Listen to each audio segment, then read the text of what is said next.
Durud, Durud patriots, Durud our Hamihans from all around the world. Good morning, good afternoon, good evening, wherever you are. Of course, a very, very special Shabbat Shalom to our Israeli and Jewish Hamihans.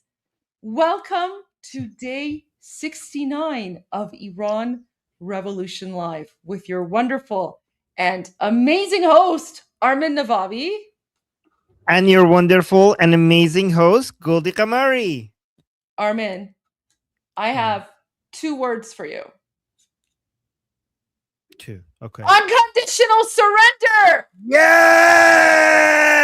Bring it, baby! Yeah! Woo!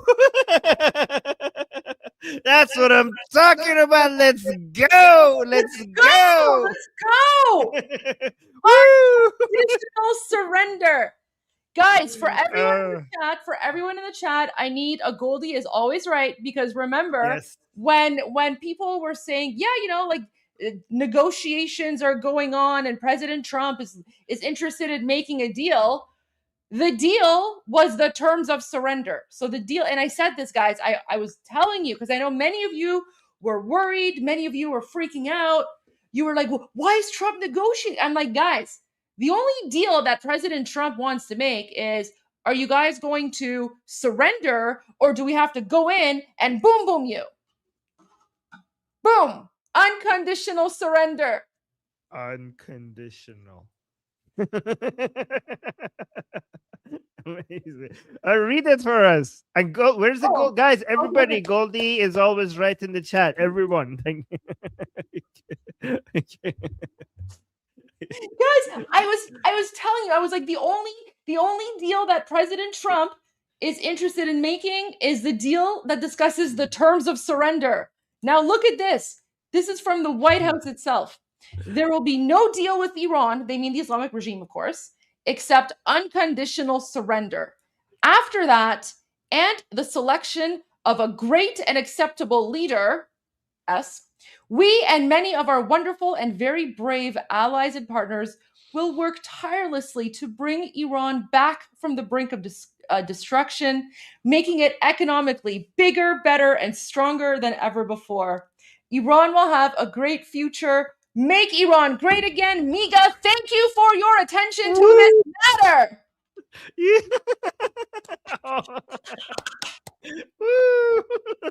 Yes. Yes. President Trump, thank you for your attention to this matter, the Islamic regime. He's like, you guys are done. Thank you for attention to this matter. This is the time to do it, This is the time to do it. Before, it was not the time to say this. Now it's the time to say it. Everything has its own time. Guys, honestly, I'm getting tired of being right all the time. I'm seriously getting tired of being right all the time. It's such You're tired of winning. I'm tired of winning. I'm tired. And too much winning, Goldie. There's too much winning. Ease up a little bit. I know, right? And then Armin, you're gonna appreciate this one as well. Wait, look at this. So President Trump said, Trump on Iran leadership, clean out everything. And I responded with Qaani.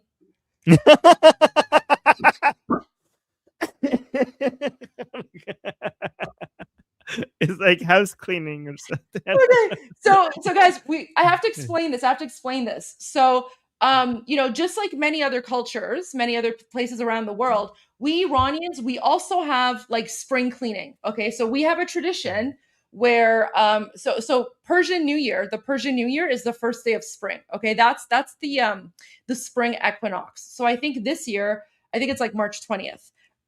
Or it could be 21st, but either way, it's the spring equinox. So one of the things that we Iranians do as part of like getting ready for the new year is we do like a deep dive, like spring cleaning, right? So we're, it's part of our culture, one of the traditions to do like a spring cleaning. You clean out your house, from top to bottom, you throw out everything that you don't need anymore.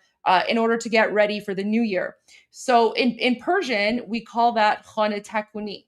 So President Trump says, clean out everything, guys. This is going to be the most epic spring cleaning for Iranians in like the history of Iran. We're literally cleaning our country. We're cleaning our country and we're doing spring cleaning.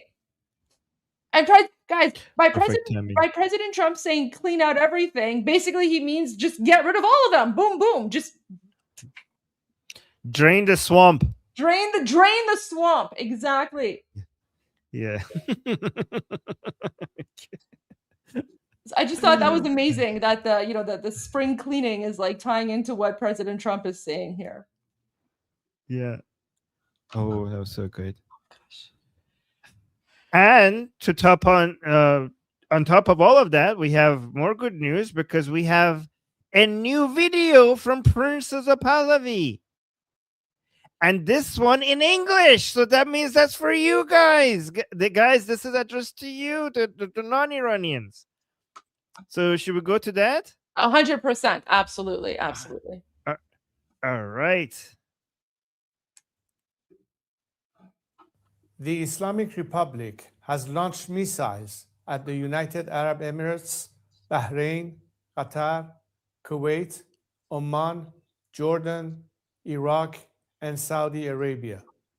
It is targeting our Arab neighbors. These violations of their sovereignty are unacceptable, and we condemn them. But this is nothing new. This is who the Islamic Republic has always been, and this is why it must end. For nearly 5 decades, this terrorist regime has sown chaos and bloodshed across our region. It propped up Assad, turning Syria into a graveyard. It planted Hezbollah as a state within a state in Lebanon. It armed the Houthis to destabilize the Arabian Peninsula. It empowered militias in Iraq to undermine Iraqi sovereignty. It attacked the economic hubs of the Kingdom of Saudi Arabia and the United Arab Emirates. None of this has ever been the desire of the Iranian people, but rather that of a regime occupying our country. Now, however, the landscape has fundamentally shifted. Assad is gone. Hezbollah has been decimated. The regime's military nuclear program has been set back. Its economy is in a free fall. The pillars of this regime's aggression are crumbling. The Iranian people have paid the price in blood to reach this moment. The regime massacred tens of thousands of my compatriots in just 2 days, but it didn't break the people. Instead, the regime itself is breaking. Today, history reminds us of our future potential. Before the revolution, Iran worked closely with Arab leaders, from King Faisal to Sheikh Zayed to King Hussein to President Sadat. In Oman, my father helped Sultan Qaboos defend his country against insurgency. We were true partners then. We will be true partners again. The Iranian people have called on me to lead the transition after the regime is gone.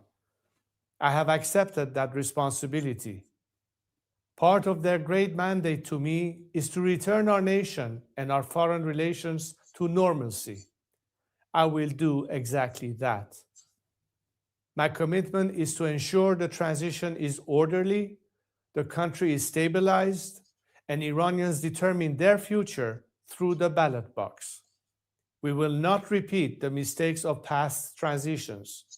We will avoid de-Baathification scenarios and maintain as many bureaucrats and public servants in transition as possible.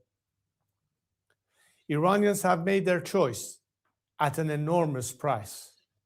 Now I ask our friends in the Arab world to join us, to prepare to recognize and engage our transitional government. We will rebuild our nation not for expansion, but to serve the Iranian people.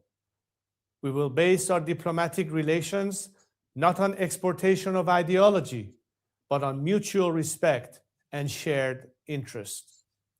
We will reintegrate into the regional and global economy to increase prosperity for the citizens of all of our nations. Standing with the Iranian people is not charity. It is a strategic investment in making our region one of the most stable, secure, and prosperous in the world. Together, we can build a Middle East our children will be proud to inherit. Take this new path with us.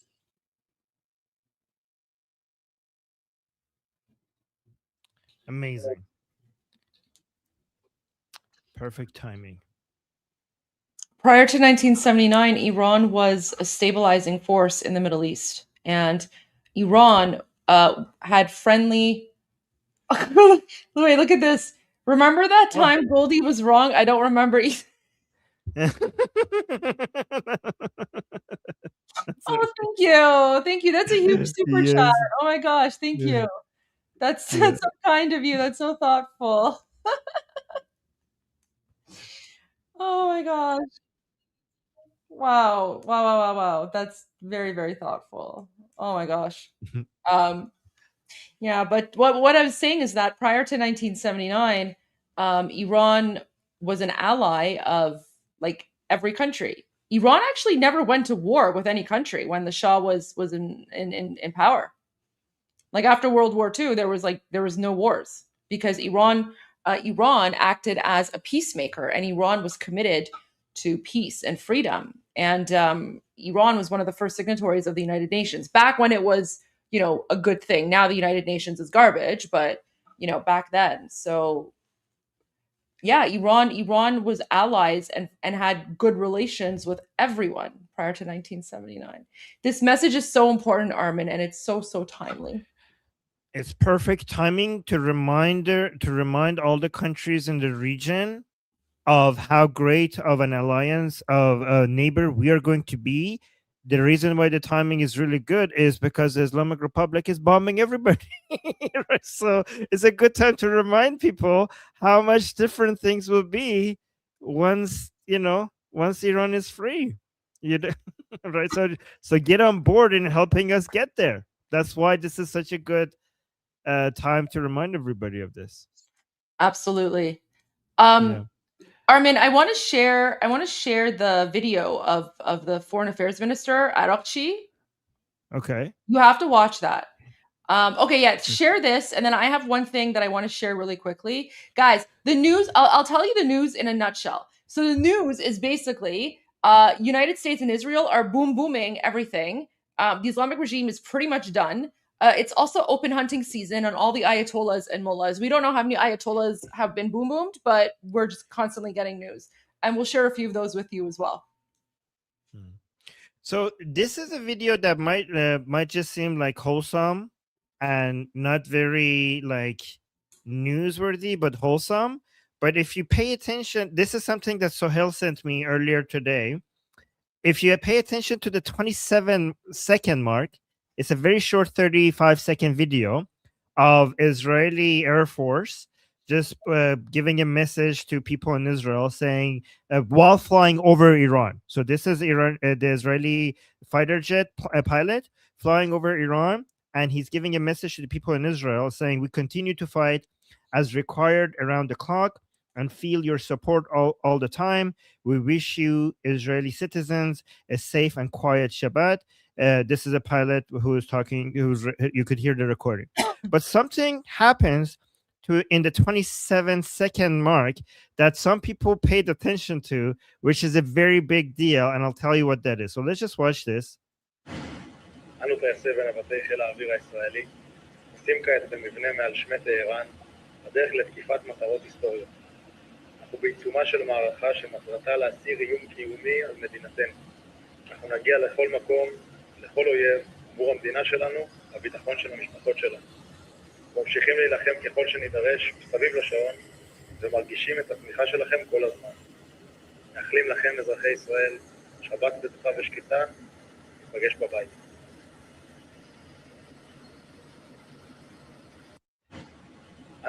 So don't worry if you missed it, because almost everybody did miss it.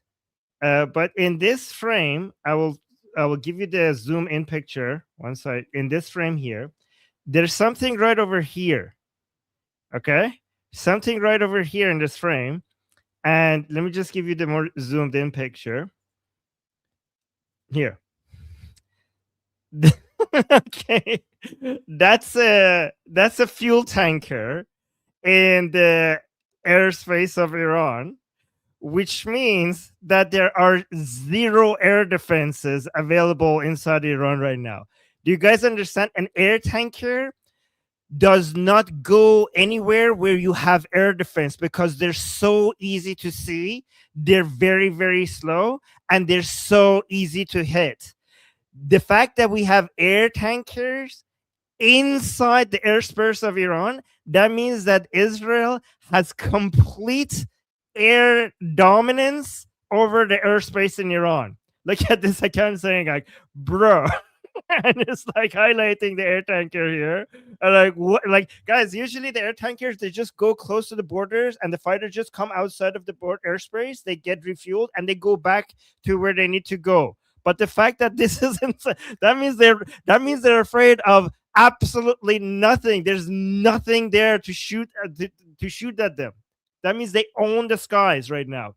So that was a very amazing observation. A lot of people were shocked to see that, and it was shown for half a second, and a lot of people are highlighting it. So yeah, just wanted to show you that. So it is open hunting season on mullahs. So ooh, nice. Asghar Hijazi, the right-hand man of Khamenei's office. I mean, Khamenei didn't have a right hand. Maybe that's why he needed a right-hand man. But this mullah has been eliminated. So I said it's open season. It's open season on mullahs, and I'm here for it. So this guy has been Khamenei's most important advisor over the past 36 years, and he has been killed. That's what Morad Baisi said 4 hours ago. So I'm just loving the fact that all of these Ayatollahs are being boom-boomed, right? Because a lot of people are like, oh, these are clerics. You can't attack them. It's Islamophobia to criticize. Like to Saritun, we're booming them. I'm just saying. It's open season. It's open season on Ayatollahs. Let's go. No limit. No limit. Take them all down. Love it. I love it. Bad day to be an Ayatollah. Yeah, it's a bad day to be a mullah. It's a bad day to be a Shia cleric in Iran. Let's put it that way. Oh my god, yeah. Oh my gosh, because they're all part of the regime. This guy. Actually, this might be mercy kill, Goldie, because I don't know if these people want to be alive once the Islamic Republic falls. So this might be mercy kill. You know what? That is a very, very good point, because like, people were complaining about me going after like Charandi Marandi. They're like, oh, Goldie, you're so violent. I'm like, me? I'm just saying, when we catch him, the biggest piece of his body left will be the tip of his pinky finger. You have no idea what Iranians are going to do to the mullahs. You're right. Like, this is like a mercy killing. This is literally a mercy killing. And then there was one more video that I wanted to show you before we go to Araghchi's interview. Oh my God, Armin. Oh, we have a name for Araghchi, by the way. His name is Tazi Tom. Tazi Tom? Why? Explain. Well, because he's a Tazi, because he's from Aragh, right? Okay. So you know how there was a liar in Baghdad, and they called him Baghdad Bob when he was like Baghdad Bob, yes. Yeah. So now Araghchi, we're calling him Tazi Tom. Tazi. After this interview. Yeah. But why okay. Tom? Because it's Tazi, right? Like, it's just a TT. Oh. So Baghdad Bob, Tazi Tom. Here's the other thing I wanted to share. So the Mossad released this video, and it shows the underground bunkers of Khamenei. Ooh.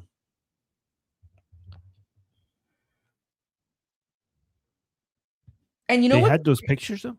Well, apparently. So people are saying the fact that the Mossad knows what pictures were in the hallways of the underground bunker I mean, that's basically proof that Mossad is everywhere, right? Like, so Yeah. all like Mossad was infiltrating everywhere because they have all Yeah. the photos. By the way, I want to officially ask forgiveness to whoever IRGC member that it was a Mossad agent all this time, and I was like, I know I attacked them. Like, I don't know which one of you was the Mossad agent, but I'm sure that I have been making fun of you and attacking you. But whoever was the Mossad agent, I'm We love sorry you. for all these. Apologize for attacking you all these years. We love you. We promise. And we then love you. and Yeah, then go on, there's Nina. one more. So you heard about okay, so remember when Pete Hegseth yesterday in his press conference, he said that, you know, everyone needs to stay inside because we're just getting started. Yeah. Remember? He said Okay. like where it's going to get even more insane. So Yeah. Yesterday. So the IDF released footage. Wait, why is it not showing? Wait, my screen's being weird. Wait, let me reshare this. Share screen. What? Why is my screen not working here?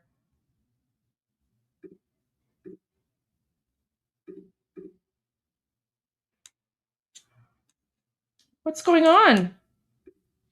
I have my screen share working, so I don't know why it's not working for you. I don't know why. Okay, you know what? Why don't I just send it to you then? I'll send it to you. Okay. I'll send it to you in the private chat, in the studio chat. Okay, it's the second link I just sent you. Got it. Ooh, nice. What's happening here? So apparently yesterday they sent like 50, the IDF sent 50 planes and they dropped like a whole bunch of bunker busters on Khamenei's compound and just destroyed the whole thing. Like there was a whole like underground tunnel thing going on. Oh, they were like, that was not like they just destroyed the surface area and now they destroyed everything that was underneath it as well. Yeah, there's a whole there's a whole tunnel system that the regime had built under Tehran. Yes, and it connects to the metro for some reason. Yeah. So let's continue. Let's watch this. Oh, there's no idea, guys. Ooh, nice.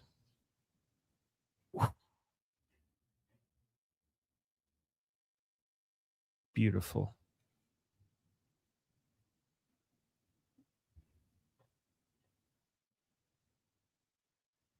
And there was another video.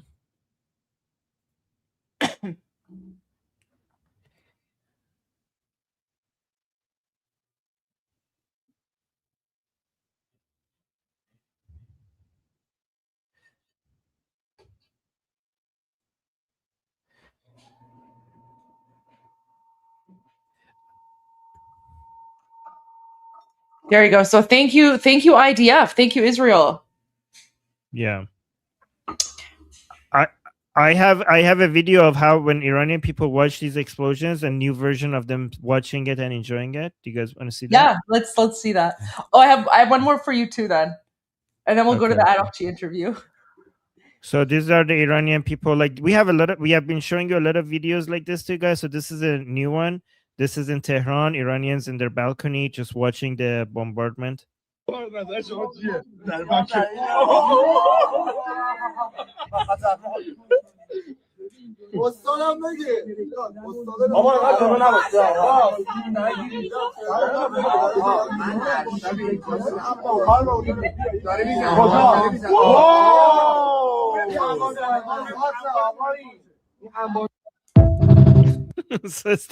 this is a hobby now in Iran. Oh yeah. people just watch. They go out into the balcony to like watch the explosions. Let's see that one. Look at this one. I added subtitles to this so you can read the subtitles and follow along, but Armin will translate because we always appreciate Armin's translations. اگر اینجا رو دقت کنید چی زدن همین الان اوه مای گاد اینجا رو ببین یکیه دیگه یکی پشت سر هم جمهوری اسلامی در هم شکفته آجی چی زد؟ مهرآباد زده. مهرآباد. اوه این کجاست؟ این یکی کجاست؟ اون مهرآباده. اوه اوه اوه اوه اوه اوه اوه چی زد؟ همین الان زد. دست خوش. بنازم مدای نتانیاهو و آقای وای آجی چه بد زد. حالا نگاه کن مهرآباد نیست اونجا مهرآباد پشت سر هم داره میزنه. مهرآباد نیست اونجا کجا میشه؟ اصلا چیت کردم نیست. من الان میدون آزادی هستم. چی زد کسایی که Oh wow. It's like commentary on a soccer game or something. Like that's what people were saying. People were like, he should like do a soccer game commentary. Here, I'll send you the link so you can translate. Okay. I just sent it to you. Honestly, it's one of my favorites because we're hearing all this propaganda from like the Democrats or like the no war with Iran. They're like, oh, bombs are dropping, civilians are scared, and I'm just like, shut up, people! Like, don't speak over Iranians. Literally, this is what guys. The most popular hobby in occupied Iran right now, even though we're telling Iranians to stay inside. The most popular hobby right now is Iranians driving around and filming the boom booms and, just saying thank you to Netanyahu and Trump. That's what's popular in Iran right now. Yeah.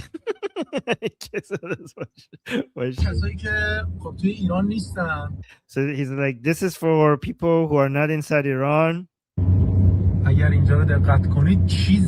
If you pay attention here, look how they hit this location. What, like, look at this. They just hit this right now. Oh my god. Oh my god. Can you pause for a second? His oh my god is so cute. Can you go back? Oh my god. Like he even says it in English. God. Yeah, he interrupts himself. He was explaining, and then all of a sudden he gets so like shocked by the level of the explosion, and he's just oh my god اینجا رو ببین یکیه دیگه. Like look at over here, one more over here. یکی پشت سر هم. One after the other. جمهوری اسلامی در هم شکفته. The Islamic Republic is crumbling. آجی چی زد؟ مهرآباد زده. مهرآباد. What have they hit here? Is it Mehrabad? اوه این کجاست؟ این یکی کجاست؟ What about that one? Where is that one? Where is that location? Where have they hit over there? He's trying to guess the place. مهرآباده. This one is Mehrabad. اوه چی زد؟ همین الان زد. Right now, they hit this one right now. دست خوش. بنازم. Good job. Loving it. مدای Loving it, Mr. Netanyahu. And Mr. So here he wanted to say Mr. Trump. He said Mr. Netanyahu and Mr. But then he got distracted by something. Whoa. Why Haji is like, wow, Mr. or Haji. Like, look, Haji is just saying like Mr. Like man. Man. It's like man. It's like man. It's like, hey man. Yeah, exactly. Like, oh man, they hit this place really hard. Oh no, this is not Mehrabad. Oh, right after the other, they're hitting that place right after the other. That's not Mehrabad. Where is it? He's trying to figure out where that place is. Where is that place? Is it Cheetgar?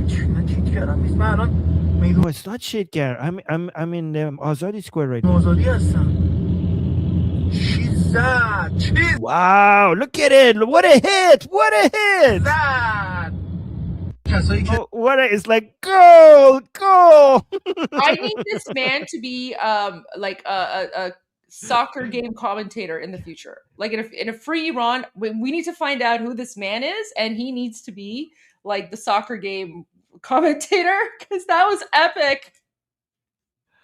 Oh, wow, Goldie, the White House is memeing. I know. That was the next thing I was going to share with you. You should play that. Oh, so good. What?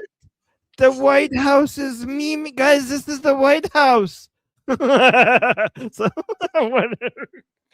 guys, this is the official account of the White House. No. It's like Operation Epic Fury: destroy Iran's missile arsenal, destroy their navy, ensure they never get a nuclear weapon.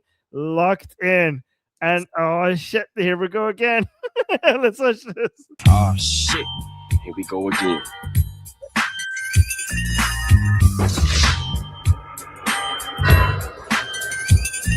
Oh shit, here we go again.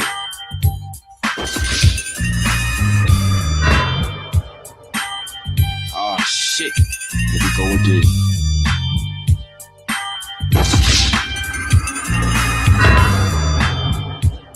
Oh shit, here we go again.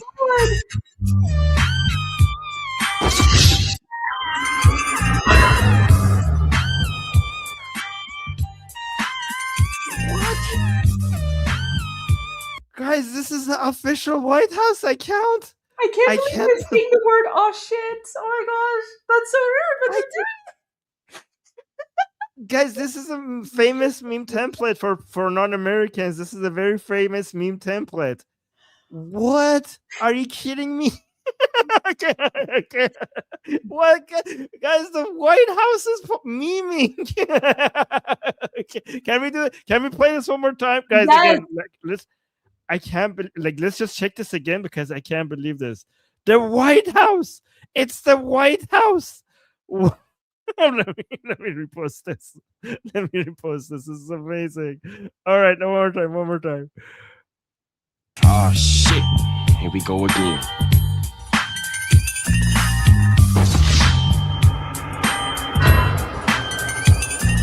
Oh shit, here we go again.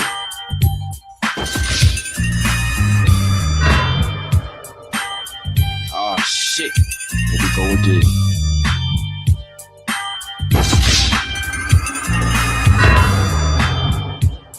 Oh shit, here we go again.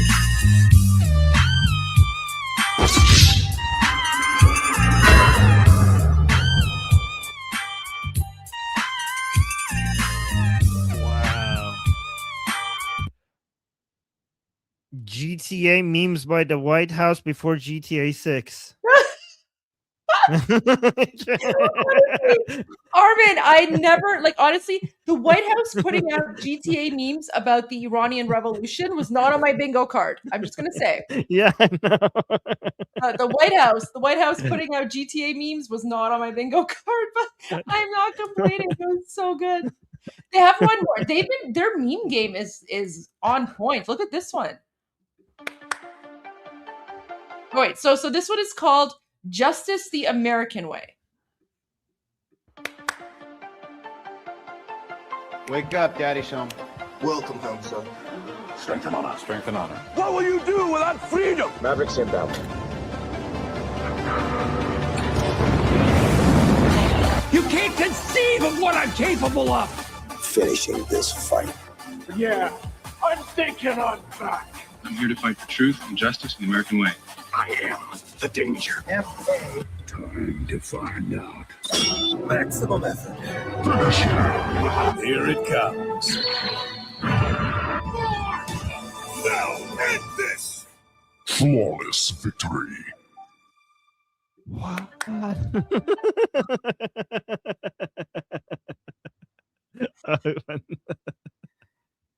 What is happening? Oh my god. Oh my god. You know, this is a genius way to get buy-in for these military operations, honestly. They're also humiliating the regime. Remember we spoke about how the regime hates humiliation? They're literally humiliating them with memes. Perfect.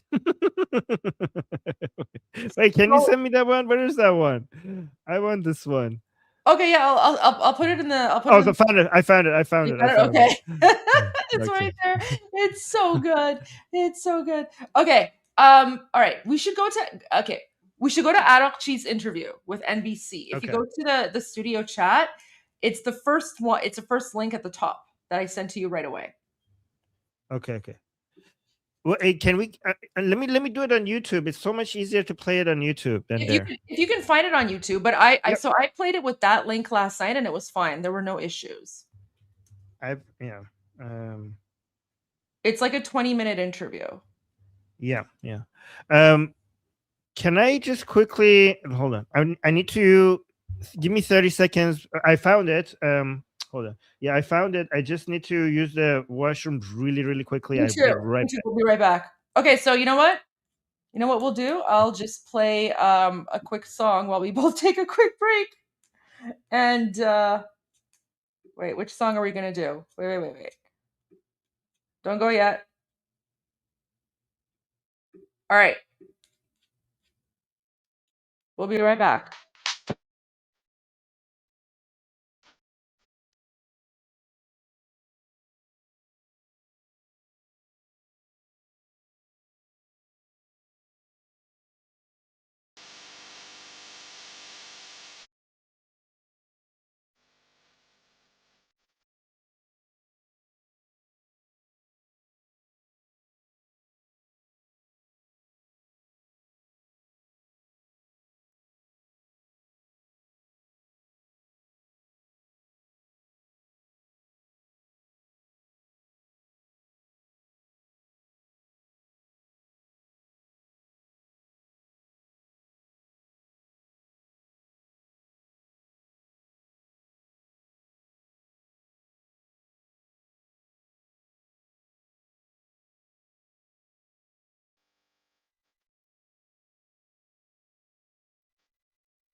Is dead.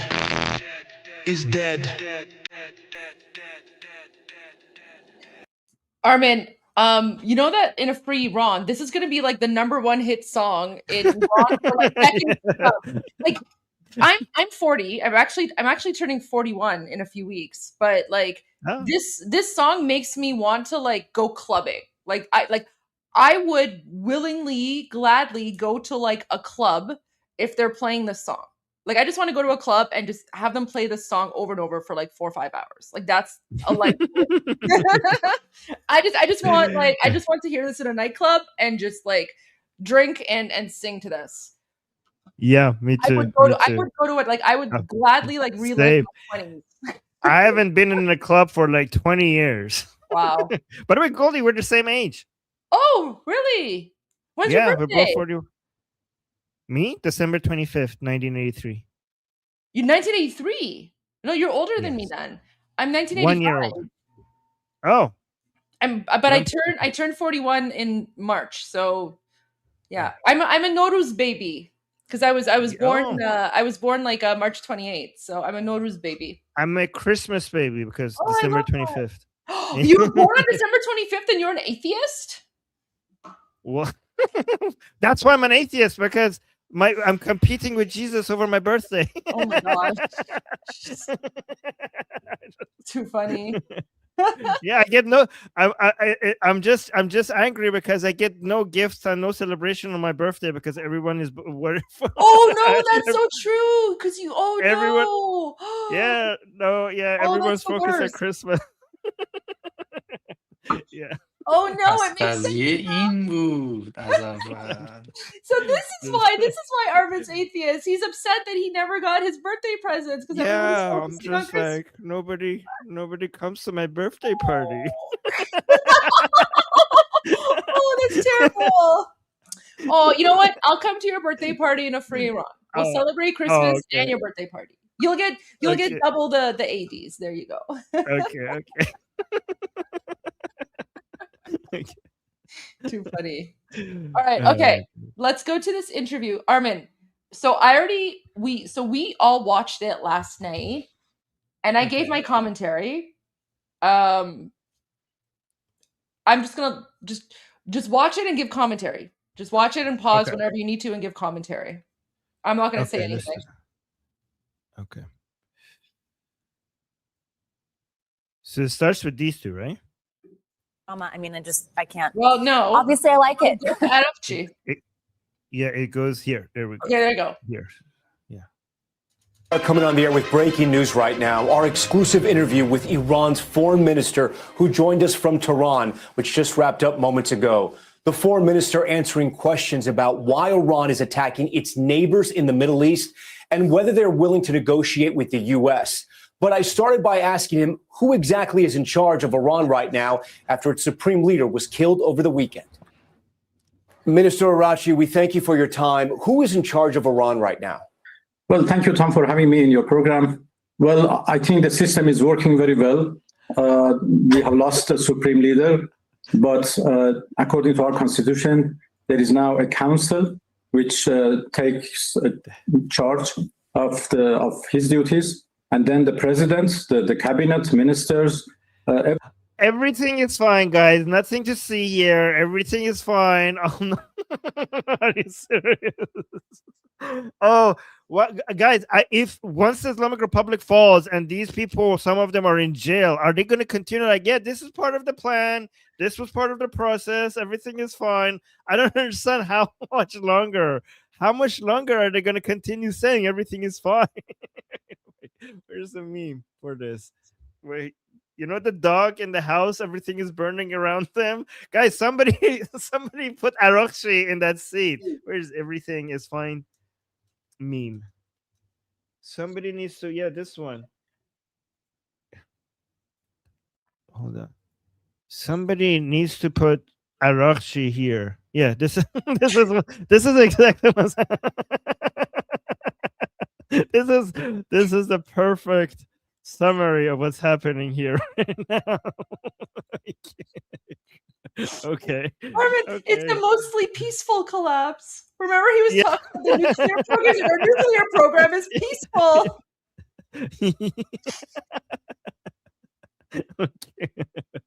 Okay, guys. Armin, it gets better. It gets better. All right.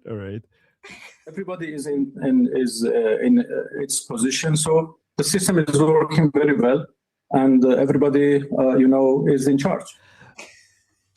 Everybody's in charge. All the people in charge are dead. Everything is working fine. Everyone's dead.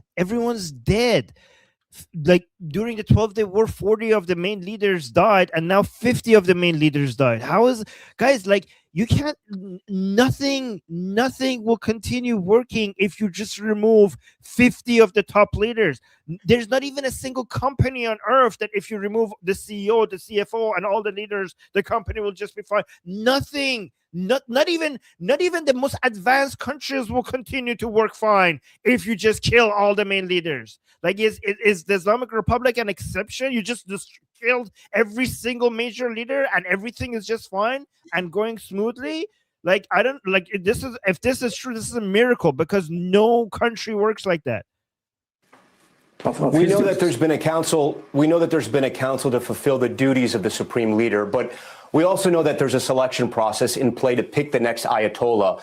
There are reports that Ayatollah Khamenei's son is a front runner. Is that true?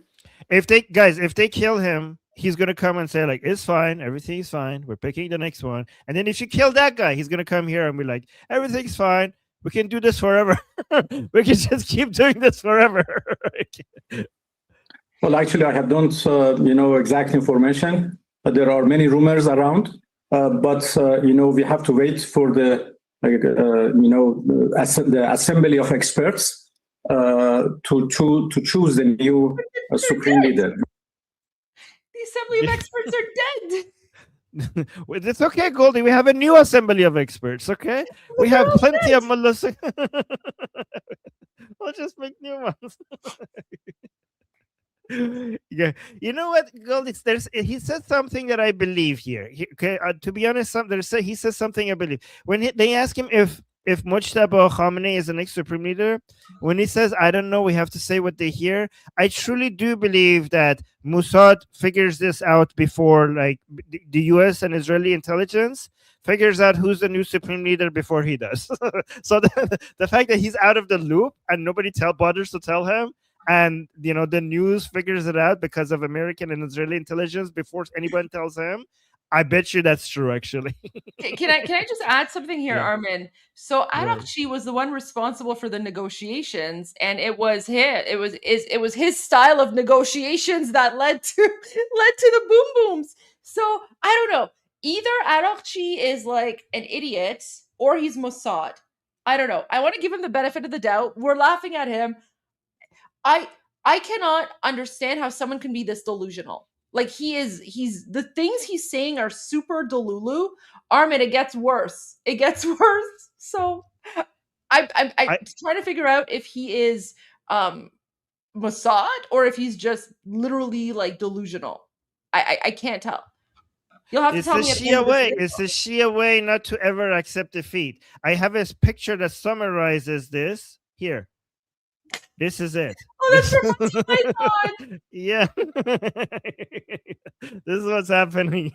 That's so funny. Okay. To choose the new supreme leader. I also asked the foreign minister about Iranian ships. Isn't this by the way, Goldie, isn't this an insult to Ali Khamenei? Like, doesn't that make him like worthless, or like was he that insignificant? Like, by saying that nothing, like we're fine, does that mean Ali Khamenei was that insignificant that killing him just did nothing?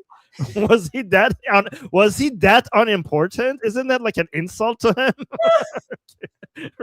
Right. Okay. Supreme leader. I also asked the foreign minister about Iranian ships being sunk and whether he believes Iran can win this war. Here's what he had to say. Oh, bet you he's gonna say like, oh yeah, for sure, America is gonna regret this. We're gonna win this war. The world saw your battleship sunk in the Indian Ocean. Dozens of Iranian sailors died. Your response was, quote, mark my words, the U.S. will come to bitterly regret the precedent it has set. So what is Iran going to do? And at this point, given the state of your military right now, what can you do? Well, first of all, that was a training training ship, which was invited by the Indian Navy to take part in an exercise.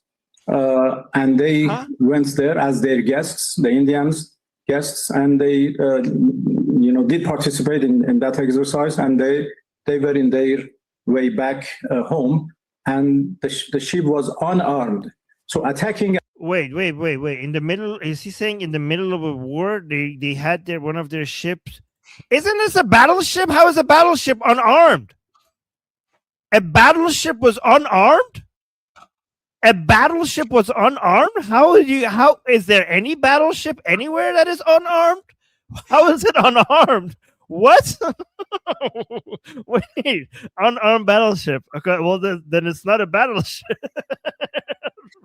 Wait, what? Really? Okay. Goldie, how does that make sense? Like, okay, like this is embarrassing, because even if you're right, like, how did you manage to unarm your own?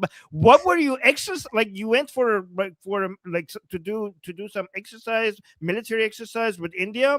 If it was unarmed, how were you doing that? Like, did you have plastic missiles and guns? This is insane. What is he talking about? Unarmed? I don't know. He's insulting the Islamic Republic by saying our battleships are unarmed. He's also dragging India into this. He's also just randomly dragging India. Yeah. Wasn't India that just sunk their ship just recently? Yes. No. It didn't sink their ship. It captured 3 of their ships. Remember? Captured. Oh, yeah. Okay. And then we played Tunak Tun in honor of our Indian friends and allies. Okay. Yeah, I remember. An unarmed ship full of training officers. Training with what? If it was unarmed, what were they training with? And sailors is a war crime, I have to say. It's a war crime to sink a battleship of the country that you're in war with? Okay. Yeah, but you know what's really messed up is like the Democrats and the left and the jihadis are like, oh, sinking a battleship is a war crime, but no one speaks about the fact that this same savage jihadi literally a month ago slaughtered 90,000 innocent Iranians. Isn't that a war crime? Isn't that a war crime? Right? Right. By the way, I'm here in the chat saying they were making loud noises of missiles. That's what they were turning away. The battleship, Minister, excuse me, but what type of military would allow a battleship into the ocean with no weapons on board? Yeah, okay, yeah, exactly. That was my question. Yeah, okay. I was thinking okay. You also have to pay attention. Like, I know we're all looking at Araghchi, but you also have to like look at the reporter's expressions, because he's just like, at this point, the reporter is like, what the actual F is going on right now? So go back and listen to that again. It's so funny. What type of battleship, Minister, excuse me, but what type of military would allow a battleship into the ocean with no weapons on board? Yeah. Well, because it was, the goal was not, their aim was not going to war. They went for an exercise. Exercise. Battleships will always be armed, or else they will not be a battleship, especially if they're going for an exercise. Yeah, maybe they were training swimming or fishing. What were they training? Like a swimming exercise, like a fishing exercise, which was arranged by the Indian Navy. There are so many other guests who went there, and they took part in a parade, and everything was parade. Huh? Went there, and they took part in a parade, and everything was a peaceful training course or a peaceful training process. So they didn't need. Wait, were they doing an exercise while their regime was in the middle of a war? They were like, it's okay, we'll just go somewhere else and just do this thing that we had. Guys, sorry, I know we need battleships, but we had an appointment. We had an appointment with India. Can't reschedule. Like, oh yeah, we're being attacked and we need all our ships. Sorry, I already booked it's already on my calendar. I can't reschedule. Sorry, we have to go to India. I'm sorry. All right. Okay. Each weapons. They actually went to that mission long before the war started. And when I said that the U.S. would regret that, I meant that they have, the U.S. have unfortunately set a precedent, which is, against the international law and would actually damage the whole concept of international, law of seas. You killed tens of thousands of unarmed Iranian people in the streets. This will damage the concept of international law. Are you kidding me? Guys, when you're being lectured about international law by the Islamic Republic. Armin, forget about, even putting aside the fact that they've slaughtered their own people, they've slaughtered us. That aside, they've literally been launching missiles at every single country in the Middle East. Oh, yeah. Right. we also bombed the only countries that were helping us. Yeah, the only country. We even bombed the countries that were helping us. they went after Azerbaijan. The president of Azerbaijan went to their frigging embassy and in like a memorial for Khamenei, and then the next day the regime bombed them too. Yeah, thanks for they were like, oh, you're holding a funeral for Khamenei? Thank you for reminding us that we haven't yet bombed you yet. We almost forgot you. Thank you for the reminder. I want to join the club. Can I just say, I have a feeling that Kim Jong, what's his name? Kim Jong-il, Kim Jong-un, whatever, the one that's alive right now, he's probably feeling very left out, because the Middle East is going all boom booms. And then, the dictator of North Korea has all these missiles and bombs, and he's just sitting there I'm so lonely. So you know the Nobody I'm wants to lonely play with song? me. Yeah. Kim Jong-un is Yeah. probably feeling really lonely and left out right now because he's seeing all the boom booms and he's like, how comes no one, why can't I do anything?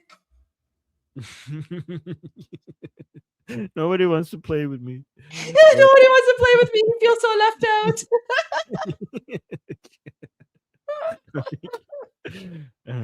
Oh, yeah. When an unarmed, ship is attacked with no reason, and a group of a big number of sailors are killed.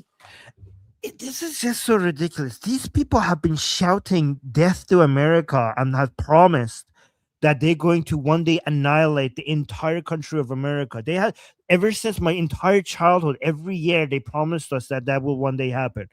And now United States came and they have sink one of their battleships. Like, oh no, why you do this? Why you do this? Is a violation of international law. You have promised to wipe out Israel and United States off the map. Why you attack our ship? For no reason. For no reason. You have declared war on the United States for the past 47 years. For no reason. For no reason. We were just minding our own business. Just don't pay attention that we always keep saying death to America, death to America. Forget about the fact that we are the number one cause of Americans dying. They just came out and attacked us just out of nowhere. We were just being so nice and kind to everybody. We weren't bothering anybody. Why you do this, America? Why you do this? Without taking part in any battle, that would set a precedent. And the U.S. The U.S. says it controls the skies, that Iran's ballistic missile attacks have dropped more than 80%. The U.S. has hit over 2,000. 85% Iranian targets. The Pentagon says America is winning decisively. Do you think they're wrong? No. Let me answer. No. The Americans are they're crying. They're running away, and any day now they're going to be completely destroyed. The ships are I think they have Goldie. I think they have already sunk the USS Abraham Lincoln 5 or 6 times. Okay, they keep sinking it, bringing it back up, and they keep sinking it again. Okay, guys, everything. Can you go back to this question? Now watch Araghchi. Look at how he's blinking. Like he can't stop blinking. Armin, it's the funniest thing. The U.S. says it controls the. He's like, I think he knows he's BSing. He's like, what do I like? Just come bomb me already. I can't do this anymore. Somebody just bomb me. Skies, that Iran's ballistic missile attacks have dropped more than 80%. The U.S. has hit over 2,000 Iranian targets. The Pentagon says. What life decision? I know. His face is like, what life decisions have I made to have to be doing this, making excuses for a falling regime while I count the number of days left for my till I die. He's like, why am I here? He's literally like, how many more days do I have left to be alive? Yeah. Unless he's Mossad. But Armin, this is why I'm like, maybe he's Mossad. I don't know, because Armin, these answers are crazy. Like no sane, logical, rational person would answer this way. So I don't know. Maybe he is Mossad. If he's not Mossad, I think the Americans and Israelis are torturing him by not killing him.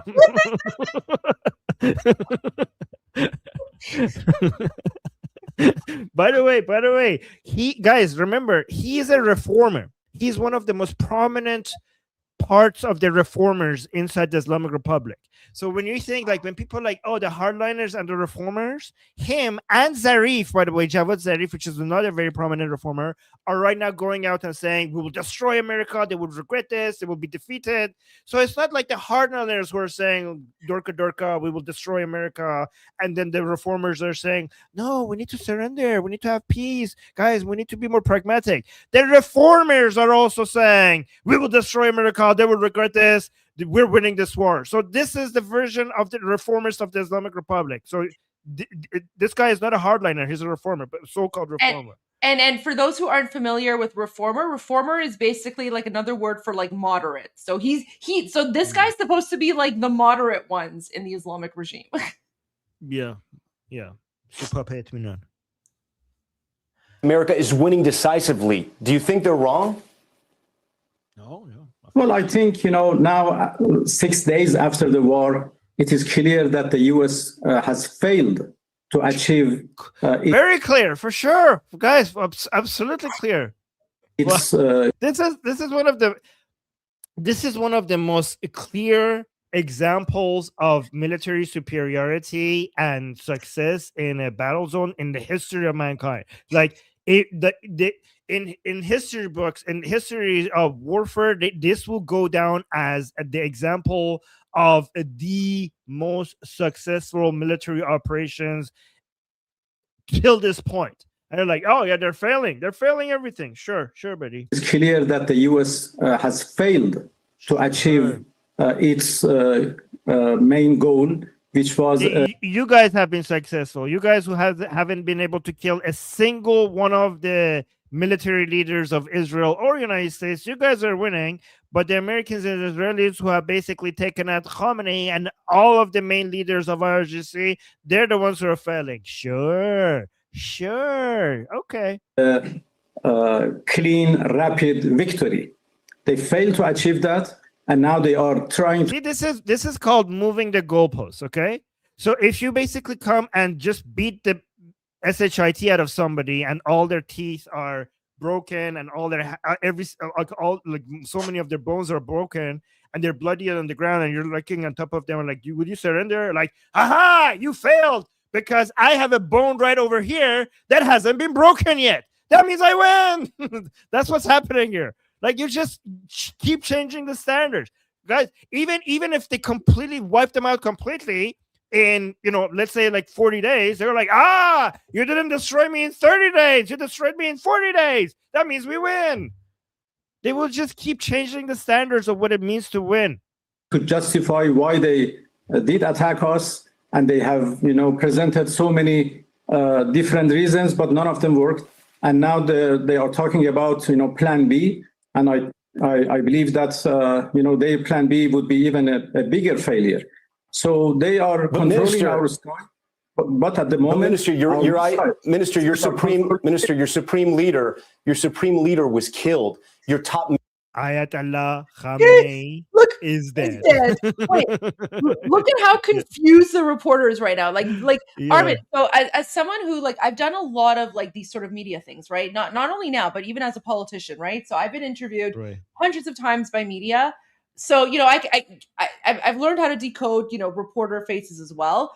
This reporter right now, someone needs to give him a Pulitzer Prize or something, because I don't understand how he's keeping his cool, because his expression right now, his face is basically saying what the actual F is going on here. He's like, what in the Allahu Akbar, Jihad, Durka Durka is going on with this insane person? Because he's like, I cannot even believe what I'm hearing right now. If I was a reporter, this is a rare win for NBC. If I was the reporter, I would be like, okay, if Americans are failing and you're the ones who are winning, what would have to happen for you guys to be losing?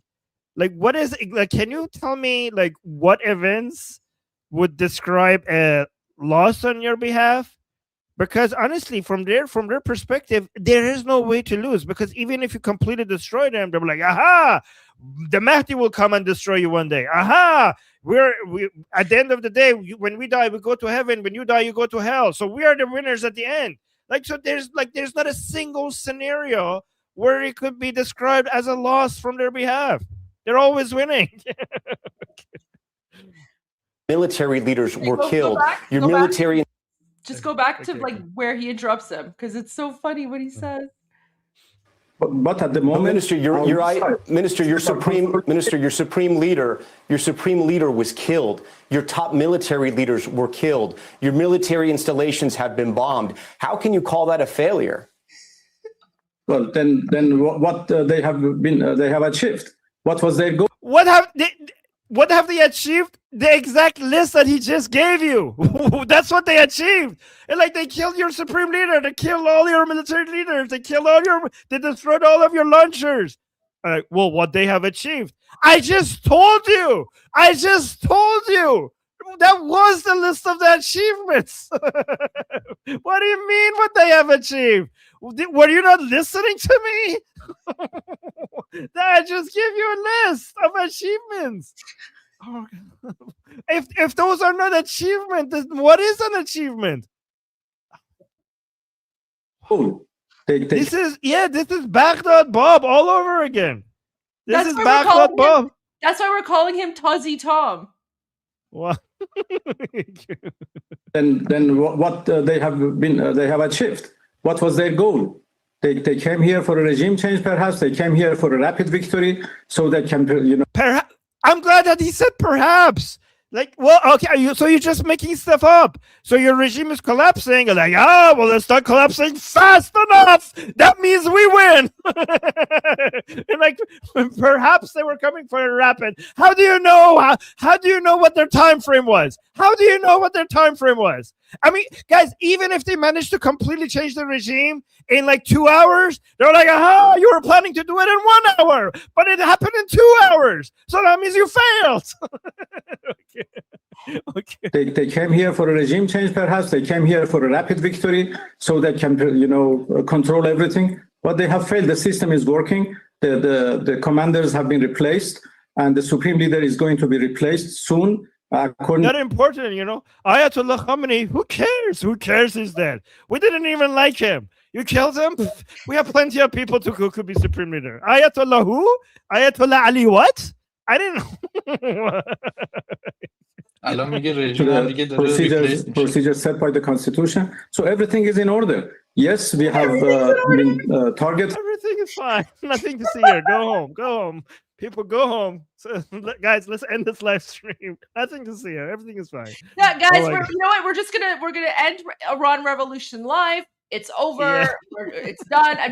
I'm gonna delete my account. I'm gonna delete all the videos. It's done. It's done. We failed. We failed.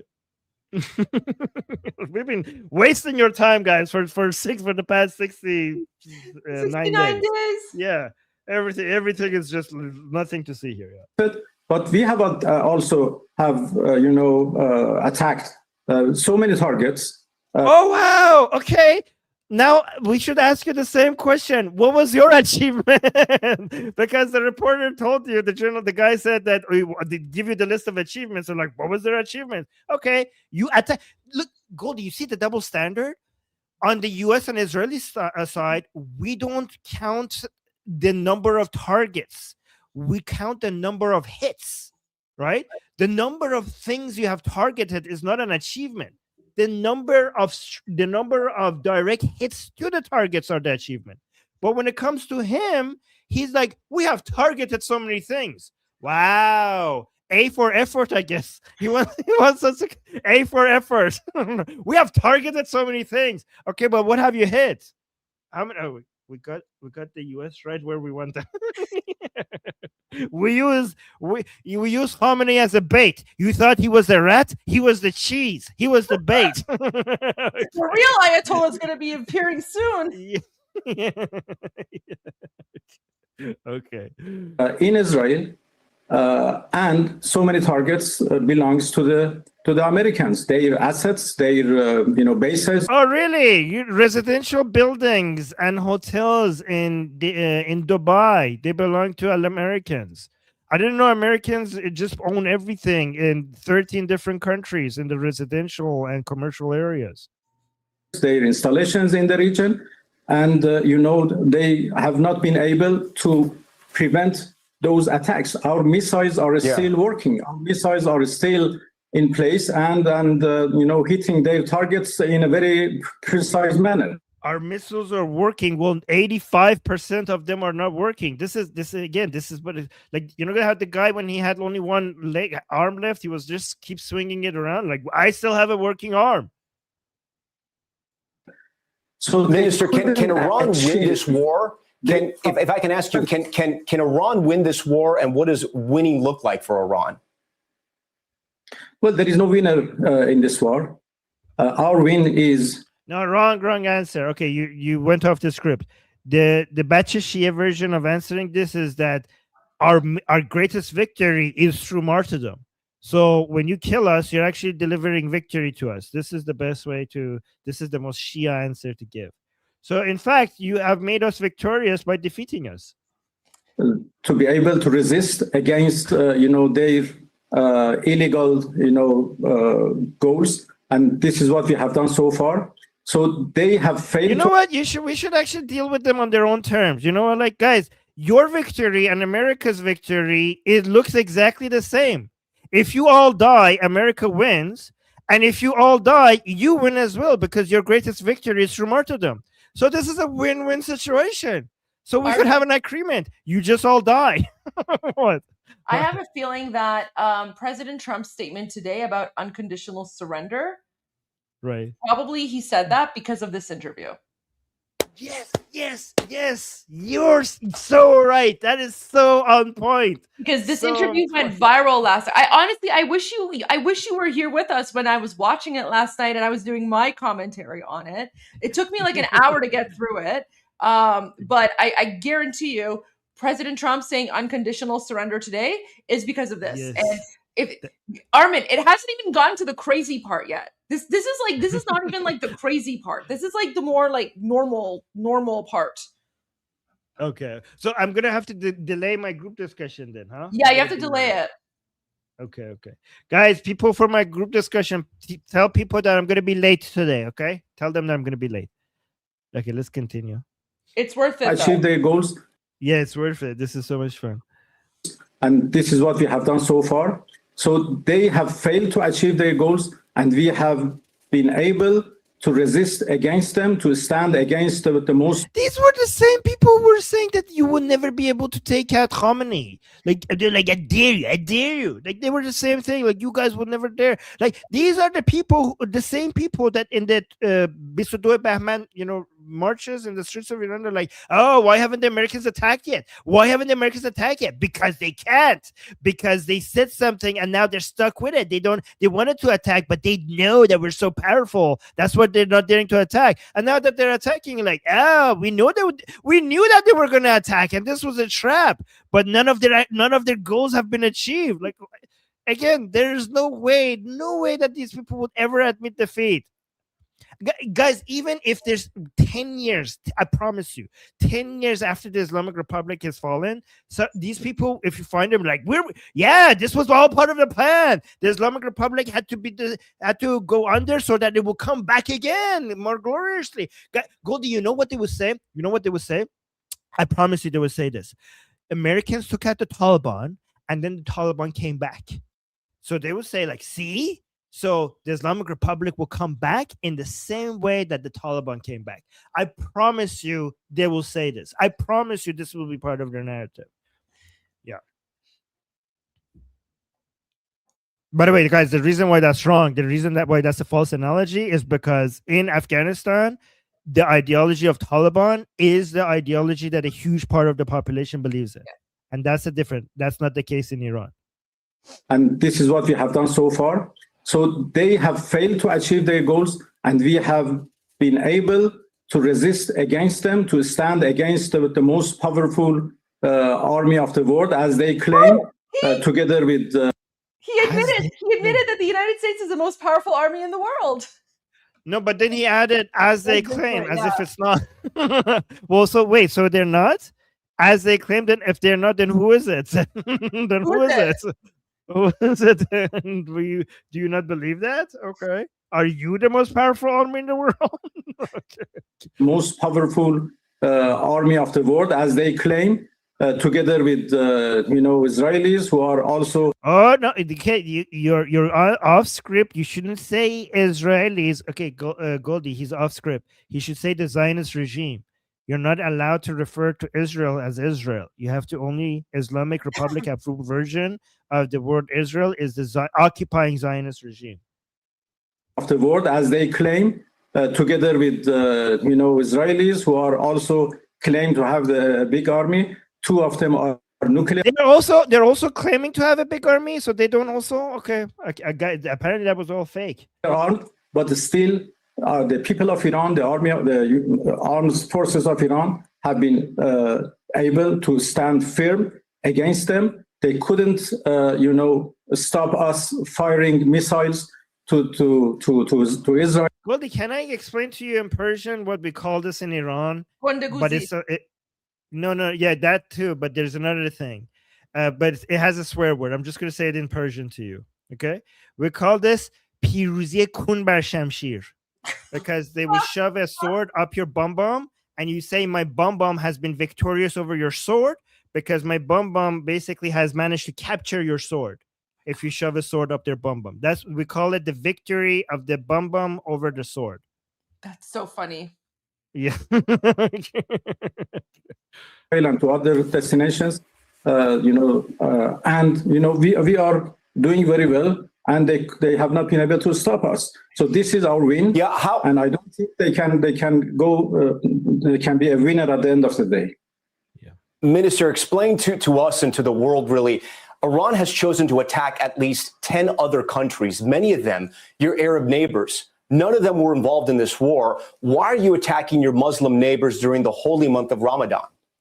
Ooh, let me guess what he's going to say.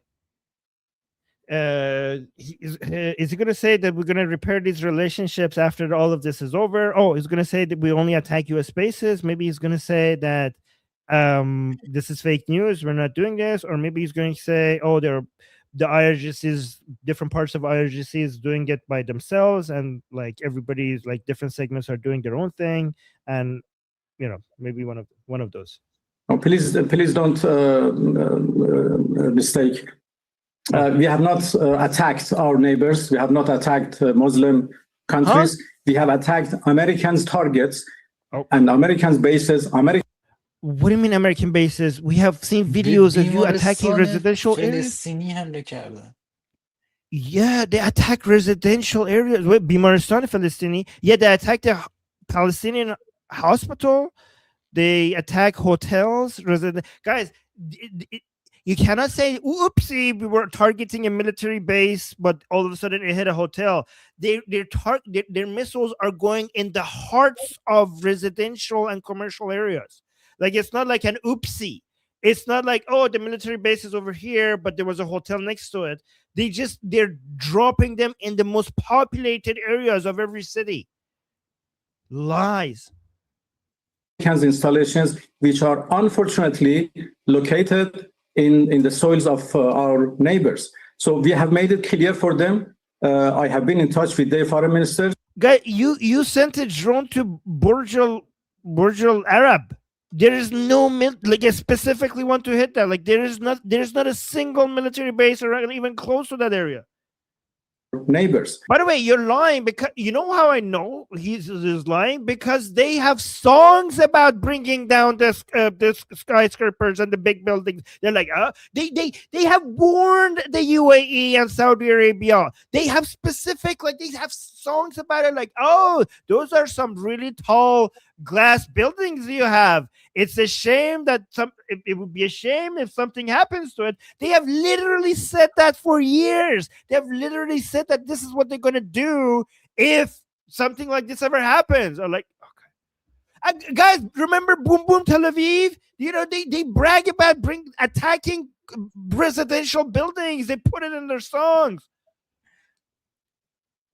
So we have made it clear for them. I have been in touch with their foreign ministers, and I have explained that we are not targeting you. We have no problem with you. We are only targeting. The whole world is stupid. These people know what they're talking about, because none of these countries are convinced. All of these countries are declaring that they're going to respond. They have a military response. So what is Araghchi saying? Like, okay, United States wrong, obviously, big evil Satan. Israel is wrong, obviously, the little Satan. Those countries are evil. They're always wrong. But is everyone else also wrong? Is like Saudi Arabia, Qatar, the UAE, Azerbaijan, Oman, like Iraq, everybody, China, Russia. China is angry. Like, is everybody wrong about what you're doing? Everybody, like, cut it out. And you're the one who's right here? The whole world is wrong? Okay. Well, Armin, remember when we were playing that Hey Dad song that you were translating, one part of the song is talking about how they're going to attack Saudi Arabia and bring down Saudi Arabia because Saudi Arabia is a Zionist entity. Remember in their like Haydar song? Yeah, where you were yeah. explaining like Shia politics, Shia geopolitics. We have that video up. Yeah, exactly. They said they're going to invade Saudi Arabia, and they're going to change the green flag of Saudi Arabia from saying La ilaha illallah to change it to saying Haydar Karrar. Yeah. The American installations and American bases, and the reason is obvious. But Minister, Iran is hitting civilian targets, striking hotels, high-rise apartments, airports in many of these countries. Those are not military targets. Well, let me see what he's going to say. He's going to say, there's an American right there living like in that room. Okay. Right? Is he going to say that? Like there's a Jew sleeping there. That's how we targeted it. We have targeted very well. The Americans are maybe there we go. There you go. Okay. Oh my God, it's so good. There was an American sleeping in that hotel. Okay.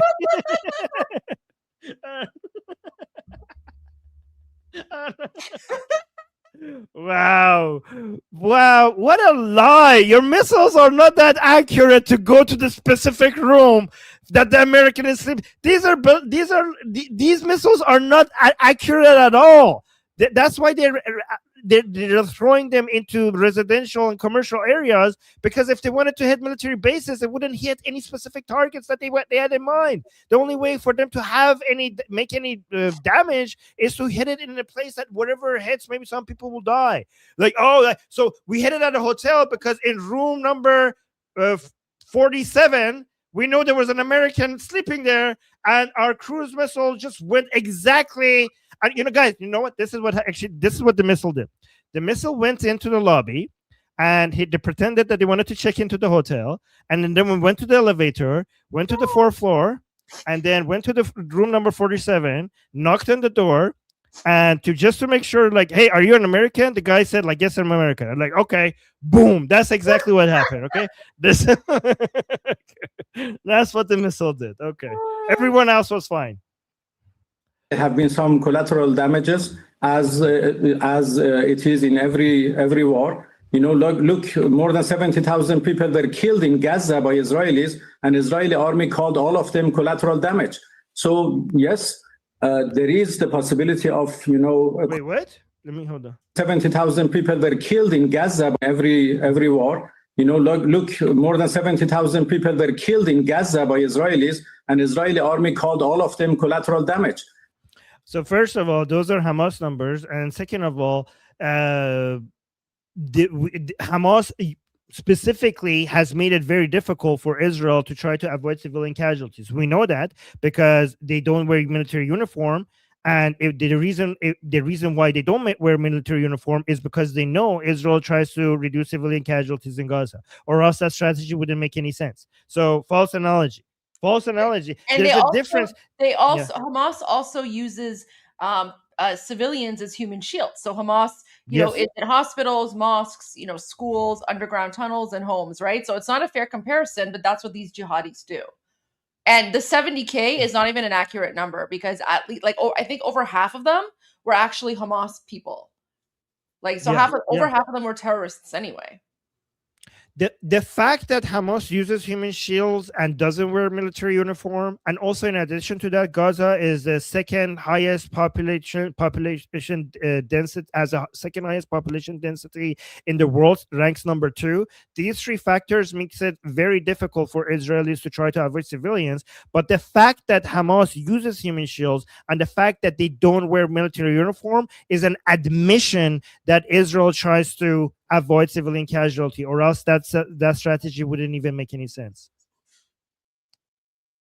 And even with all of that odds against them, actually Israel in Gaza, people keep saying 70,000. But even if you go with that 70,000 number, that means that Israel has managed to achieve one of the lowest civilian to militant ratios when it comes to people who die in war in the history of modern warfare.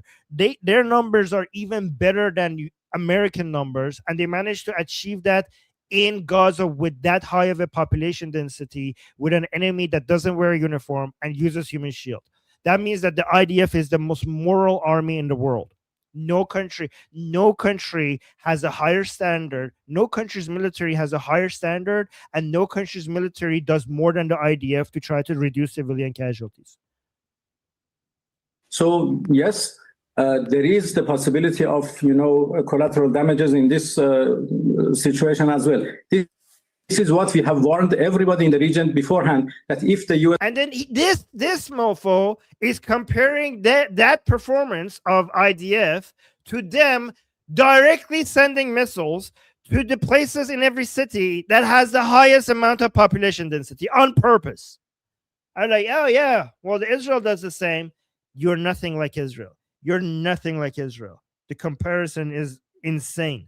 Attack us, we have no way but to attack their installations which are in your territories, and then everything may go out of hand, and the war would become a disaster for the whole region. This is what we have warned, and many others have warned, and many Americans have also warned the US administration to not repeat the same mistake. They have done it before in our...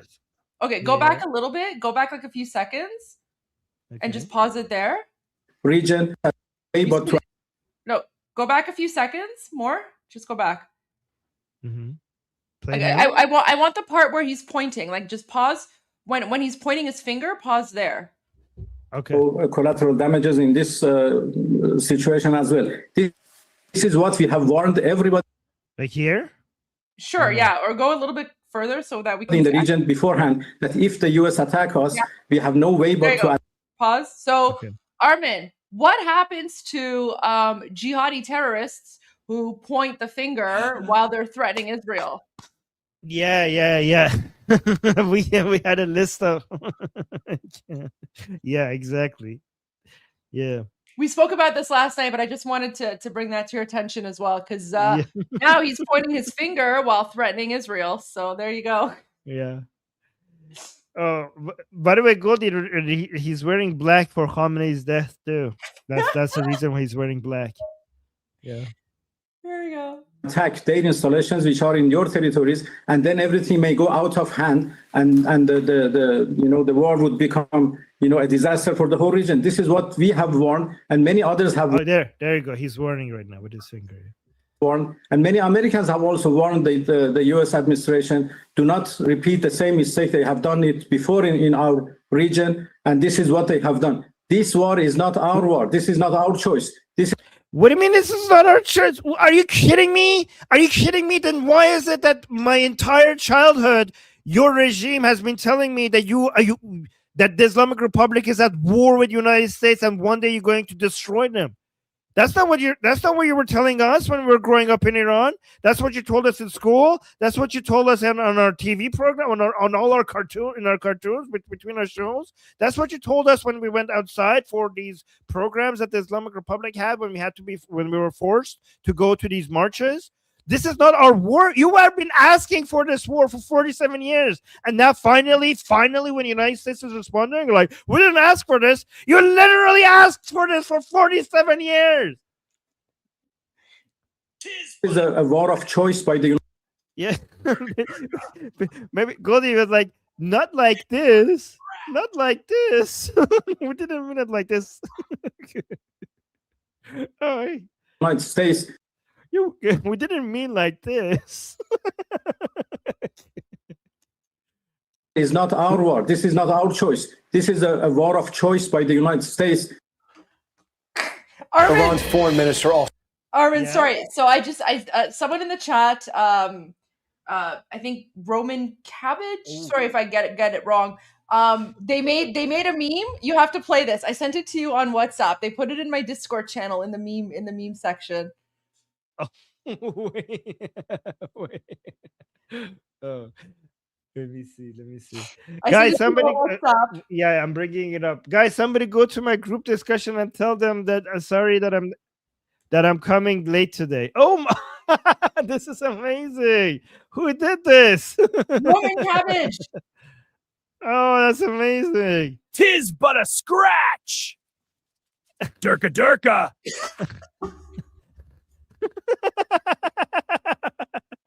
Oh, this is fantastic. Oh wow! Tis but a scratch. Durka durka.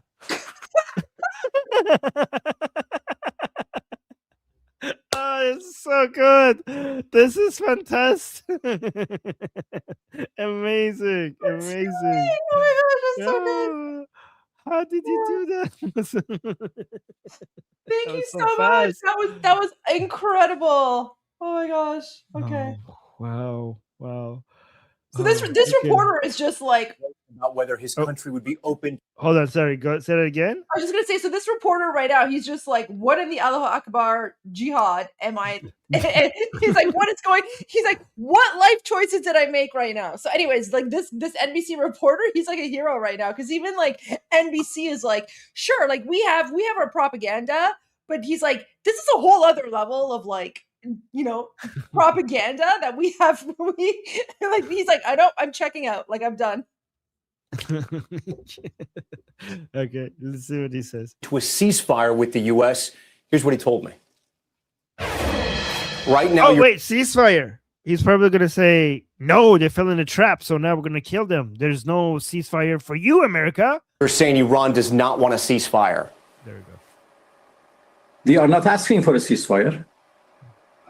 And we don't see any reason why we should negotiate with the US when we negotiated with them twice, and every time they attacked us at the middle of negotiations. I love you. I love you. This is why we love these people, because that means that this guys, even I tell Goldie, you're right. He's a Mossad agent.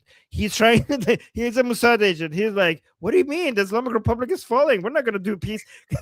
I would not be surprised if this guy's a Mossad agent, because the insisting on continuing the military operation and not negotiating with the United States means that, guys, Trump is just going to wipe these people out. But I mean, this is why President Trump today said unconditional surrender. Yeah. Why do you think he said that today? This does not make any sense other than three reasons. Okay, there's three possibilities. Either this guy is retarded and he doesn't know that by saying this is going to make the Americans just basically destroy all of them. Two, he's a Mossad agent. Okay, and he's like, yeah, this is what I need to say to make sure the military operations continue. Or three, there's a gun to his head. And if he doesn't do this, somebody within the IRGC is just going to basically eliminate him. So it's one of these. Top agents, yes. Okay. So there is no request for a ceasefire by us, and there is no request. Please keep doing that. Yeah, that's amazing. That's exactly the language that we need to hear from the Islamic Republic.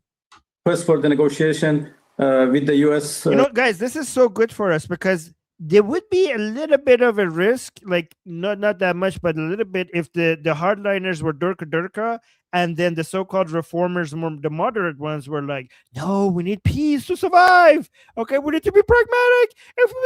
We need to go beg Trump to stop attacking us. Okay, but both the hardliners and the so-called moderates are like, no peace, durka, we will destroy America. Fantastic. Go all in. Why not? Let's see how that works out for you. For a ceasefire by us, and there is no request for the negotiation with the U.S. From us. We have never sent any messages to them. By the way, he's lying. They did send a message to the Americans, and the Americans looked at it and were like, this is absolute nonsense. So he's saying that we're not going to send them any messages after the Americans ignored their message. This is the best way to get President Trump to come and like, okay. Like, guys, remember President Trump final decision to go and take Maduro was when Maduro was making fun of President Trump. So this is exactly what we need on TV. Minister, you said that Iran cannot reach U.S. soil, right? The American homeland with the weapons that you have right now. Is there any other way that Americans should be concerned that Iran could attack the American homeland? Lone wolves? No, they have enough bases around us. Why we should go further than that? They have enough soldiers. They have enough, military assets, and they have enough military bases. Actually, guys, they might want to activate some sleeper cells And if they do that, that would be a terrible mistake on their behalf, because there's no faster way to get the Americans to support these military operations by activating some sleeper cells in the United States, if they decide to do that. In military installations, so we don't need to go beyond that. The Strait of Hormuz hasn't been closed, but the threat of its closure has disrupted the international economy. If this war continues, will Iran try to close the Strait of Hormuz? I mean, they already tried. We had the audio confirmation of it. Armin, they have no navy left, remember? So, Yeah. so this interview is happening when there's no navy. Yeah. So listen to what he says now. Okay. But they have not closed it. It is the ships and tankers who don't try to pass through to cross the strait because they are concerned about being hit by either side. So we have no intention to close it right now. You don't have intention. What are you going to close it with? What are you going to close it with? But did they did have the intention? We played on here on Iran Revolution Live, them commanding ships that the strait is closed. They did close it for a little bit before the entire navy was destroyed. But as the war continues, we will consider every scenario. For the time being, we have not done yet. And this is giving me Hitler, vibes. You know how Hitler, when he was in his bunker, he was seeing imaginary troops that he didn't have on his table. They were like, "Oh, these people will come from here," and people were like, "Those do not exist. Like, what imaginary troops are you talking about?" I think this is the same. What are you gonna with what forces are you going to do that? The strait is almost empty of ships and tankers because of the because your ships are at the bottom of the Persian Gulf. Your ships are at the bottom of the Persian Gulf. That's why it's empty. Yeah, and the reason why the ships are not passing is because even without your navy, you guys still have some Shahed drones that you could hit these ships with, and these ships are very, very risk averse. So even if there's a slight chance that they might be hit with a drone or something, they don't want to take the risk. Which, by the way, this is going to motivate more countries to want to see you fall faster. In this war, are international oil tankers potential targets for Iran? No. Why they should be a goal for? He can't even speak. Who made this the foreign minister? Who gave he just wants to say no. Why should we target them? But he can't speak properly. Isn't your job to speak on behalf of your regime? Look at this. International oil tankers potential targets for Iran? No. Why they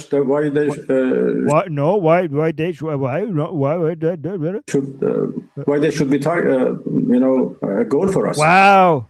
Oh my God, get it out. Like it's one sentence. Come on, you can do it. Araghchi, I know you can do it. I know it's a simple sentence. Come on, I believe in you. Get it out. Iran threatened tankers in the Strait. Look at him. Like one more time. Like look at this. No, why they should be a goal for us? Well, is everything okay, Araghchi? Are you scared? Like, is everything okay at home? Armin, are you panicking? What? Armin, we are living through we are literally living through second by second the fall of the Islamic regime, and this interview is going to go down in history. Like, this is one of the most epic things I have ever seen. We should do a music. Somebody should make a music of him saying everything is okay, and then switch to a scene of their military being destroyed, and we're going to defeat them, and then their military stuff being destroyed, and then keep switching between him saying everything is fine and the Americans are failing. I think that would be a good music if somebody makes that. Honestly, Armin, this is better than any sort of parody or comedy about dictators that I have ever seen in my life. And Armin, the best part is yet to come. You haven't even seen the best part. No way. You're kidding me. This was not the best part? Okay. No. آره تازه جای خوبش مونده آرمین جای Yes, خوبش soil cheesy Wow. nachos, soil cheesy nachos. It's so good. Okay. Yeah, people are saying so much meme material. Yeah. Iran threatened tankers in the Strait of Hormuz. Iran has already threatened them to set them afire. No, we have not threatened them. You did. What are you talking about? Wait, is he not following the news? I know the IRGC is not updating you like they but at least watch the news, Araghchi. I know that the IRGC doesn't consider you important enough to give you updates, but at least watch the news. They have they are concerned themselves and they don't use the Strait of Hormuz because of the concerns they have to be hit by either side. The reporter, he's laughing. The reporter is like, what am I dealing with? Like, we literally have evidence. We have audio messages. Like, we have the recordings of the IRGC Navy when they were still there, contacting ships saying to back the F off before something happens to them. What are you talking about? This reporter can't believe it. Look at him here. Because of the concerns they have to be hit by.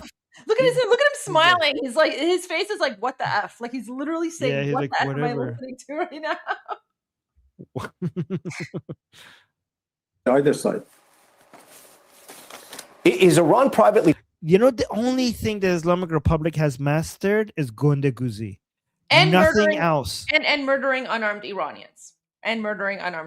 They're good at that. They're good at murdering us, but that's about it. Yeah. Talking to U.S. officials right now through back channels? No. Lies. They tried. And Go back because the reporter. Okay, so play this again from the beginning, and then just look at like the reporter pausing, and he's all confused. By either side. Is Iran privately talking to U.S. officials right now through back channels? No. There's no communication with you and Steve Witkoff or Jared Kushner? They're just not returning the calls, guys. They're desperately trying to beg. I know they're desperately trying to reach the Americans, and the Americans are just like, yeah, whatever. You guys, because everything they say is completely retarded. The American every time right now in the middle of the war, every message the Islamic Republic is sending to the United States, they're looking at this and like, these people are clueless regarding what's happening right now. So they're not even bothering responding. So he's just bitter that they're not answering. There's no communication with you and Steve Witkoff or Jared Kushner? No, not after Thursday that we met last time. We met last Thursday. We negotiated for all. Oh, by the way, he might actually be honest here because he doesn't know, because he's not, guys, this guy is just for show. Like the main people, decision makers are within the IRGC. So there's the IRGC tries to sometimes directly communicate with the Americans secretly. And any communication that he has with like Witkoff or Jared Kushner, that's just for the media. Almost 7 hours. They were so happy when they left the negotiation table because we were able to make. He's like, but we were having such a good time. Why did they bomb us? Everything was going fine. Everything, we were just talking and everything was going well, and then we were bombed again. You fell in a trap, you goddamn idiot. You should have, you know what you should have done, Araghchi? You should have watched Iran Revolution live, and then you would have known exactly what's happening here. You're like, I didn't see that coming. The negotiations were going quite well. Why did they do this to us? Well, your problem is you're not watching Iran Revolution live. If you were watching, you would have known that you're falling in a trap.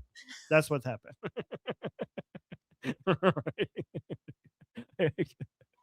Oh, God. I mean, you should have known this because you have played this game or yourself against Obama and Biden.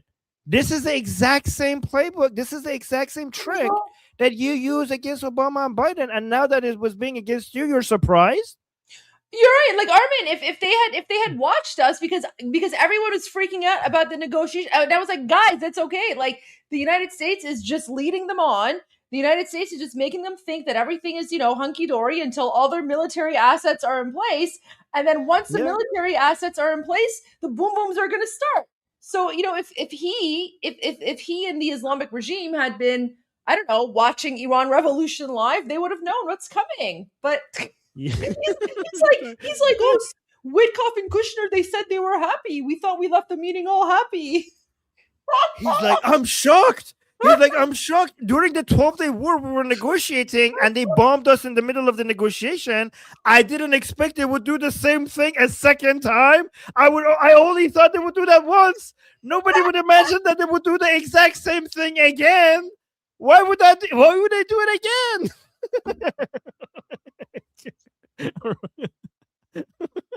You're such an idiot. This is such an idiot. Like, they already played this trick on you once and you fell for it again. You fell for it again. Guys, so wow. So for everyone watching, do you now understand why I kept on playing the interviews with President Trump back in July, like right before they attacked Fordo? I was like, guys, pay attention to the way President Trump is speaking, pay attention to his wording, because this is what he said. And then 24 hours later, they attacked Fordo and Natanz. And that was back in the summer. And I was seeing the same patterns happening again. And I was like, guys, like it's the same thing that's happening here. Yeah. How did they not see it? I don't know I don't know how they didn't see that.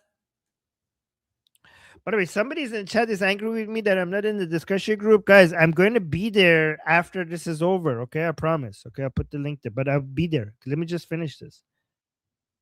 Significant progress, as the Omani Foreign Minister said in his statement, and he checked his statement with both sides, and both sides agreed with the term he used. And we were made really significant progress. They were happy when they left, but poor Araghchi. Like, but we were. I thought we were friends. Why you do this to me? We were having such a good time in the negotiations. I don't know what happened after they left. Oh, he just said, I don't know what happened. What happened? I mean, the audacity of saying that, because now we know in the negotiations with Witkoff, this mofo reminded Witkoff that with the enriched uranium that they already have, they could make multiple atomic bombs. This man said that to Witkoff in the middle of the negotiations. And Witkoff came out and said, once I heard that, I knew then that negotiations are completely off. Like, this is not going to go anywhere. He threatened Witkoff. Guys, do you know what it takes for Witkoff to say, okay, diplomacy is over? Like that, if you manage to convince Witkoff that the time for diplomacy is over, then I don't know. There's no hope for you. Okay. Armin, can I just add something here? So when he says, well, when they left, they were really happy, I'm thinking, well, maybe the reason they were happy is because when you threatened them with 11 nuclear bombs, they were happy because they were like, we don't have to deal with these negotiations anymore. And now we can just tell President Trump to get rid of you guys. So, I mean, I would be happy too, because I would be like, yeah, President Trump, just go get rid of them. So I need to go spend time with my children. Thank you for short. Thank you for putting an end to it. Now I could go spend some more time with quality time with my wife and children instead of spending time here with you. Okay. Progress. They were happy when they left, but I don't know what happened after they left. I don't know. Well, you were caught off guard. Like, you're admitting that you were caught off guard. So you suck at diplomacy. You suck at politics then. Like, I don't know what happened. Wow, what didn't you say the Americans are failing at everything? How were you caught off guard? Happy when they left, but I don't know what happened after they left. And I asked, fool me once. Yeah. Iran's foreign minister about whether his country is prepared for a possible ground invasion from American troops. Watch this. President Trump has not ruled out boots on the ground in Iran. Are you afraid of a U.S. invasion in your country? He's going to say, no, bring it. No, we are waiting for them. There you go. Yeah, sure. You are waiting. Look at that smile. Sure, buddy. Look at that smile. Oh, we're waiting for him. So confident. Armin, okay, just play it once. Like the reporter, he has to like reboot. Like مغزش like منفجر میشه, and then he pauses and he's like, what? Boots on the ground. Yeah. So, okay. Watch this. President Trump has not ruled out boots on the ground in Iran. Are you afraid of a U.S. invasion in your country? No, we are waiting for them. Oh my God! Look at this guy is just silent. But look at you were waiting. Look at Araghchi smile, and this guy is like, "What the hell? You're waiting for it?"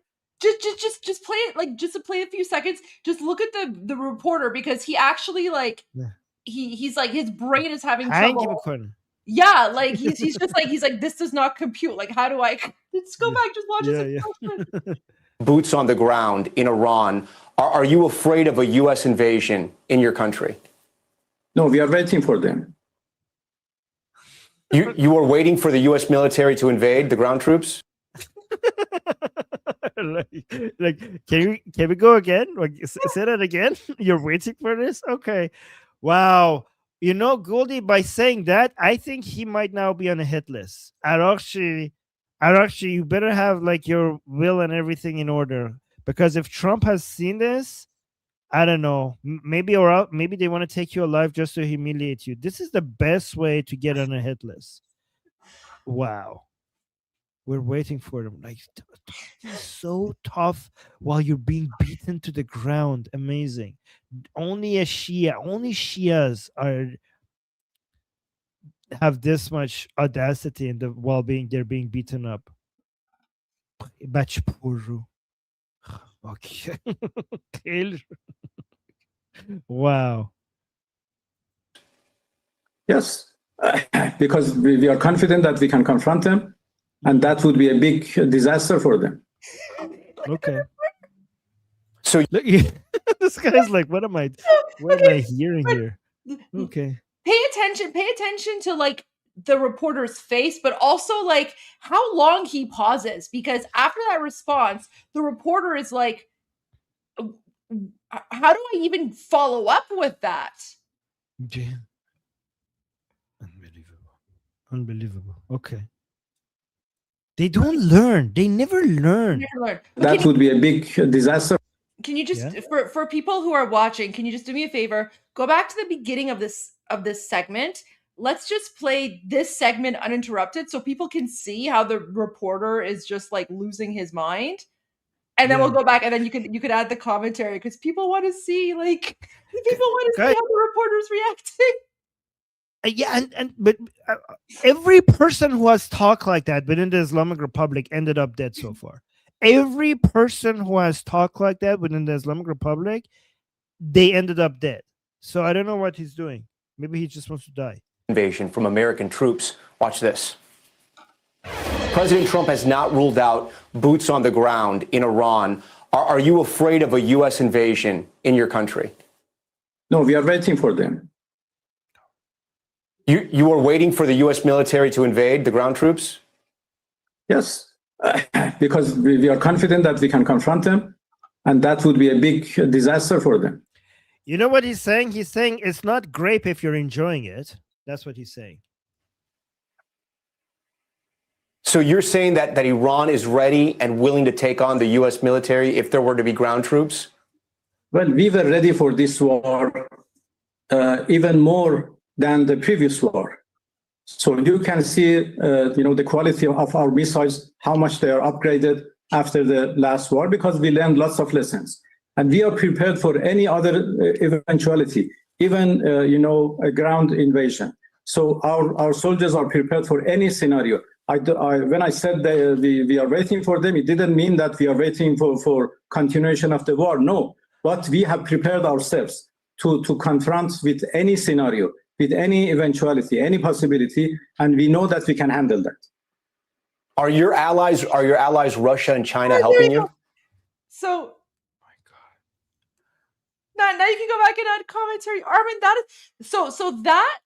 that interaction right there is one of the most insane things I have ever seen in the news, like ever. Like, it's just one of the craziest things I've ever seen. Like, that is something that you would see in like, you know, a comedy movie about, you know, dictators. Like that would be like part of, I don't know, like The Dictator 2 with Sacha Baron Cohen, or I don't know, something you would see on Saturday Night Live or The Babylon Bee. Like I would have never expected to see something like this in real life, but this is literally real life. This is the Islamic regime. Again, this is why we say that if you shove a sword up these people, you know what?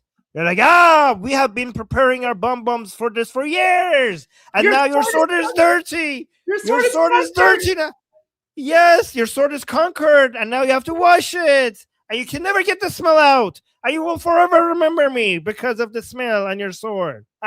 We have been planning for this for many, many years. Your sword fell into our trap. Wait, I just want to answer a quick super chat here. So greetings to you both. Jason asks, when the regime has been taken out and Iran is once again stable, do you think that me as an American would be welcome as a tourist? Persia has always fascinated me.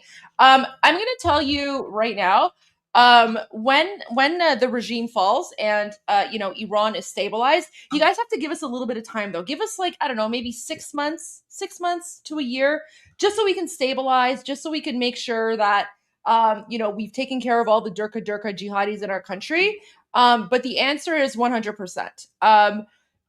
Israelis and Americans are going to be the most loved people in Iran. So at this point, we Iranians, we already consider you as like part of our family. So literally all you have to do, like when Iran is free and the country is stabilized, literally all you have to do is just like show up and just be like, I'm American, and everyone's going to want to just like take you home and host you and feed you. And yeah, it's going to be like a hostage situation, but not in the way you think. Like it's going to be like Iranians are, you know, so appreciative that everyone's going to want to like take you home and like feed you food. So yeah, it'll be like a hostage situation, but like the good kind of hostage situation where you know, like everyone's very, very hospitable. Let's put it that way. So, yeah. Gouldy, I just got $100 super chat. $100. Oh, that's amazing. Wow. That's crazy. Thank you. Saying, I found this channel nearly 60 days ago when the uprising began and have learned much about the Persian people, MEK, etc. Thank you for your continued coverage and knowledge. Well, thank you so much. That's so sweet. You guys are so generous. That's amazing. Guys, so to all of our American Israeli friends, yeah, basically, if you come to Iran, just plan on gaining weight because we're very hospitable. We force feed people. So, you know, think of like Italians. You know how like, you know, you go to like an Italian household and you just have to eat. Yeah, Iranians are like that, but it's like 100 times more. So it's going to be a lot of kebab, a lot of like, I don't know, borma sabzi. Like it's just plan on getting fat when you come here because you have to eat our food, and our food is very delicious. But it's like everyone's gonna like feed you, right? So it's just like one thing after another. So yeah, Americans, honestly, guys, we cannot wait to host you. We cannot wait to have you come visit us. Again, literally, all you have to do is show up with like an American flag and be like, I'm American, or you know, I'm Israeli, and you'll just be like immediate family. So we cannot wait. And guys, honestly, everyone else in the world, also 100% welcome. So it's not like the only people who will not be welcome in a free Iran are the Durka jihadis. If you're a Durka jihadi, we don't want you. Like we are Allahu Akbar out. So if you're like, you know, free Palestine, or if you're a communist or whatever, we have zero tolerance for that. But if you're a patriot, you know, if you're a freedom fighter, 100%. And yes, there are synagogues in Iran, and we plan on rebuilding many more. But let's go back to the interview because Armin has to go to his. Guys, yeah, I know people are saying, Armin, are you not coming to the group chat? Guys, it's only a few more seconds, okay? I promise right after this, I'm coming to the group chat, okay? Well, Armin, you also promised that at least once a week, you know, you might have to skip your group discussion. So this might be one of those times. Oh, yeah, but I thought we will schedule it. We will figure that out ahead of time. Because I need to tell people. Yeah, so you're gonna have to cancel your group discussion tomorrow because tomorrow I won't be around. But we'll talk about that later. Okay. But so then let me make sure I go today. So let me finish this. Yeah. I'll stop talking. No, it's okay. let's watch this. Well, they are supporting us politically and otherwise. Oh yeah, that means they're not returning our calls. Okay. از در عقب بهشون کمک میکنن. Yeah. Wow. Armin, that's the meme you sent me. That's the meme I shared last night. When they say they're supporting, you should share that meme. Yes. Where is that? Where did I? Oh yeah. So guys, here's a support. Hold on, let me download this from. I sent this to Colby. So they're asking if China and Russia are supporting you guys. By the way, I've been telling people for years that if there's ever a war with a military operation with the Islamic Republic, people are like, oh, China and Russia are going to help the Islamic Republic. I'm like, no, they won't. No, they won't. And now you see, I was right about this. And this is the level of support that you could expect. China has mentioned that we are not providing military support to Iran. We only offer moral backing. So this is Khamenei saying, we need our support. And this is their support you're getting from China. You're doing great. You're doing great. Like, yeah, go. You got this. Good job. Moral support, moral backing. By the way, this top part is actually their official response. We only offer moral backing, moral support. Yay, you got this. Good job. It's so good. Wow. Okay. Guys, the Islamic Republic is not worth going into a war with the United States. Like, obviously it's not. Like, who thought that Russia and China are going to get involved in a world war over what? The Islamic Republic? Are you kidding me? Oh my God. Are your allies Russia and China helping you? Well, they are supporting us politically and otherwise. Moral support. Are they supporting you militarily? No.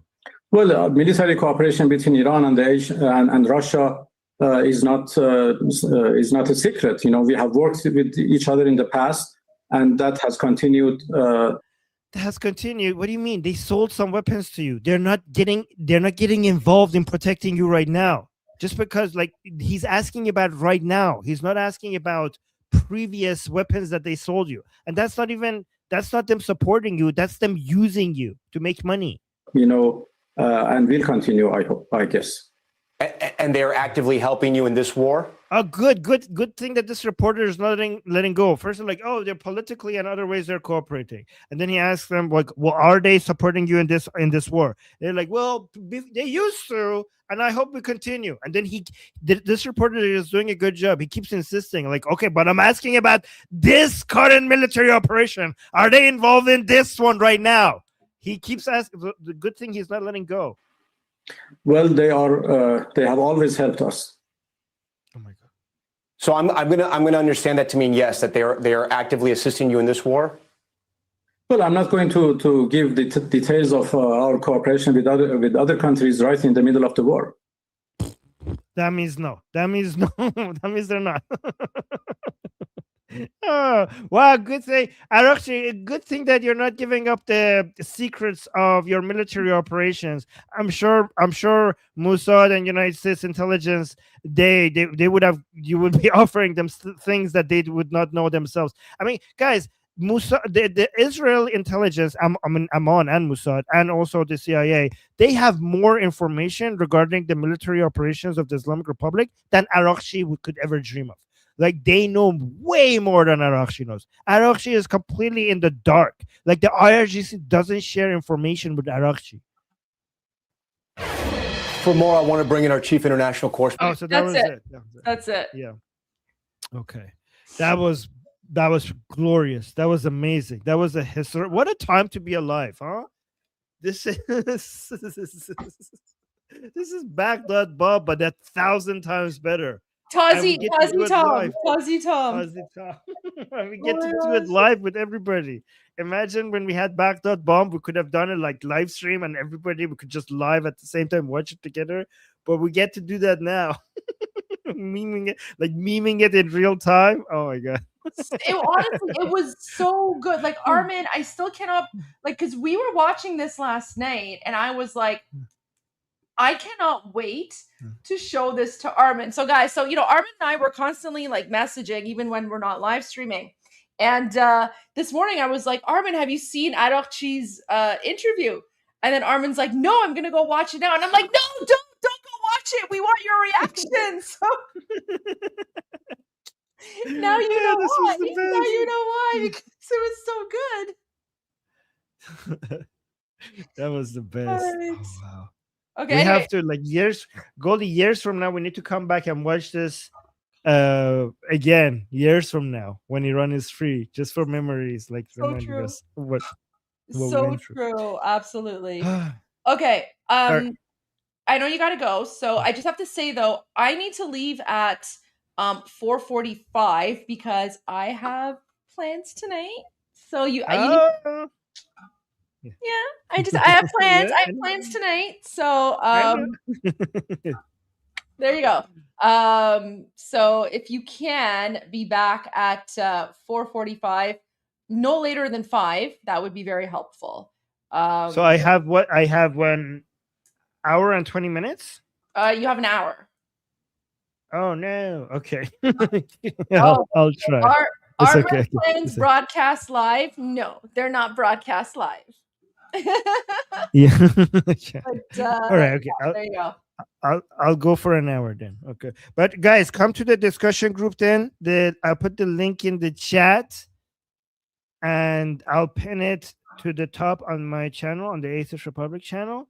And come over there. We're gonna have our group discussion. You could ask me questions there for just 1 hour. And yeah, just join it. It's a really good community. We talk about politics and people ask me questions, and after I leave, people stay and they have their own discussions. Okay, so the link is in the chat. Come join me there, and I'll see you guys very soon. I'm Esmail Qaani, Javid Shah, Payandera. See you guys there.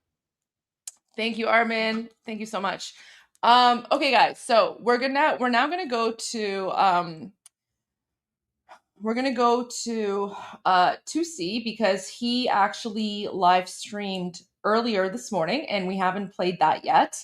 And 2C gives a lot of the updates that we still. I'm not gonna stream my date. I'm not gonna live stream my date, guys. I'm sorry. I'm sorry. I'm not gonna live stream my date. But before I go, there's one super chat here. So Pushup says, maybe in a free Iran, I can find a Persian girlfriend who can cook fisinjun. I hope they don't mind the Greek heritage despite 300. So I can say that, like, we Iranians, like, we love Greek people. We're actually very grateful to Greek people because, you guys have also managed to keep our history alive. So, the fights that we used to have in the past, whatever, it just basically means that we're cousins and we're basically family. One of my best friends, she's like a sister to me. She's Greek. So there's that. However, in terms of whether or not you can have a Persian girlfriend, I'm just going to say this very bluntly. Guys, one of the reasons that, we Iranian women are like, all I can say is like Iranian women, the reason that we're so, confident and celebrated is because we're very lucky to have Iranian men. So Iranian men have always been very appreciative and supportive of Iranian women. It's pretty much within our culture. For example, when the Persian Empire was founded, women's rights were equal to like women and men had equal rights. So 2,500 years ago, women in the Persian Empire under Cyrus the Great, women were landowners, they had businesses, they had men working for them. Women had the exact same rights as men. So this concept of, equality between men and women, that goes back to the time of the Persian Empire. And in fact, back then, under Cyrus the Great, when a woman in the Persian Empire got pregnant, she actually got paid maternity leave. So the Persian Empire gave Iranian women paid maternity leave. Not only that, their paid maternity leave was actually higher than their salary. Why? Because 2,500 years ago, the Persian Empire, recognized the contribution that women are giving to society by giving birth to children. So even the concept of maternity leave was invented by the Persians. So having said that, you guys can, you can try to find a Persian girlfriend, but we Iranian women, we love and appreciate our Iranian men because they're always there to promote us and lift us up and support us.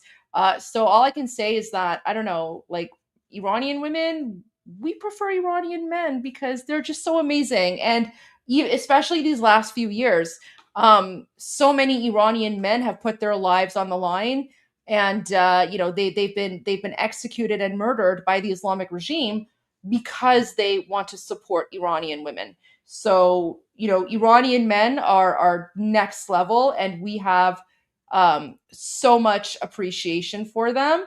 And yeah, there you go. That's all I can say. We Iranian women, we love and appreciate our Iranian men because they're the ones who've been executed by the Islamic regime for speaking out and supporting us and backing us. So there you go. I mean, so all I can say is you guys can try. You can try to get a Persian girlfriend or an Iranian girlfriend, but I mean, good luck, because we prefer Iranian men because they're just amazing, right? Anyways, there you go.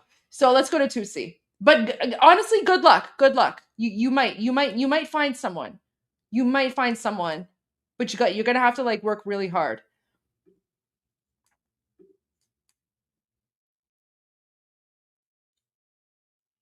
All right, let's go to Tusi, and I'll see you guys in a little bit.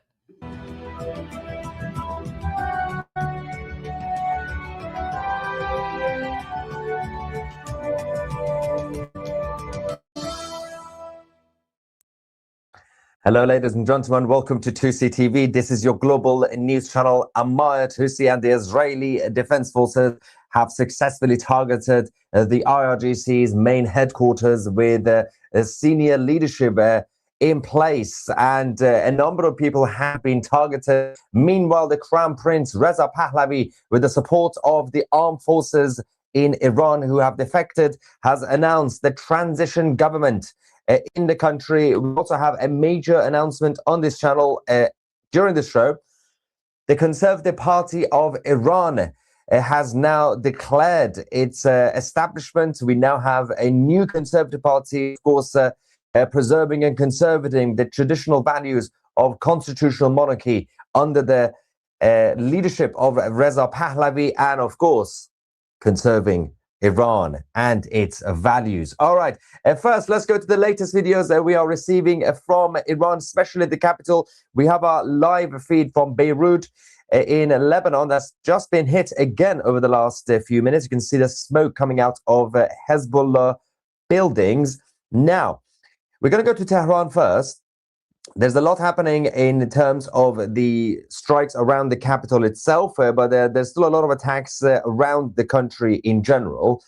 First, let's talk about the Islamic Revolutionary Guard Corps' Mossad base, which is in the western part of the city near the so-called Azadi Square.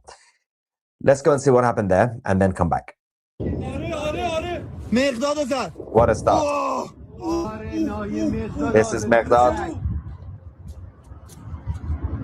A huge attack.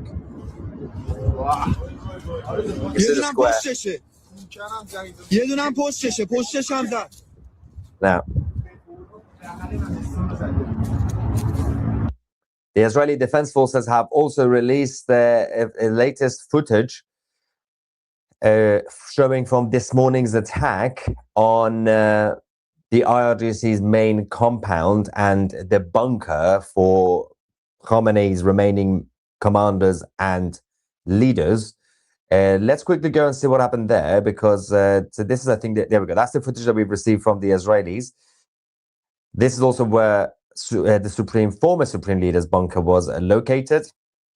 Of course, now everything has been destroyed. The Israeli intelligence indicated that there was an important meeting taking place this morning.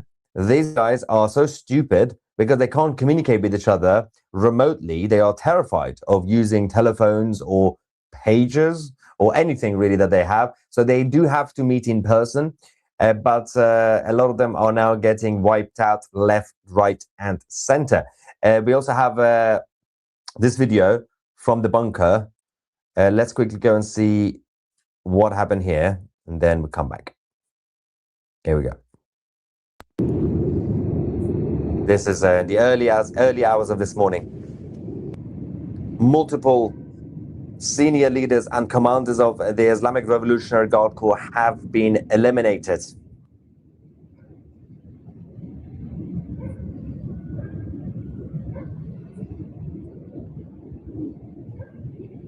Insane, right? We got more footage coming as well. There we go. This was very early.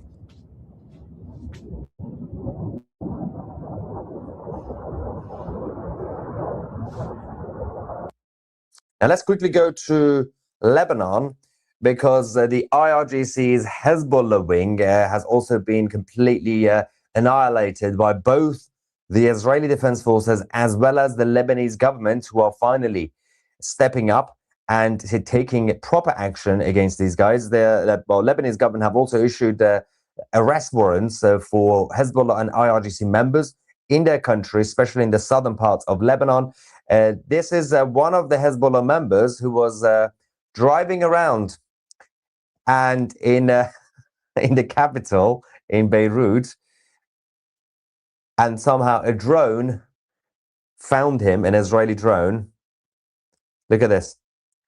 Just watch the car, right? That car. Keep watching, keep watching, keep watching. Oh no, it's gone.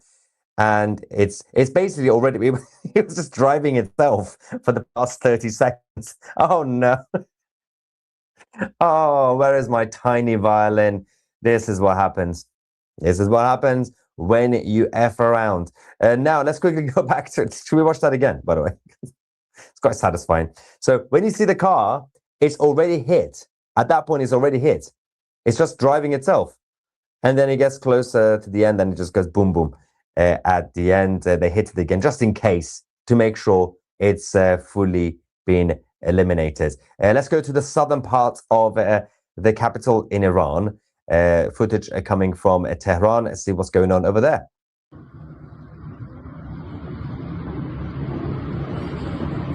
There you go.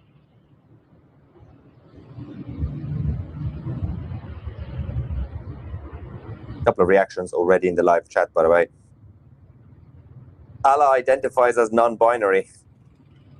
Important things to focus on, guys. Carter says, what was the IRGC thinking in attacking other nations in order to crush the revolution in Iran? Well, on paper, the strategy made sense. On paper, that was actually a good move for them, because they thought if they put pressure on the Arabs, they will put pressure on President Trump. But they went a little bit too far, and I think that kind of backfired the whole plan. Sharon says, hallelujah, right on schedule. Well, you or me. All right, let's quickly go to the major announcement by the Crown Prince Reza Pahlavi, the leader of the opposition in Iran, who has now addressed the Arab partners in the Persian Gulf, urging them to recognize the transition government that is coming with the support of the Iranian people and, of course, those in the armed forces who are, by default, armed, and will be providing support for this transition government under the leadership of Pahlavi. The Islamic Republic has launched missiles at the United Arab Emirates, Bahrain, Qatar, Kuwait, Oman, Jordan, Iraq, and Saudi Arabia. It is targeting our Arab neighbors. These violations of their sovereignty are unacceptable, and we condemn them. But this is nothing new. This is who the Islamic Republic has always been, and this is why it must end. For nearly 5 decades, this terrorist regime has sown chaos and bloodshed across our region. It propped up Assad, turning Syria into a graveyard. It planted Hezbollah as a state within a state in Lebanon.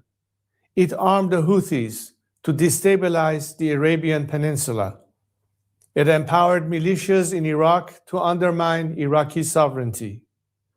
It attacked the economic hubs of the Kingdom of Saudi Arabia and the United Arab Emirates. None of this has ever been the desire of the Iranian people, but rather that of a regime occupying our country. Now, however, the landscape has fundamentally shifted.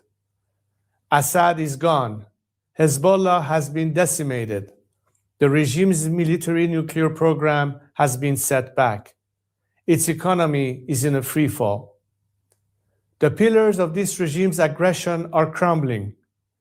The Iranian people have paid the price in blood to reach this moment. The regime massacred tens of thousands of my compatriots in just 2 days, but it didn't break the people. Instead, the regime itself is breaking.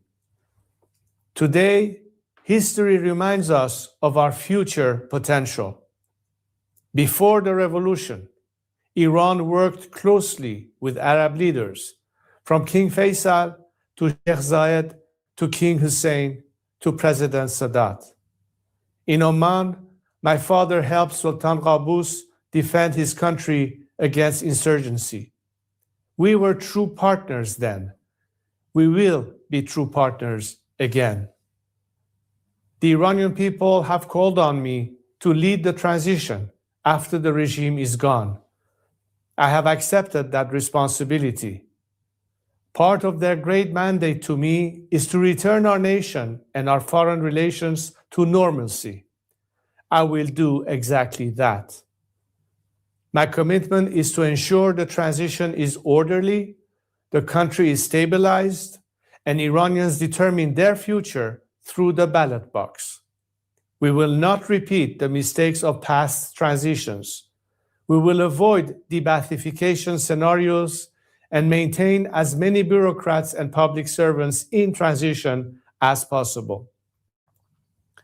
Iranians have made their choice at an enormous price.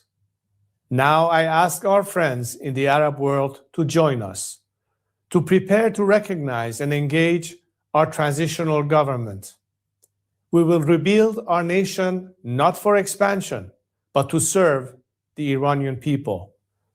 We will base our diplomatic relations not on exportation of ideology, but on mutual respect and shared interest. We will reintegrate into the regional and global economy to increase prosperity for the citizens of all of our nations. Standing with the Iranian people is not charity. It is a strategic investment in making our region one of the most stable, secure, and prosperous in the world. Together, we can build a Middle East our children will be proud to inherit. Take this path with us. Brilliant. Well done, the Crown Prince Reza Pahlavi. Of course, things, if they go back to normal health, they were when his father was alive. You had freedom, you had secularism, and of course, before that, you had constitutional monarchy. People can vote for their MPs in parliament. And we go back to some level of sanity. And these hardliners, these absolute nutters can finally go away. We just received some breaking news that Azerbaijan, the military in Azerbaijan, have now moved their artillery towards the Iranian border. Major developments in the north also happening. Also, another huge major announcement that now that we have about 42,000 people watching live, those of you who've joined 2C TV Plus over the last few days, as you guys know, we had some issues with certain things happening behind the scenes on the website. We had some problems. Everything's fixed now. Those of you who received your new passwords, it now works on both the website and the app. Apologies for that. And we had so many people going on the website at the same time, hundreds of thousands. The whole thing kicked off. But to give something back to you guys, a big announcement here. Coming up on 2C TV Plus, we got major documentaries and original series coming.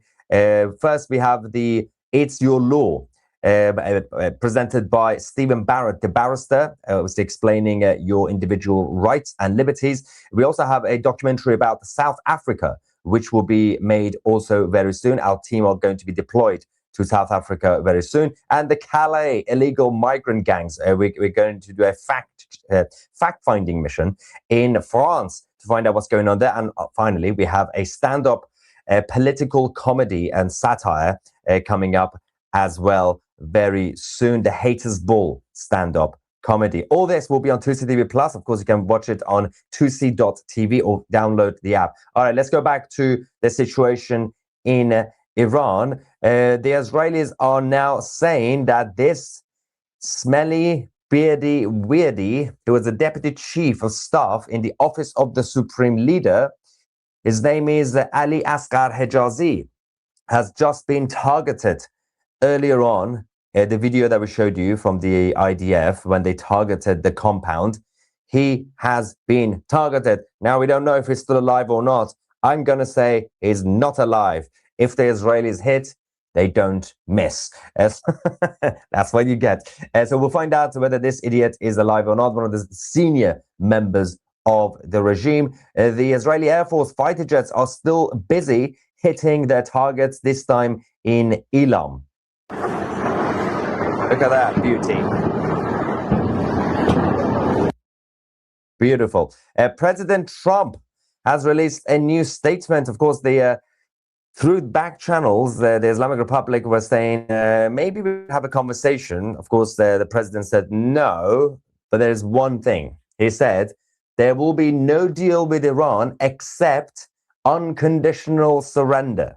After that, and the selection of a great and acceptable leader or leaders, we and many of our wonderful and brave, very brave allies and partners will work tirelessly to bring Iran back from the brink of destruction, making it economically bigger, better, and stronger than ever before. Iran will have a great future. Make Iran great again, MIGA. Thank you for your attention to this matter, President Donald J. Trump. So, unconditional surrender is back on the table. And surprise, surprise. Also, the Islamic Republic, this is fascinating. This is the video we received from the IRGC media. They have used long-range Araghchi drones alongside the cheap Timu ones, the Shahid suicide drones, 136 of them in recent strikes targeting Kuwait and the rest of the Persian Gulf states. Unfortunately, we can now confirm that at least 7 explosions have been reported today in Kuwait again.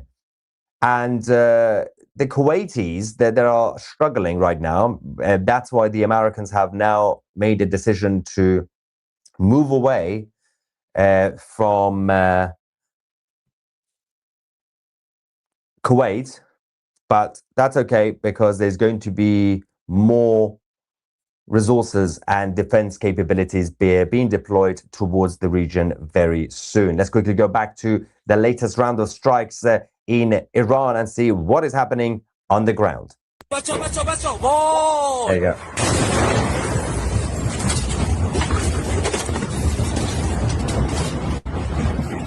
Yeah, that was another base that has now been annihilated. There is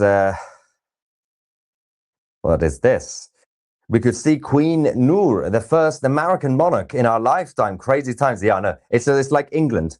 The history of England, of course, over the last 1,000 years, we had many monarchs who were actually not born in England.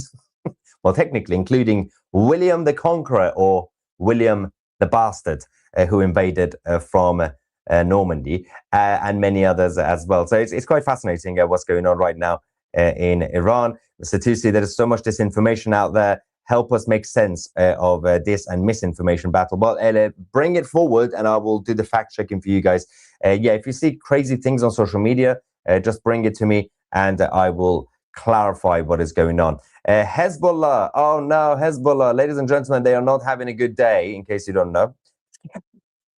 Oh no, look what happened here. These are the recent eliminations. Look at their faces. They're all gone. Again, where is my tiny violin? Yes, the IRGC's Hezbollah wing in Lebanon were a little bit surprised to be attacked. I'm not really sure why they were surprised. Everybody knew what was going to happen. but they were just standing around in the middle of the street saying, everything's fine. Oh no, there's a missile coming. So that's what's happened now with more of the senior members of Hezbollah getting wiped out. We also have confirmation that a secret IRGC missile and weapons production facility has been discovered. This is, I think, near the Saipa factory, which was targeted by both the Americans and the Israelis at the same time. بابا عجب بی‌پدرایی هستی شما آورده پشت شرکت سایپاس هست یا نظامی داشته درست می‌کرده پس چون این آدم هیچ ارزشی نداره بابا دمت گرم کرام دمت گرم واقعا خوب دست اینا رو کردی Thank you, President Trump. Well done, President Trump. He's discovering, basically the guy was surprised. He's like, wow, we didn't even know there was a secret facility right behind the Saipa factory. Well, that's what happens when you got both CIA and Mossad operatives working together to gather intelligence for months and months and years. So obviously, secret facilities in Iran are non-existent. There is no such thing as secret. These guys are going to find out where you're hiding. And you can see obviously the maximum ammunition was also there. That's why the smoke was massive. All right, we have another CCTV footage showing what happened yesterday. Of course, in central Israel over the last few days, they've been targeted massively. This video is from before, not now. And it shows the problems caused by the IRGC missile. So they've been using cluster bombs. So you've got cluster warheads that's hitting everything. You can see in this video that just dropped in the middle of the street. And those cars just behind the traffic light, they got extremely lucky, because if they were there a few seconds before, then they would have definitely been harmed and at least damaged. But there is more evidence coming that shows that the Islamic Republic are using cluster warheads, which is slightly naughty and a bit of a war crime. But we still haven't heard much from the so-called United Nations. Now, let's go to Beirut again. The Israelis are now targeting the suburban parts of the capital in Lebanon. There you go. You can hear the Islamic prayer, call to prayer as well in the background. Good timing, guys. Hezbollah strong in the suburb that continues. There we go. This is the aftermath of the strikes just outside of Beirut.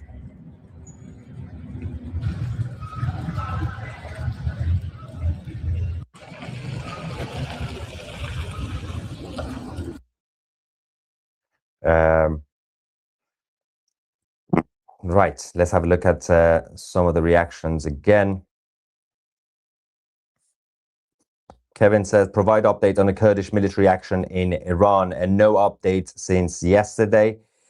What a gift of freedom this is to the Iranian population for the Nowruz 2026, or the Persian New Year, which brings March the 20th. God bless the Israelis. Yeah, to be fair, we are 2 weeks away from the Persian New Year. I don't think we're going to have an official New Year this year in Iran, because we're in the middle of war, but afterwards. Is the Instagram Iran Revolution info legit? I don't know. I don't follow that one. But you can follow 2CTV on Instagram. That is legit. Do you think he will take the throne or simply take a transitional lead? I think his priority is to be the transitional leader. And it's up to the Iranian people. There's going to be a referendum. Here we go. We just got breaking news. My dad has finally called us from Iran again. I'm not even kidding. He's literally calling. Stay with me. I'll be back.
Hold up.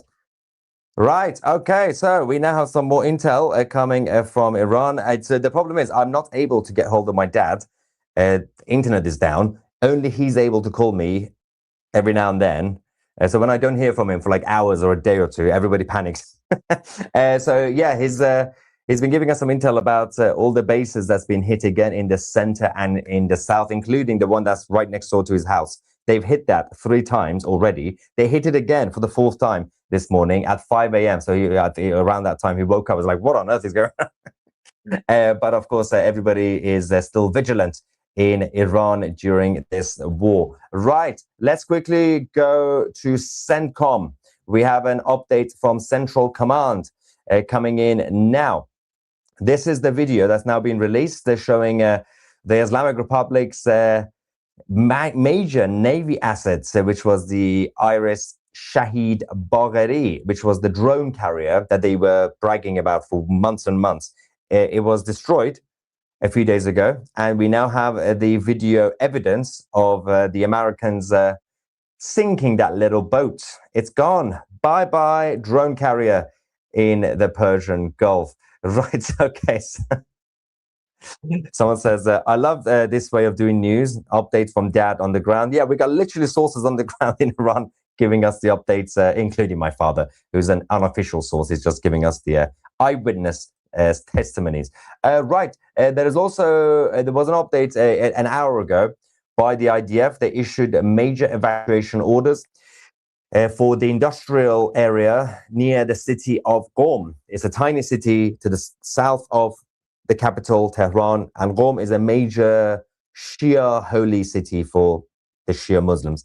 And there was a base there. You can see on the map. If you're around there, walk away, run away, hide, we are coming.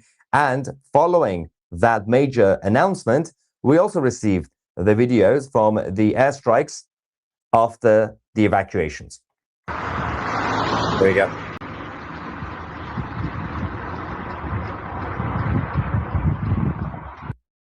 Now, what is happening? Mr. Tusi snitching on the Islamic Republic. He might need a spy code named like 007. No, he is 002C. Get it? Yeah, 002C. All right, let's go back to CENTCOM. We have another update from the brilliant US military. Central Command have also released this footage of the regime trucks that were transporting cruise missiles and anti-ship missiles as well, and also some drones. They're suicide drones. They have now been targeted by the Americans. Everything is going boom, boom today in Iran. And now we're going to take you to the Strait of Hormuz. There's been a major development over there. There's an island, small island, although it's technically still the biggest island that Iran has, I think, the island of Qeshm. We now have an IRGC warship that is currently going up in flames thanks to the Americans. There we go. You can see in the sea. Oh no. Oh no, no, no, no. Oh no. All right. A couple of things to also mention here as we continue to watch. So I'm just going to double check the latest intel.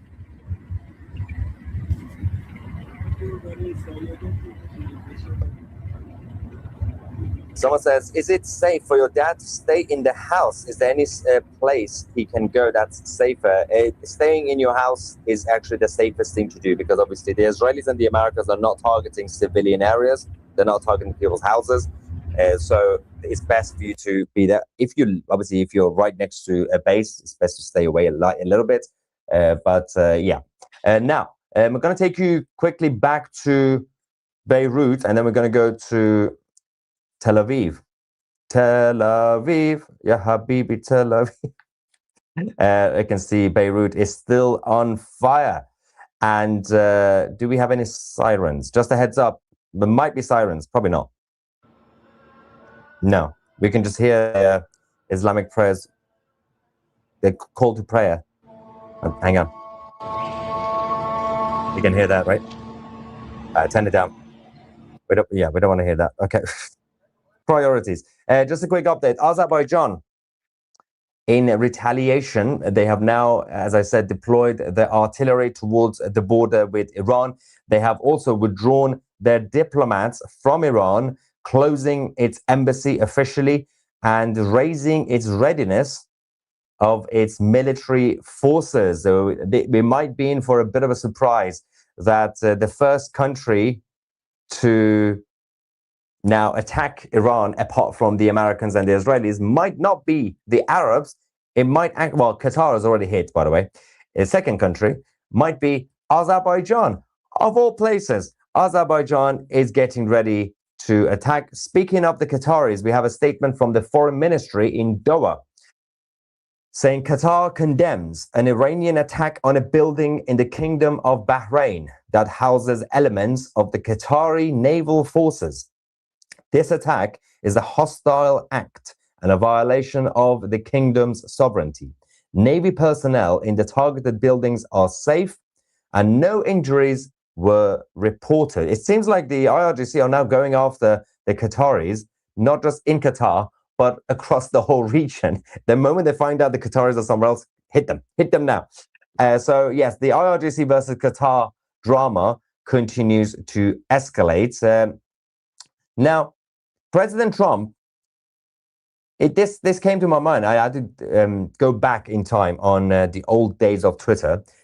He's been getting a lot of criticism from the liberal globalists, saying President Trump said he's the president of peace, and the Jews forced him to start this war. He never had a problem with the Islamic Republic, blah, blah, blah. And I said, that makes no sense. For those of us who are familiar with President Trump, he's always been consistent, including this. This is from the 5th of September, 2013.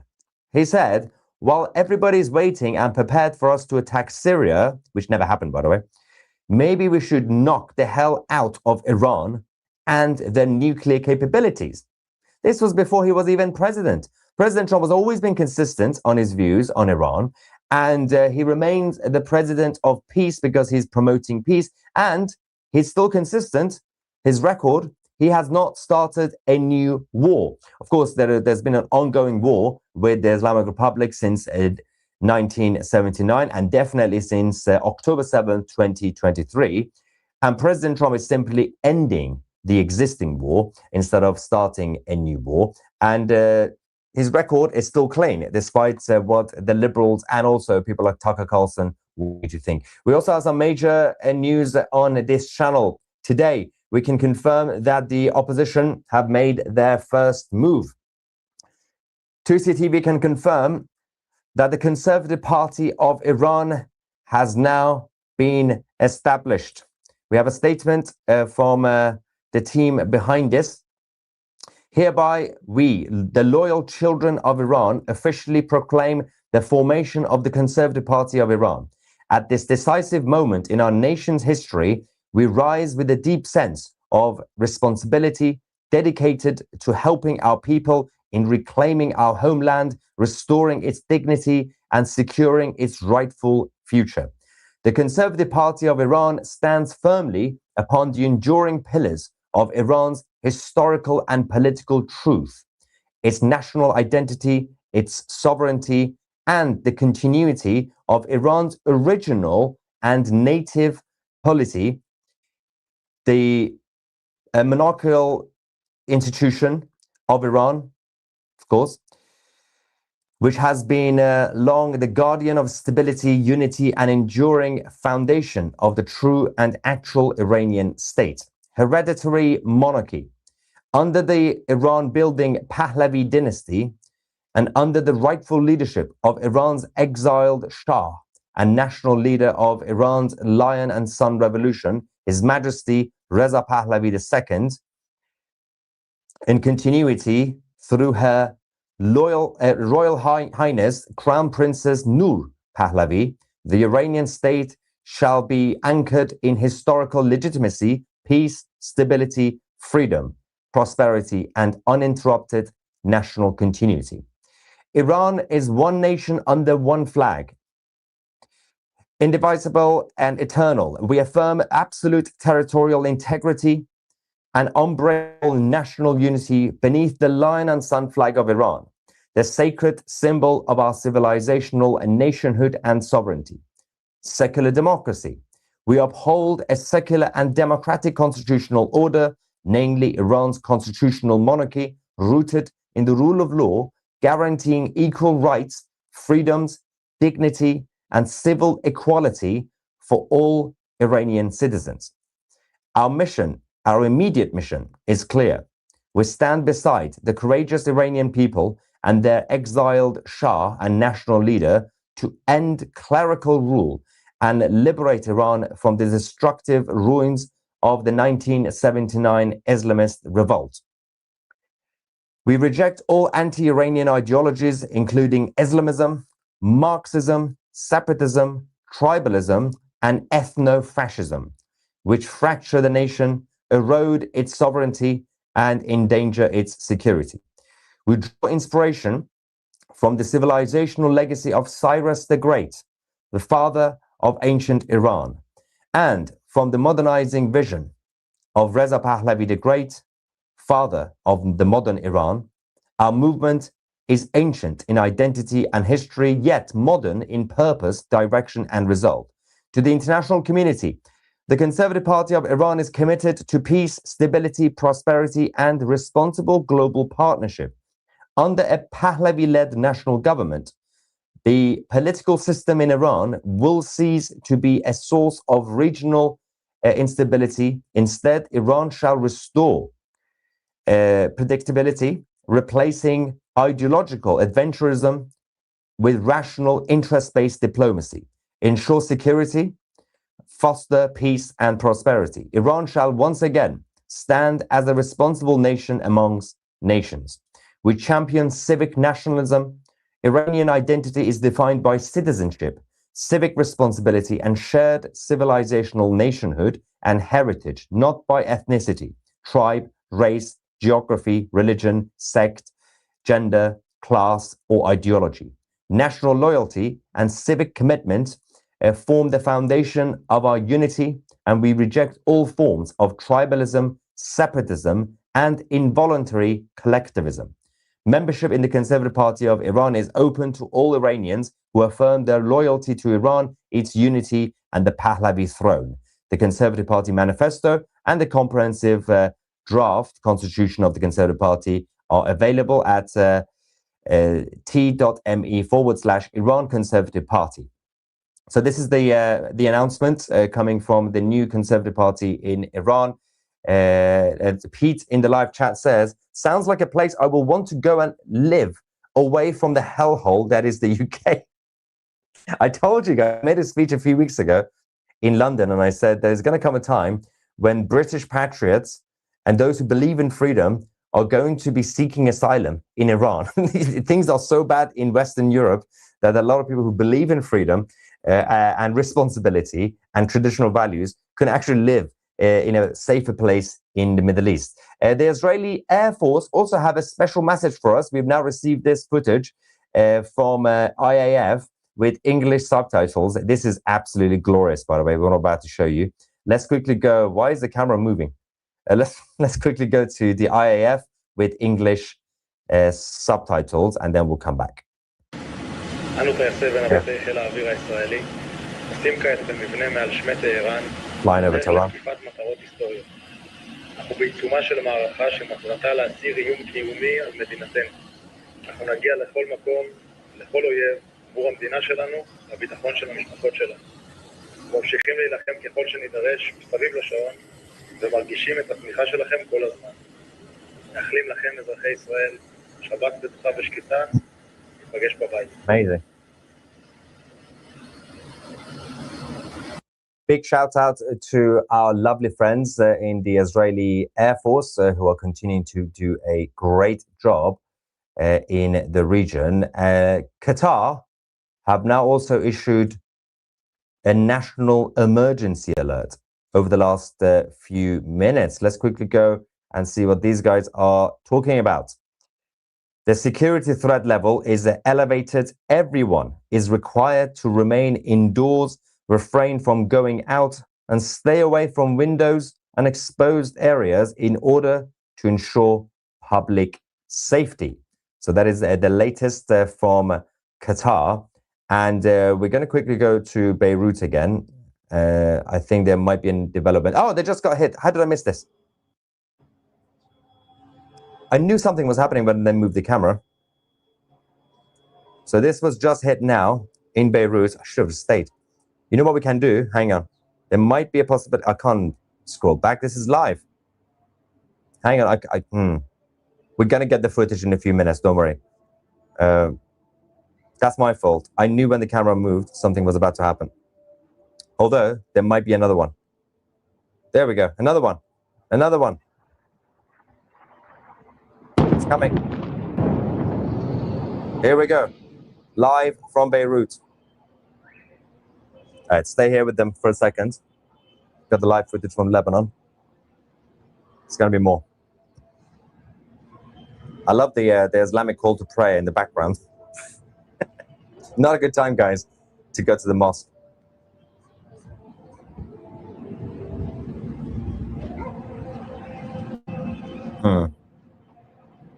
Right.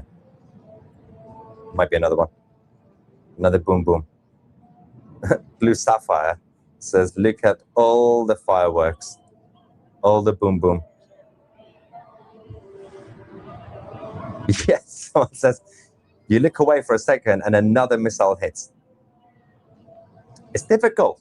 Everything's happening everywhere at the same time. I was trying to see what's going on in Qatar, and this happened. It's fine. We now have the live feed anyway, so what do we have from you guys? There's going to be more. They usually do a few in a row. Iranians are having bombing watch parties celebrating their liberation. I know we've been showing you guys on this channel. It's been beautiful. Sebi says, hey, BBC and lefties, Trump and Bibi will free 45 million women from oppression, the biggest ever, plus they will liberate 92 million Muslims. Their numbers, yes, their numbers. We don't have 92 million Muslims in Iran. Imagine. The largest amount ever. Feels good to smile for a second. I believe that the Iranian fallen prince should take control of Iran and transition it to a democratic republic. But the plan is to obviously lead the transition, but it's not the job of the Crown Prince to decide what the constitution is going to be. It's not the job of the Crown Prince to say we're going to have a democratic republic or whatever. It's the job of the Iranian people that is going to be a referendum on the constitution. Whatever they decide will happen. Any news in Russia helping Iran? The Sun has reported that Russia are now involved. Yeah, please don't pay attention to the Sun. It's not a good idea. Or the rest of the mainstream press. They've done their indirect support, but that's it. The IRGC said they've executed their top general. Is that true? Yeah, we heard some rumors about Qaani. That's the guy who we joked about for the past year or so, the Mossad agent. But he was close to Ali Khamenei. They said that they finally killed him, the regime, because they thought he was Mossad.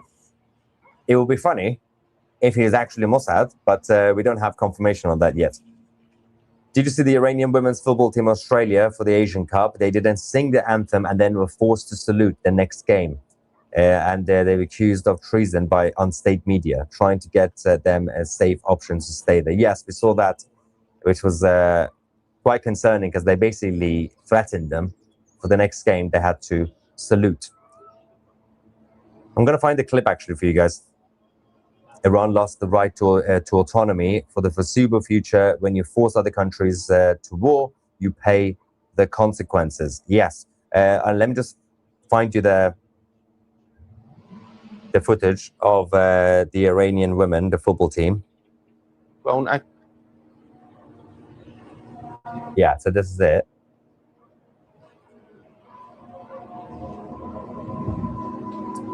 Will the IAF hit Lebanon again while I'm doing this? That's the main question, right?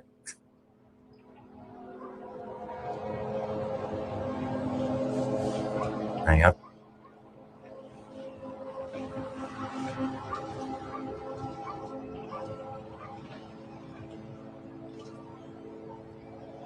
Okay. So what you're about to see what I'm going to do, I'm going to show you what they did the first time. Hang on.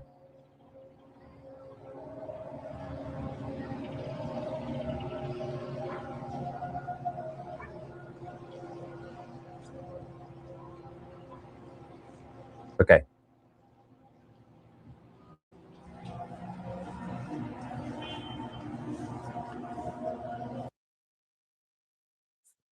Now,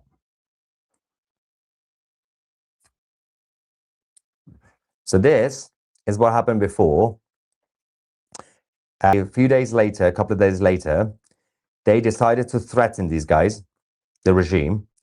And what actually happened was this, which was basically they started singing it by force and saluting. Nobody does that, by the way. Firstly, no real team, no real country, let alone the Iranians, even during normal times, you just sing the national anthem, right? You don't do this. They forced them to do a salute, right? And but while this was happening, the presenter on the IRGC media, this is what we have from him. He basically threatened them, saying they are doing treason. You got English subtitles for this. And let's go and see what this idiot was talking about. And then we'll come back. Hang on. Yeah, let's go. خائنین در زمان جنگ باید شدیدتر برخورد کرد. هر کسی که یه قدمی علیه کشور تو شرایط جنگی برمی‌داره باید شدیدتر باش برخورد کرد.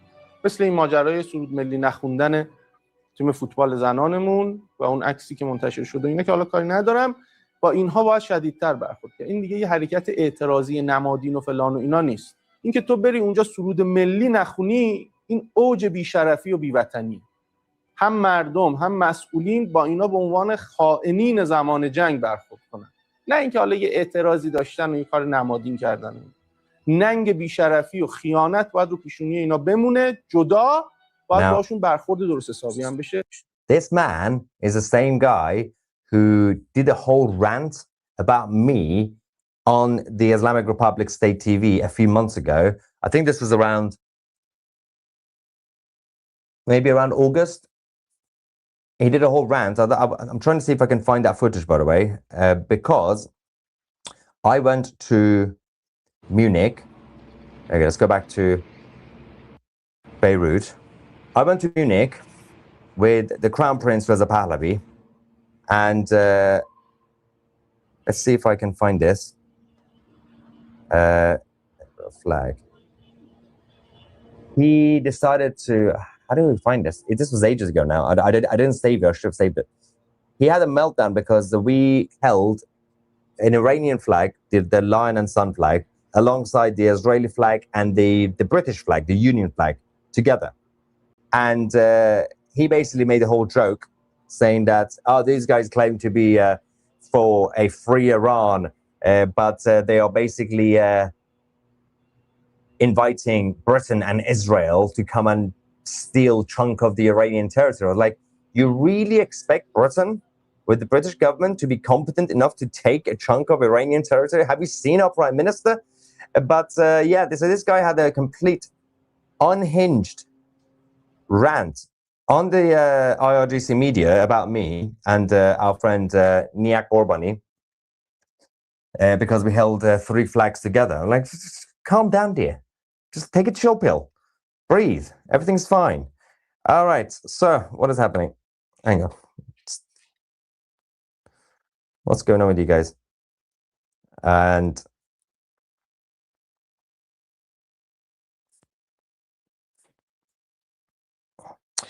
the ANC government says Shah Pahlavi is their friend. With him taking over, what do you think his foreign policy will be towards IRGC allies globally? Yes, I can confirm that the Crown Prince Reza Pahlavi will be very, very friendly towards Islamist terrorists. He's going to be loving Hamas. He's going to love Khamenei's son. He's going to have dinner with the Muslim Brotherhood. What a stupid question. How do we even respond to this? The people who basically got his dad and his family and everybody else pushed out and killed everybody, yeah, he's going to be very, very friendly. His global foreign policy is going to be quite nice towards IRGC proxies. No, it's not going to be nice. The first one to worry is actually Lula in Brazil, and also Cuba. You're next. All of you guys, we're watching. Venezuela is basically getting sorted because Maduro is gone. Hang on.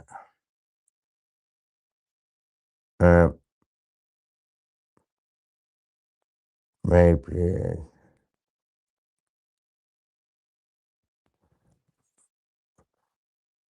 Okay. Things are happening. I'm multitasking. I don't know how. What is this? Hey, 2C, YouTube streamers are saying jets and helicopter-borne taken out on Iran bases are paintings. Can you confirm? On Iran's bases. Why are you watching YouTube streamers? Why are you getting your news from YouTubers? What is going on here? YouTube commentators or whatever they are. Stop it. The only thing that we have, the only evidence that we have is in fact this, which was was it the Israelis or the Americans? One of them. I think it's both of them, but I think this is something that the Israelis would do. This is what we actually received as evidence yesterday. I think the picture itself was Israel, but the Americans have been doing the same thing. And they tricked the Islamic Republic. The Islamic Republic didn't do it, but the Americans and the Israelis did this. They painted fake planes on their runways, and the IRGC hit them, thinking they destroyed the plane. That was funny. But no, the IRGC are not smart enough to come up with a genius idea like this. They've actually lost their planes because the Americans and the Israelis know exactly what they're hitting.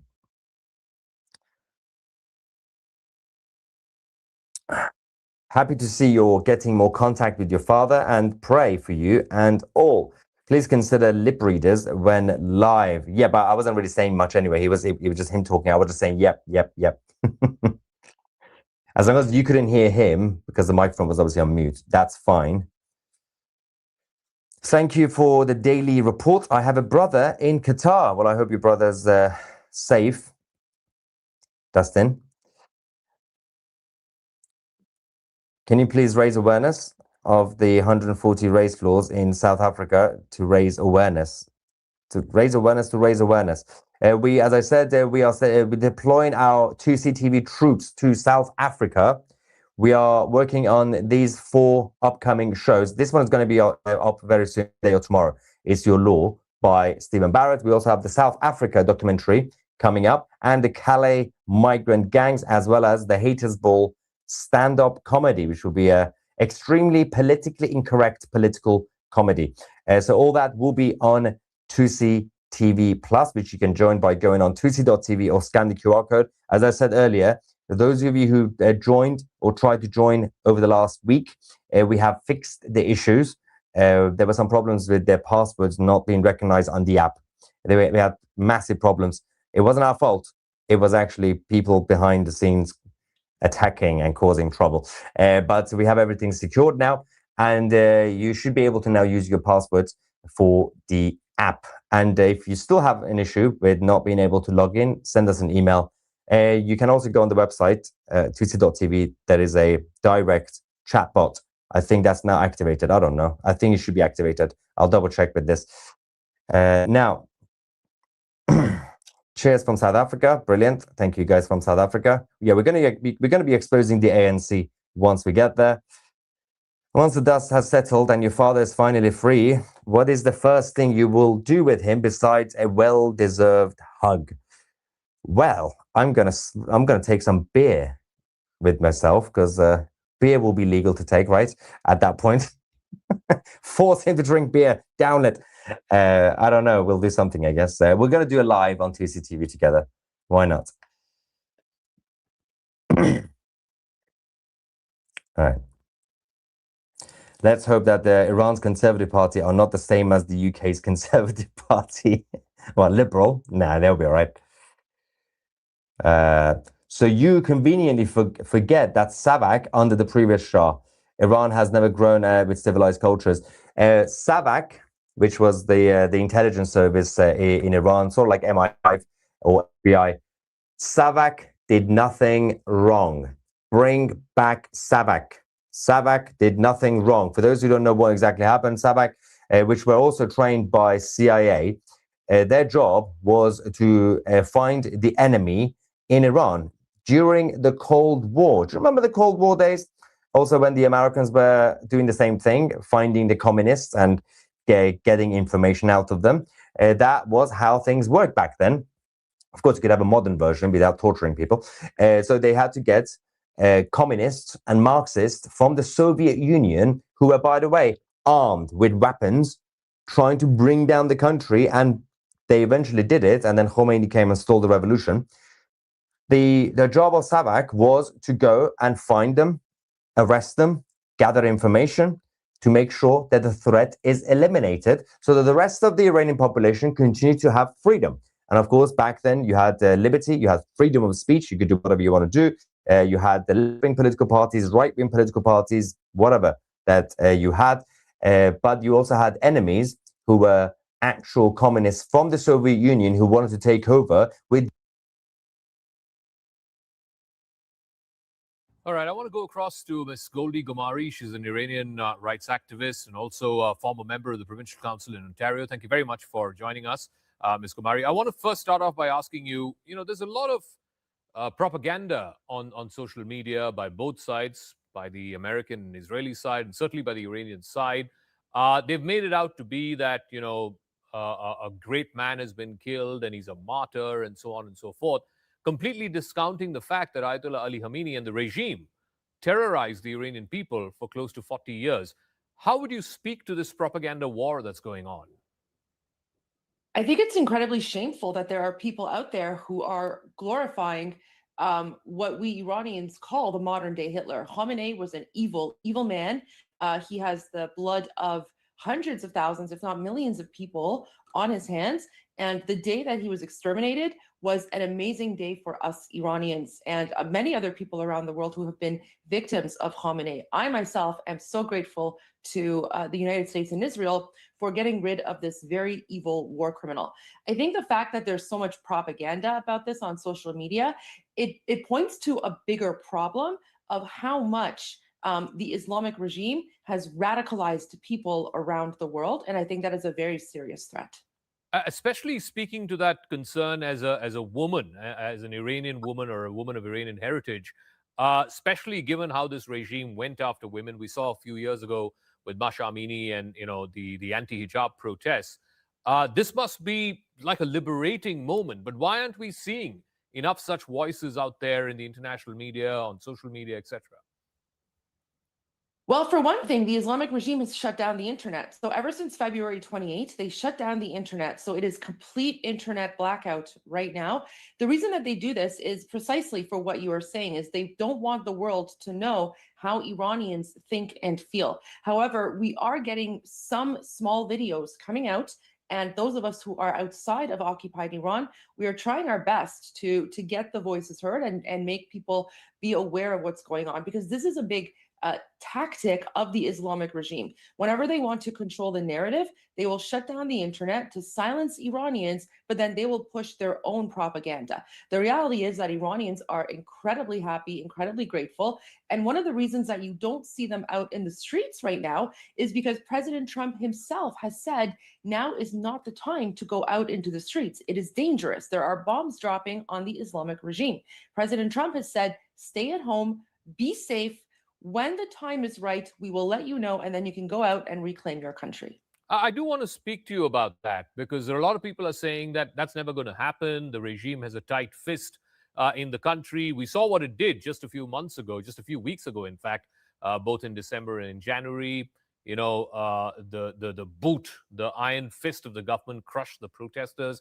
So no one's going to come out, is what the critics are saying. But President Trump, as you said, has been sort of goading the Iranian people to come back and take their government back. Do you see that happening? And by when do you see that happening? Well, I 100% see that happening. The reality is what happened back in January, Iranians are unarmed. So they were facing unarmed, like they were unarmed and they were facing armed Islamic terrorists who were out in the streets shooting them down with military style weapons. However, this time around, those same terrorists are being exterminated by President Trump. All of their bases are being destroyed. The police stations are being destroyed. The prisons are being destroyed. Their ammunitions, weapons depot, all being destroyed.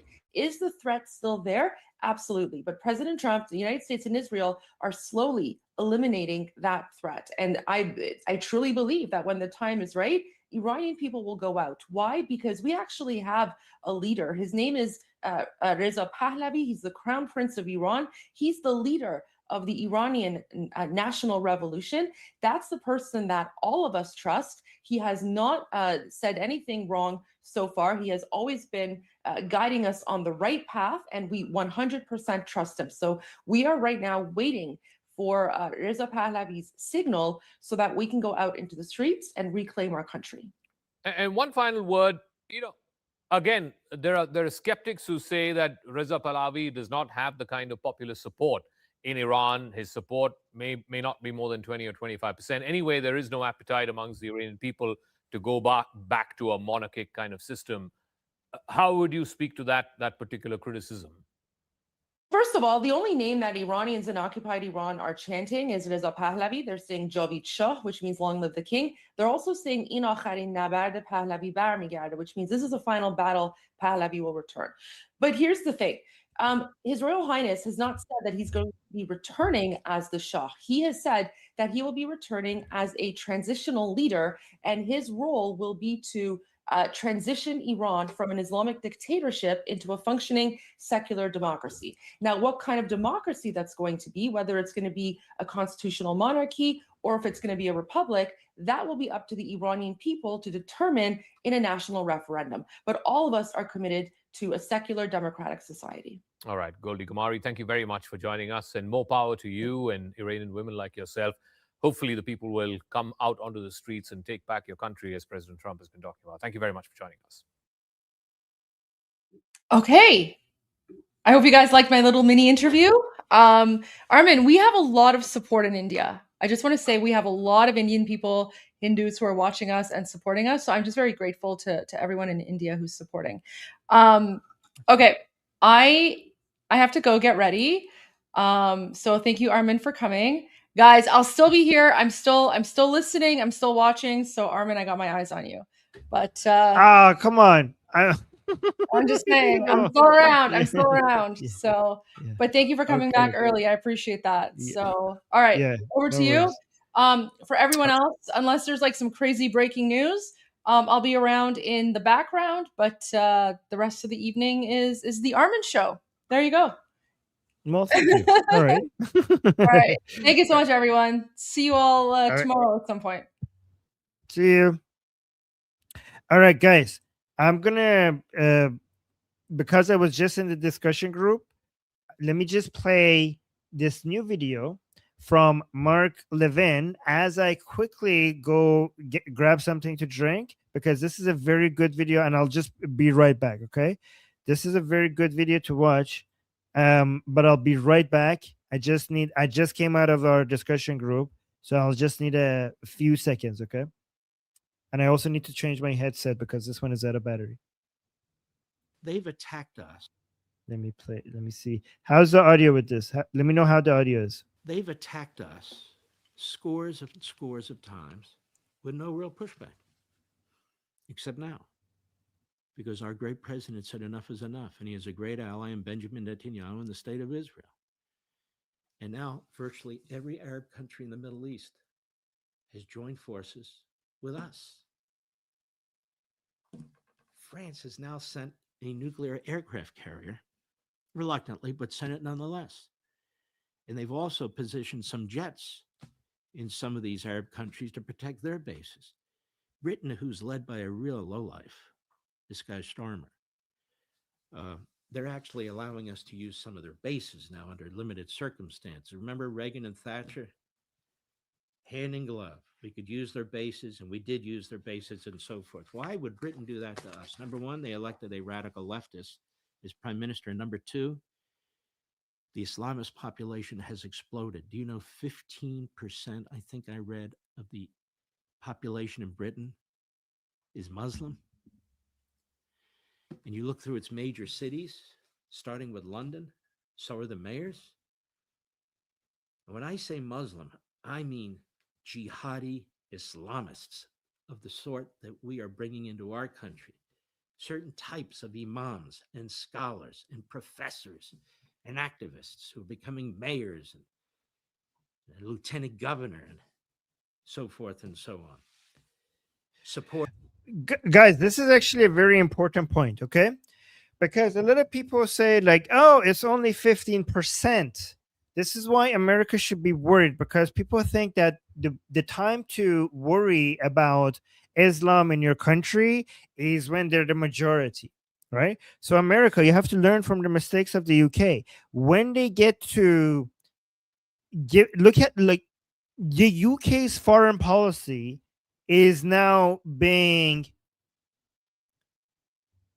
determined based on not pissing off the Muslim population, the worst of its kind, by the way, in the UK, and you achieve that by 15%. So imagine the UK's national security is at risk between being on the side of their major ally when it comes to national security, which is the United States, and worrying about the opinions of their Muslim population. The UK is bending the knee to the 15% Muslim population, because 15% is already significant enough for this to be a major voting bloc.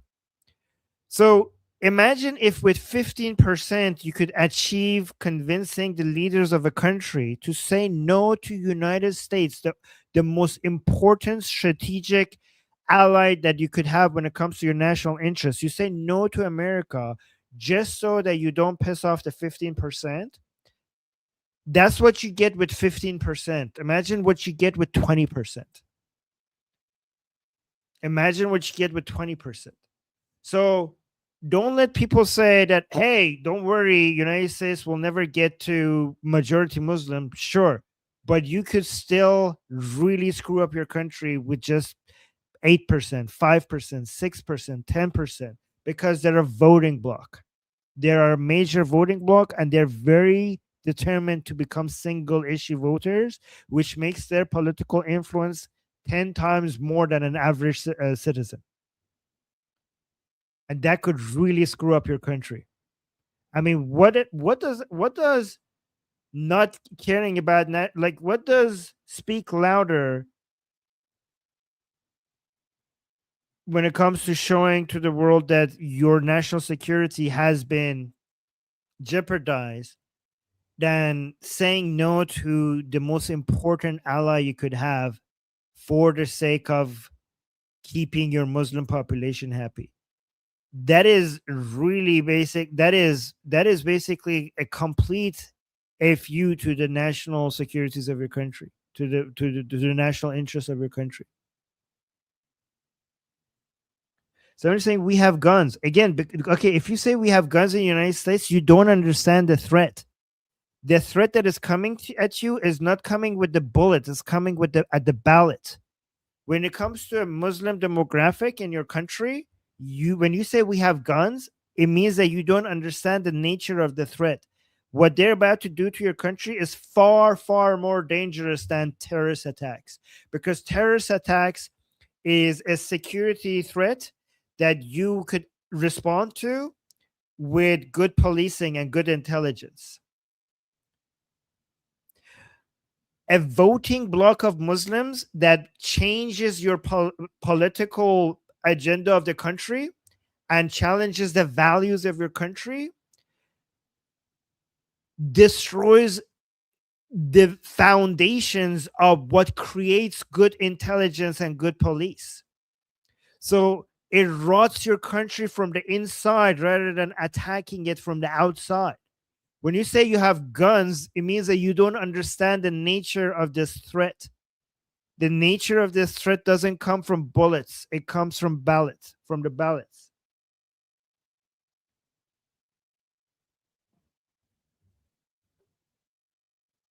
Yeah, New York, for example, exactly.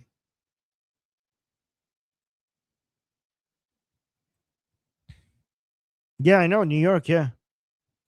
By CARE, a front group for Hamas in our own country. In our own country. So yes, Iran is an imminent threat. Yes, Iran was at war with us in a forever war for 47 years and scores of attacks and God knows how many murdered. And yes, President Trump is one of the greatest leaders our country has ever known, and he has enormous courage in doing what he's doing. Those who are trying to cripple what he's doing, those who are stabbing him in the back, we should denounce them. This country needs to be united. We need to defeat this enemy and get it over with. The Persian people are our friends. They're our allies. They're Western in culture. The Persian culture goes back thousands of years. The arts, science, physics, mathematics. By the way, guys, I don't want to be nitpicky. Let me know if I should or not. But instead of saying Persian, we should say Iranian. I know a lot of well-meaning Westerners keep saying Persian, thinking that that's better than Iranian. But we have so many Iranians who are not Persian. So it's Iranian. So let me know if that's, maybe I should not, I mean, given that we're getting support, maybe I shouldn't be so nitpicky and just appreciate the support when we're getting it. Should I correct people when people say like, oh, Persia rise? Should I correct them, or should I just be like, you know, they're supporting us, I don't need to correct people all the time? Should I correct people or not correct people? Or I think we should just be somebody's saying correction is good. Okay. I just feel like it comes off as not grateful if I just tell them like, hey, don't use these words, use these words instead. Like, dude, I'm supporting you. Like, why are you being so picky, you know? Okay. These are an accomplished people. That country was hijacked by terrorists that use that country to advance its agenda. Didn't give a damn about its people, slaughter them, torture them, rape them, who cares? In fact, they pretend they don't exist. Cover your face, cover your head, and get off the streets when the sun comes down. They've had enough, and they have died in the name of liberty as well. That to me is also a moral obligation. If you can help somebody who's being killed or enslaved or tortured in your own life, if you can, you try. If it's 92 million people who are begging for help, and if we can help them without destroying ourselves, and we certainly can, then it seems to me there's a moral obligation in that too. So there are many, many reasons to do what the president is doing. What the president's doing, guys, this gives me my understanding is that so many people who support these military operations right now are coming out and supporting these military operations is because President Trump right now needs it a lot, right? Like, there's so many people who are attacking President Trump. Remember, guys, I told you that before these military operations against the Islamic Republic started, I was suggesting to you guys that, guys, our battle to support these military operations does not end when they start, when the military operation begins. Remember, I told you that? I was right about this because I said that before it started, I said when it starts, all of the people, remember, guys, I told you this, all of the people who are anti-Trump, they're waiting for this to start so that they could start attacking President Trump for it. So as much as we are defending this military operation now, once it starts, we have to work extra hard in supporting it, because I told you that it seems like very, very, very likely that it's going to happen. Like, all the signs shows that it's happening, and it did end up happening. so that part was pretty much guaranteed. What was less sure it was that will President Trump, that is still very likely, but it's still less likely. Like there's risk here.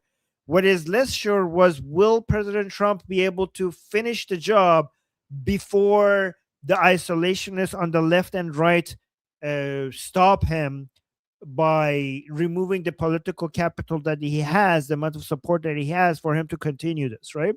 So given that that's the greatest threat for this mission to be successful, we now have the responsibility to support this war, because a lot of people thought like, oh my God, it started, we did it, okay guys, we tried, we asked for it and it's now happening, so let's go home, we did it, good job, the military operation started.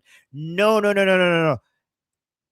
If you were supporting it before, you now need to support it 10 times harder, because the risk was not whether or not they will do it. The risk was whether or not they will be able to finish it, right? And also the AOCs and the Rokanas and the Elon Omars and the Thomas Massey's, they knew they couldn't stop this from happening, but what they're hoping for is that they could stop it midway. In fact, that would be more ideal for them.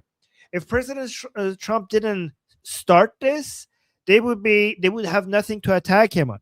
But if he started and they managed to make it fail, then they will have a lot of ammunition and also a lot of told you so that, President Trump has failed. So if they manage to make it stop halfway, they will guarantee these military operations to fail. They will guarantee the failure, and that will give them a lot. That would take political capital away from President Trump and towards them. That would be so good for their career, for the people who are anti-Trump.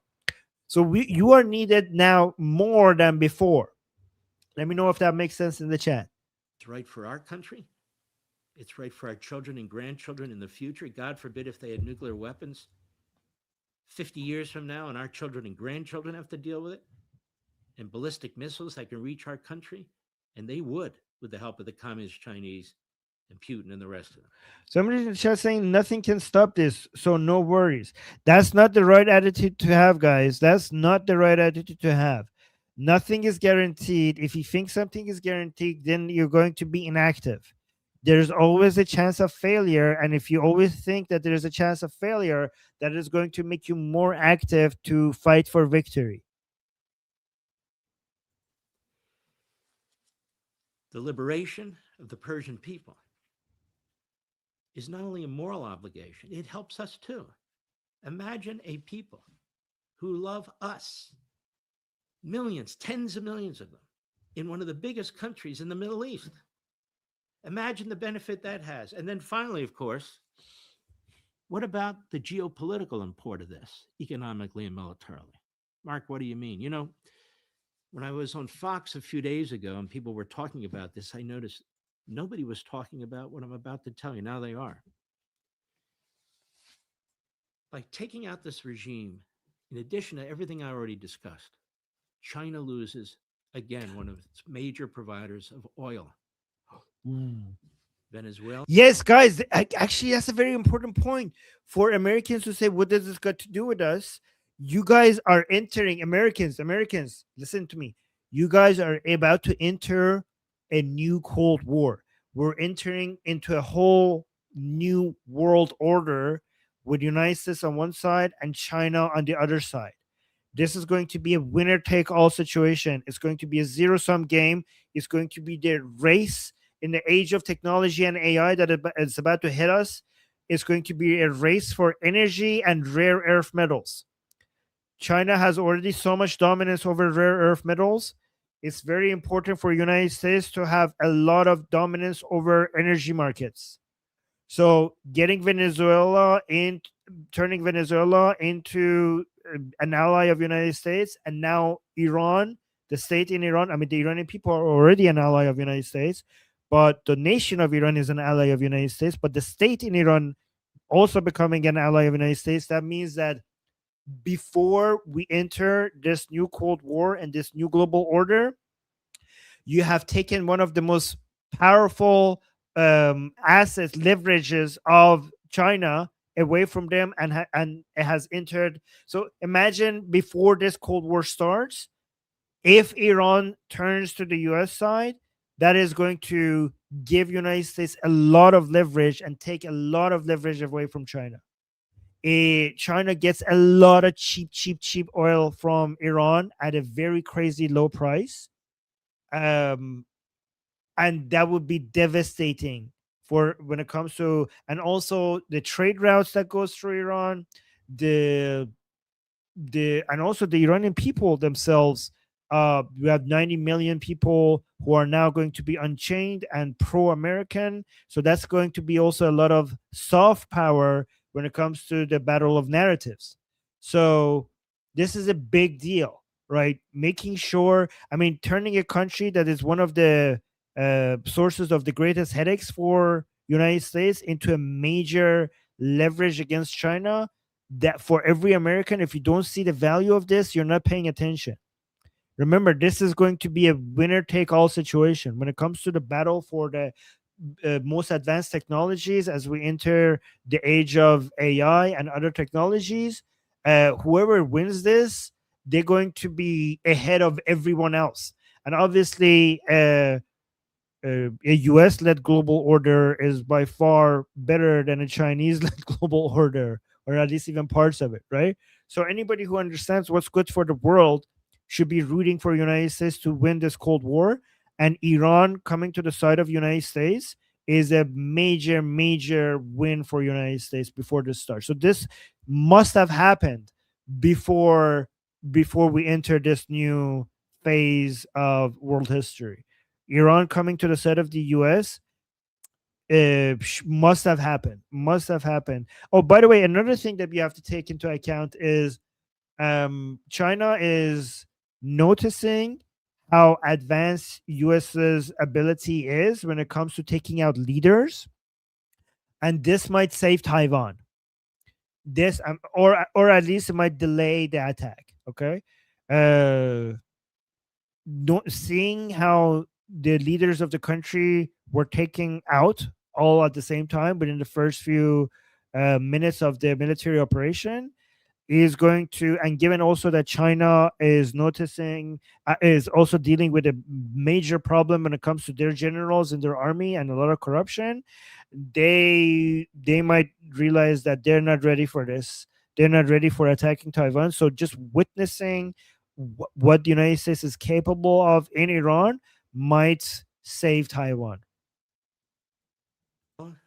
Was one, Iran is one. That is a great detriment to their military machine. They need that oil. They need it to run its military. China needs that oil. They need it to attack other countries. Now, they can do it without it, but they can't do it forever. They can't do it over a long period. There's effectively no oil in China. They import almost all of it. That's why for heating and air conditioning, they build about 2 coal plants every week. So they have to rely on Iran for oil. They have to rely on Venezuela for oil. And of course, Russia for natural gas and so forth. We now control the oil in Venezuela. We will control, I think, the oil in Iran. Well, it's not controlling the oil. It's more that Iran, the future Iran will have more favorable trade relations with United States. And Iran and Russia will have been pushed out of the Middle East completely. Yeah, China and Russia will be pushed out of the Middle East. Is a major geopolitical, military, and economic setback to them. And keep in mind, all of those who talk about World War III and hundreds of thousands of troops will die. We don't have hundreds of thousands of troops in the region. How will hundreds of thousands of troops die under the worst of circumstances? They won't, because this president is fighting a war under the Trump doctrine. I said there's similarities between the Reagan and Trump doctrines, fundamental principles. But you take the facts and circumstances as you have them and apply your knowledge and your strategy to that, which is exactly what the president's doing. He said, look, we sent hundreds of thousands of troops to Iraq. It was a disaster. It's not a democracy today. we're not going to do that. And he campaigned that he's not going to do that. But he also campaigned that Iran's not getting a nuclear weapon. He said that his entire adult life. He also said peace through strength. He didn't say I'm an isolationist. He didn't say, even if I believe America's existence is at stake, I'm not going to take action. He's built up the military. He's going to build it up some more. So all these people who claim to speak for him, they speak for themselves. They do not speak for Mr. and Mrs. America, for us. They do not speak for MAGA or the former Tea Party. They do not speak for constitutional conservatives. They do not speak for the Republican Party. They speak for money. All right, guys, I'm going to show you this amazing video. But before I do that, what are you guys doing in the chat? Yesterday, I just unbanned everybody that Goldie had banned on my channel. And now I'm checking 5 more people are banned again. What do you guys do that you get banned so fast? Okay, so I'm going to unban all the new people that were just banned on the Atheist Republic channel. I remember unbanning everybody yesterday, and today there's 5 people who are banned. Okay, guys, behave so Goldie doesn't ban you, okay? Okay. Behave, okay? Okay, now everybody is unbanned again, okay? But make sure this doesn't happen. I'm not gonna always notice that people have been banned. What did you do? What did you do? Okay, so unbanned. So let's go to this one. All right. Okay, this is an F around and find out moment. So guys, this is a Maddah. And Maddah is in Iran. With Maddah are the people who do the songs. Oh, Hussein, Hussein, Haydar, Haydar, Haydar. So basically the Dorka songs, right? He's a famous Maddah in Iran. So let's look at the before and after. Hey, US. Okay, so apparently I didn't know he's going to do it in English. So he's going to do it in English and he's going to get the crowd to follow. This is before, okay? This is before the United States came and made them. So this is the F around part, and the right part, and this part is the after part is the find out part. So let's watch this. Hey, US. Hey, US, you started تو شروع کردی we will end it ما تمومش میکنیم US, you started we will end it. Oh my, this is so cringe. He's trying to teach them English. He says, this is what I'm going to say in English. He thinks this is so badass. He says, like, he's saying, this is what I'm going to say in English. You repeat exactly what I'm saying in English. They're saying it in English so that the Americans can hear this. End it. US, you started. We will end it.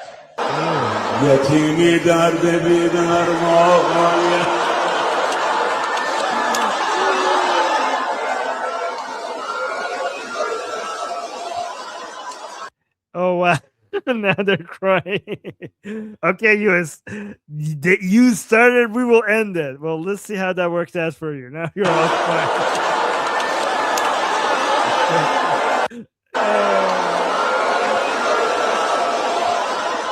Oh my God, گندگوز منطقه رفت روز. Okay. Let's listen to this guy. Another Gundagoose. This is, part of the regime. Let me see what he's saying here. شهادتشون آگاهانه بود به نظر من غافلگیر نشدن خودشون عمدن من فکر میکنم خواستن آخرین درس رو هم به ما و به همه ملت بدن شهادتشون آگاهانه بود. So he's saying the martyrdom of Khamenei was conscious, like he was aware, like it was his decision to be a martyr. بود به نظر من غافلگیر نشدن خودشون He was not surprised, like they didn't manage to surprise him. He knew this is going to happen. عمدن من فکر میکنم خواستن And he did this on purpose so that he becomes a martyr. آخرین درس رو هم به ما So that he could give us a final lesson to us. به همه ملت بدن. Guys, remember, didn't I say yesterday that this is what they're going to say? They're going to say that this was a trap. He did this on purpose. He wanted to be a martyr. Didn't I say that they're going to say this? I knew these people. I studied these people. I know exactly what their narrative is going to be. Guys, in Persian, we call it Piruziye kun bar shamshir, okay? Meaning that if you take a sword and shove it up their butt, what they're going to say is like, I captured your sword with my butt. I captured it. I have it now. So it's basically the victory of the butt over the sword. The victory of the butt over the sword. Yes. Okay. Piruziye kun bar shamshir. It used to be Piruziye khun bar shamshir, but we changed it.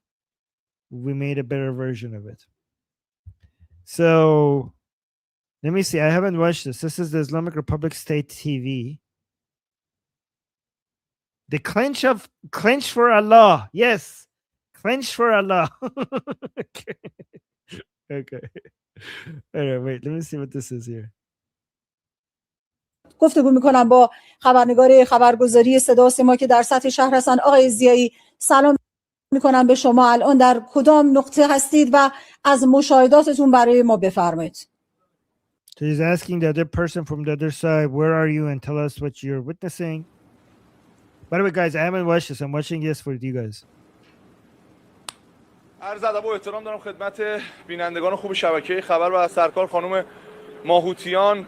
همونطوری که در خبرها داشتین حمله رژیم کودککش و صهیونی میشه گفت اسرائیل و آمریکا صبح امروز ساعت Wow, so the way he refers to Israel is that the child-killing Zionist regime of Israel and also United States. صهیونی میشه گفت اسرائیل و آمریکا صبح امروز ساعت حوالی 5:30 صبح بود که So you're saying they attacked 5:30 a.m. this morning. مردم روزدار و مردم شریف و شهید پرور ایران اسلامی رو در تهران میشه گفتش با رعب و وحشت و حتی ترس مواجه کرد. البته که مردم It's like wow, guys, he's saying you scared people who were fasting. People who were fasting, the martyrdom loving fasting people of this area apparently were scared.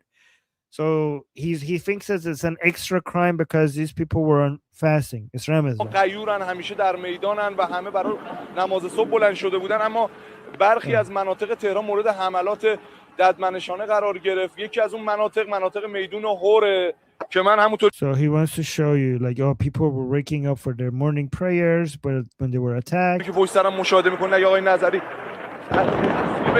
بازم دارن میزنن. Oh, okay, guys. Now I see why this is being shared, because in the middle of his reporting, missile attacks are coming in the middle of his reporting. میدون هوره که من همونطوری که پشت سرم مشاهده میکنه آقای نظری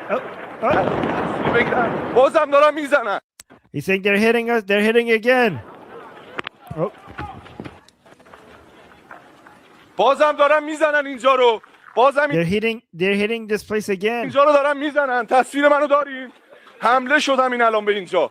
همین الان اینجا حمله شد و دوباره اینجا رو زدن. صدا و تصویر Like they attacked this place again. من از میدون هور خیابون دانشگاه جنگ داریم. مورد حمله قرار گرفت اینجا. دوباره مورد حمله قرار گرفت اینجا. Okay. و میشه گفتش که بینندگان دیدن این ظلمو، خونه‌های مردم، زندگی مردم شب عید. They're like, oh, look at these are people's houses here. مردم روزدار. People are fasting people. دو بگیرین آقای نظری ببینید زدن. Look, they hit over here. اینا بی‌شرفا به مردم He's saying these bastards. هم نمی‌کنن. ببینین. These bastards have no mercy. این وضعیت مردمه. کسایی که دم از آزادی بیان میزدن، دموکراسی میزدن. Like, oh my, he's saying, look, this is the situation here. The people who talk about free speech and democracy.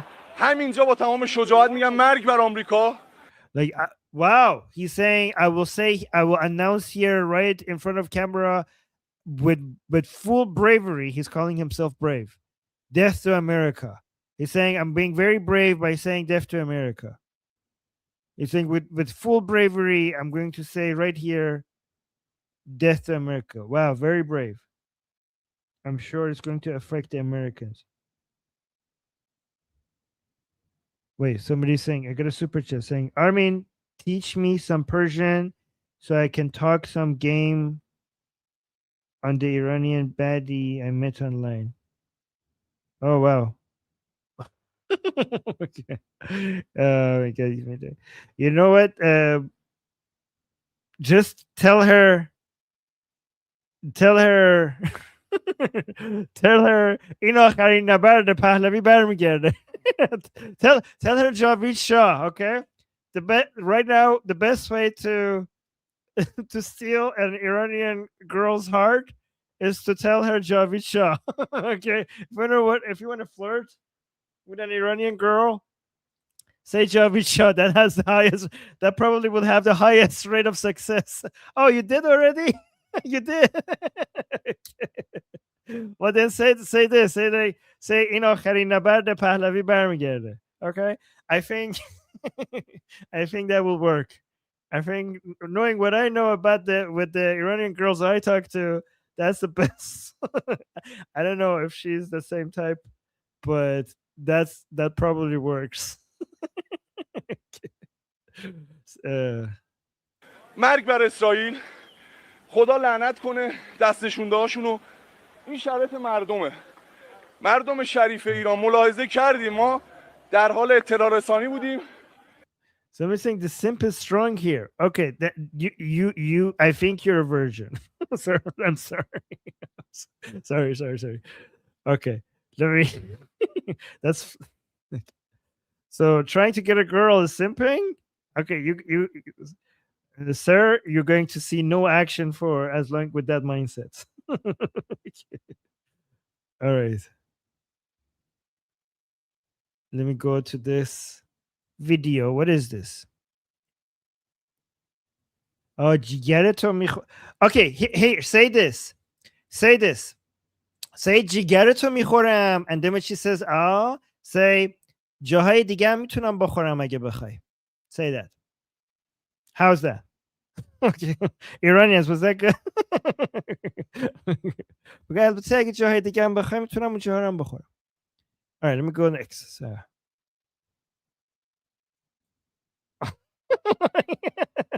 Oh. Okay, Iranians are loving it. All right. Let me see what this is. Well, let me see. Zapte. Let me see if this is worth sharing. No, let me actually go to some other better things I have here before I go.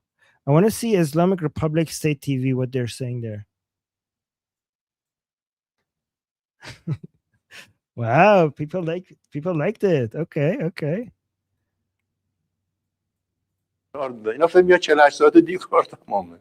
Oh yeah, guys, this person is Mohsen Rezai. Mohsen Rezai is famous for Gondaguzi, meaning going out there and basically acting like they're defeating the Americans and destroying them, and they're winning this. So let me just see what what he's saying here on State TV. I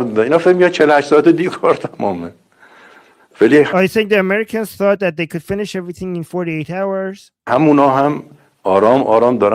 Yeah, people are asking, why is he still alive? I think he's just pure comedy. He's part of IRGC. I mean, he's not that very important. Like, they only bring him to talk on State TV. Khamenei hated him because I forgot what he did, but he did something that Khamenei put him aside. So he doesn't have like any commanding ability within the IRGC. He's just like a spokesperson that they just bring on TV to speak. And honestly, I don't want him dead because he's just such a good source of comedy. He's a clown.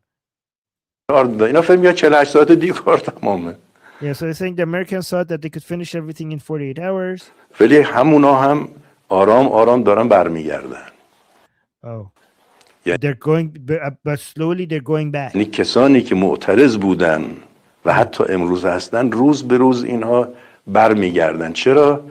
Oh, he's talking about the people who are against the Islamic Republic. He said that they thought that everything would be over again in 48 hours, but they're now returning, I think, back into the arms of the Islamic Republic. Is that what he said? چون میبینن کنار آقای ترامپ و نتانیاهو که تمام دنیا داره اینا رو محکوم میکنن و از طرف دیگه اومدن به ایران تجاوز کردن، دوباره این اعتراضات برخواهد گشت. البته من توصیه میکنم به همه این 2-3 شب رو جدی بگیرید، از مردم عزیزمون تقاضا میکنم ما نباید دشمن رو ضعیف بدونیم، هم شبها توی میادین باشن و Oh, he's saying so the plans of the Americans and Israelis is for the Iranian people to come out, and he said we shouldn't underestimate that plan. I asked the people to come out, and so he's asking the regime supporters to come out. Guys, remember I told you this is going to be their plan. So the Islamic Republic's plan right now is to fill the streets of Iran with regime supporters. So because they're terrified that when the Iranian people, when Prince Reza Pahlavi gives the order, and the Iranian people come out into the streets in the million, they're worried that they're not going to have enough suppressing capability like they had in early January to stop it. So they're using just average citizens, the ones who still support the Islamic Republic. They're asking them to come and occupy the streets and don't leave. They're basically, that's how desperate they are. They're trying to use average, like just individuals who support the regime as a way, as a guard against the majority of the Iranian people. So he's saying to them to come out into the streets, be vigilant, be very careful, occupy the streets, don't leave the streets. واجد باشن، حضور داشته باشن. توضیح خواهم داد که اینا خیلی فرصت ادامه این جنگ رو ندارن. خیلی زود از اون چیزی که همه فکر میکردن اینا یا تقاضای آتش بس میکنن یا یه فکری میکنن که بتونن جنگ رو بلکه تمام کنن، که البته فرمان اون موقع دیگه دست ماست. ما میگیم که چیکار باید کرد. Wait, what? This is the plan. Guys, I predicted that this is going to be their plan. See, I know these people. I studied this. I studied this disease. This is a virus that I'm very, I've been monitoring how they behave for the past couple of years. So I know exactly what they're going to do. So I said this before they came out I said this to you a couple of days ago, and now they're doing exactly that. خیلی زود از اون چیزی که همه فکر میکردن اینا یا تقاضای آتش بس میکنن یا یه فکری میکنن که بتونن جنگو بلکه تمام کنن، که البته فرمان اون موقع. He's saying the Americans and Israelis, they would want to end the war soon. They're going to be asking us for a ceasefire because they can't continue going like this. دیگه دست ماست. ما میگیم که چیکار باید کرد. He's saying, however, when the Americans and Israelis, when they ask a ceasefire from us, at that point, everything is in our control. At that point, we are the ones who are going to decide what to do. So he's saying that the Americans and Israelis are going to come begging the Islamic Republic for a ceasefire. And at that point, the Islamic Republic is going to be like, nah. You started this. So no ceasefire for you. You walked into our trap. Now we're going to give you a beating. You shouldn't have started this. President Trump also said unconditional surrender. Right, there we go. Exactly. Yeah, I'm watching. Oh, well, okay. Well, yes, no ceasefire. Americans and Israeli in the chat, no ceasefire for you guys. You started this. Now see what's happening? You got into a mess. Now you walked into a trap apparently. ولی حد اکثر لذا شبها توی میادین باشن، خیابون‌ها باشن. Like, however, people should come into the streets and make sure that guys, like, look at this. They are trying to act like they're tough against the United States, but they're afraid of their own people. They're afraid of their own people. They're like, you can't even handle unarmed people. Like, you're asking the unarmed people who support you to come defend you against the unarmed people who are against you. That's how desperate the situation is for these guys. And you think you could deal with America?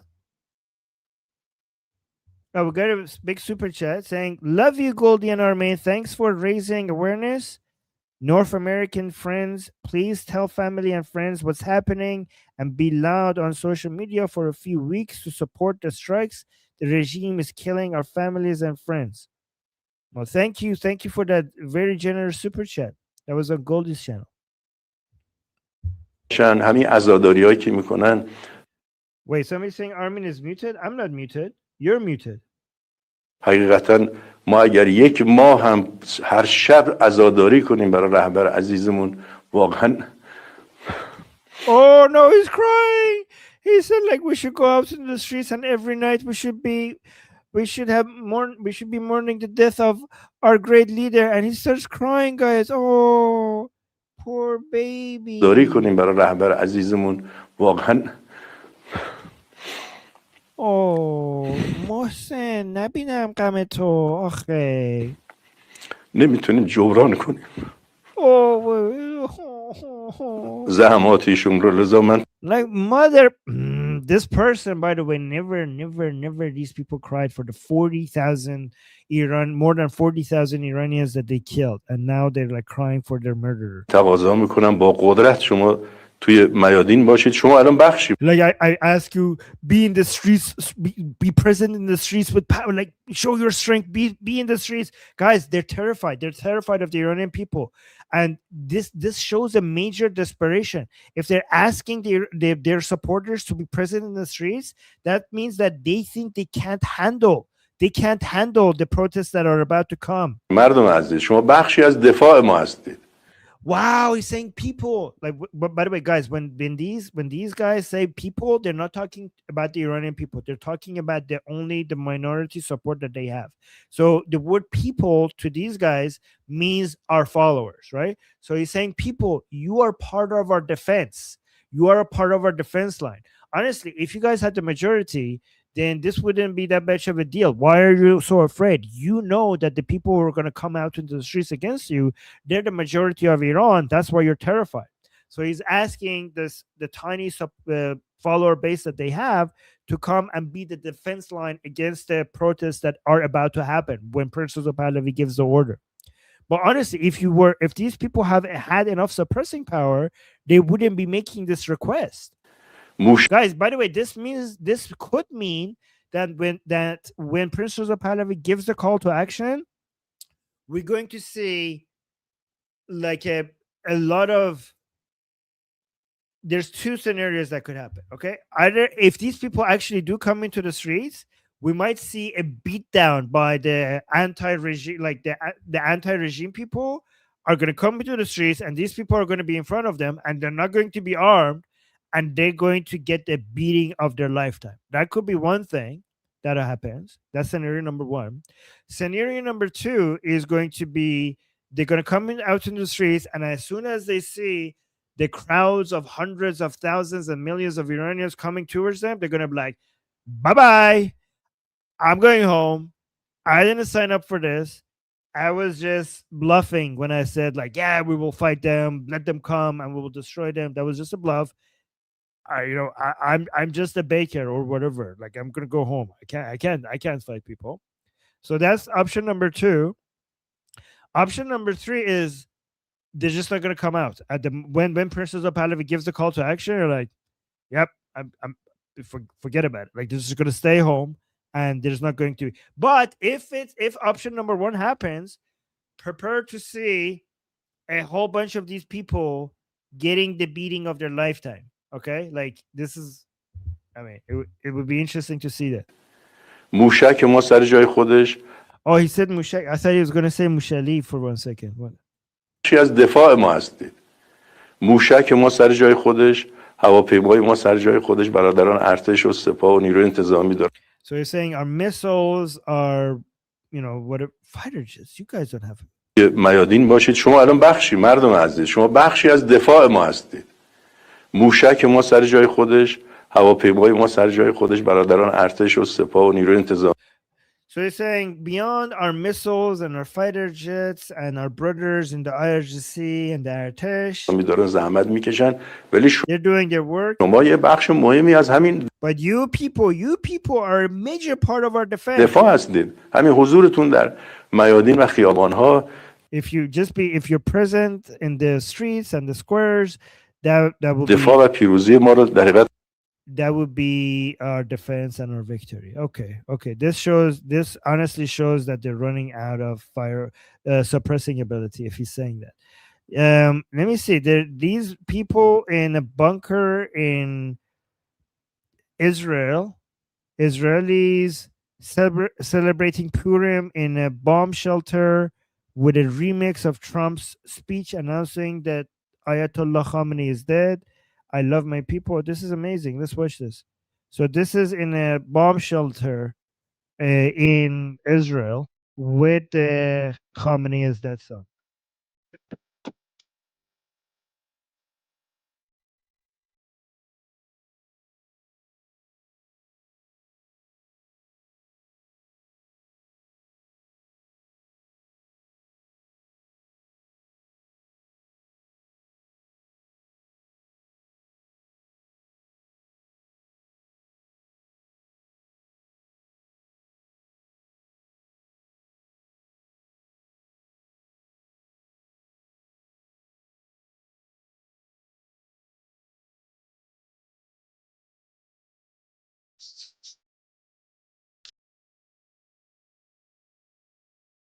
Oh, guys, look at this. They're actually singing it. So it's confirmed. Ayatollah Khamenei.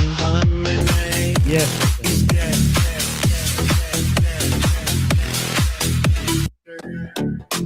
All right. So let's actually listen to President Trump. Wait, I was dancing to that. Can you play that again, please? Oh, yeah. Okay. Wait, I didn't see you there.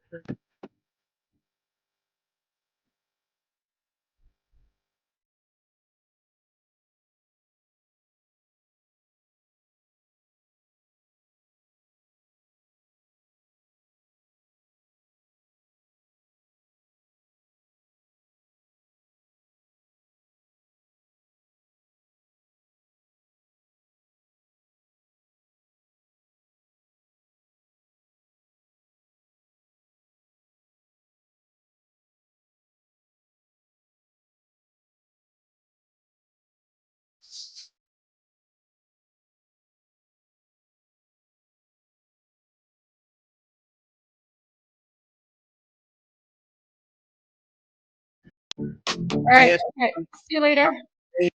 See you. Okay, let's listen to President Trump because they say that President Trump is going to back down and beg the Islamic Republic for a ceasefire. This is what President Trump just recently said. Oh, wait. Oh, wow, guys, what is happening today? We're getting so many big super chats. This is on this. So last one was on Goldie's channel. This is on my channel. So Iran will throw the world's biggest party once the regime is gone. God bless the USA and Israel. Javid Shah. You are so. Let me actually tell you, this is so correct. This is not an exaggeration, guys. I kid you not. I believe that when Iran is free, with no exaggeration, you're going to see the greatest party ever recorded in human history. The greatest celebration ever witnessed or recorded in human history. Mark my words. Mark my words. And thank you so much, Noam. Thank you so much. That was very generous. You guys are really amazing today. Thank you. Okay. All right. So let's see what President Trump is saying here. Yeah, guys. Yeah, people are saying I'm so there for the party. Guys, it doesn't matter if you are Iranian or not. If you want to experience the greatest celebration ever recorded in human history, once Iran is free, be there. Be there. All right, let's watch this. And I'm once again calling on all members of the Iranian Revolutionary Guard, the military and the police to lay down their arms. They're only going to be killed. And now is the time to stand up for the Iranian people and help take back your country. You're going to have a chance after all these years to take back your country. Accept immunity. We'll give you immunity. And we'll be giving you really the right side of history, because that's what it is. So you'll be perfectly safe with total immunity, or you'll face absolutely guaranteed death. And I don't want to see that. They don't want to see it either. We also urge Iranian diplomats around the world to request asylum and to help us. Yeah, doesn't sound like he's backing down, guys. I don't know. They keep telling me that they're gonna back down. So this is, what is this? Bollywood. This is like Bollywood, but in Iran. So let me see this. I haven't seen this before. Let me see what's happening here. So apparently, hold on. نزدیک همین کلانتری بودی؟ میشنوی صدای ما رو؟ صدا میشنوی؟ هیچی؟ Wait, so oh my god, so they're trying to create a sense of like make us feel sorry for this person because apparently this is a victim of bombardment.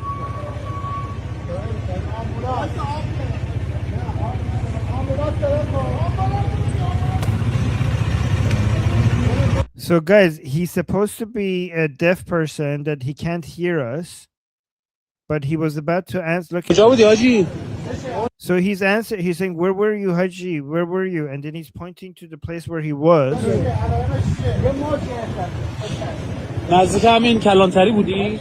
Like, were you close to this Kalantari? So this other man is saying, "Can you hear what I'm saying?" And he looks at his direction. Like, does your ears work? And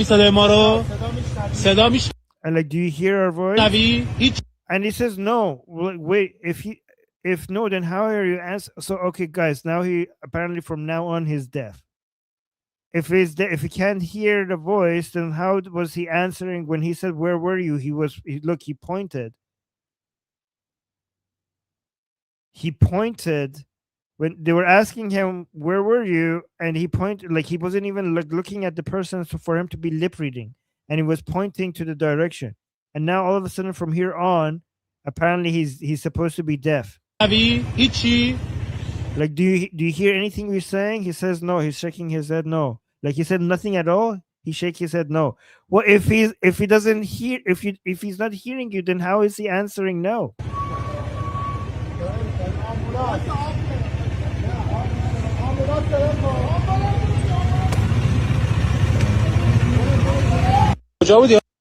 Okay. I don't know how he could be saying "I don't hear you" at all, but also be answering the guy's question without looking at his face. Seems fake. I don't know. What do you guys think?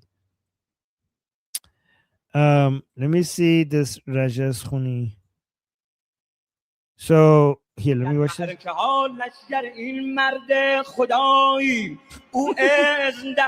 در صف پیکار ردیفیم لب تر کند امروز سحر قدس شریفیم چی شد؟ چی شد ازگل؟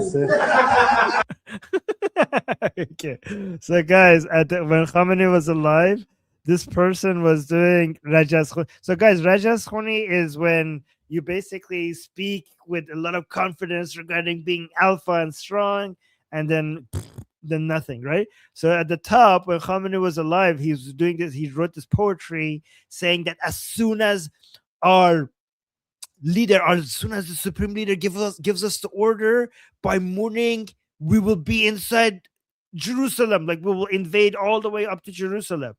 And then at the bottom, you can see them. These are the IRGC people were running away when the Israeli planes bombed the place that they were hiding in.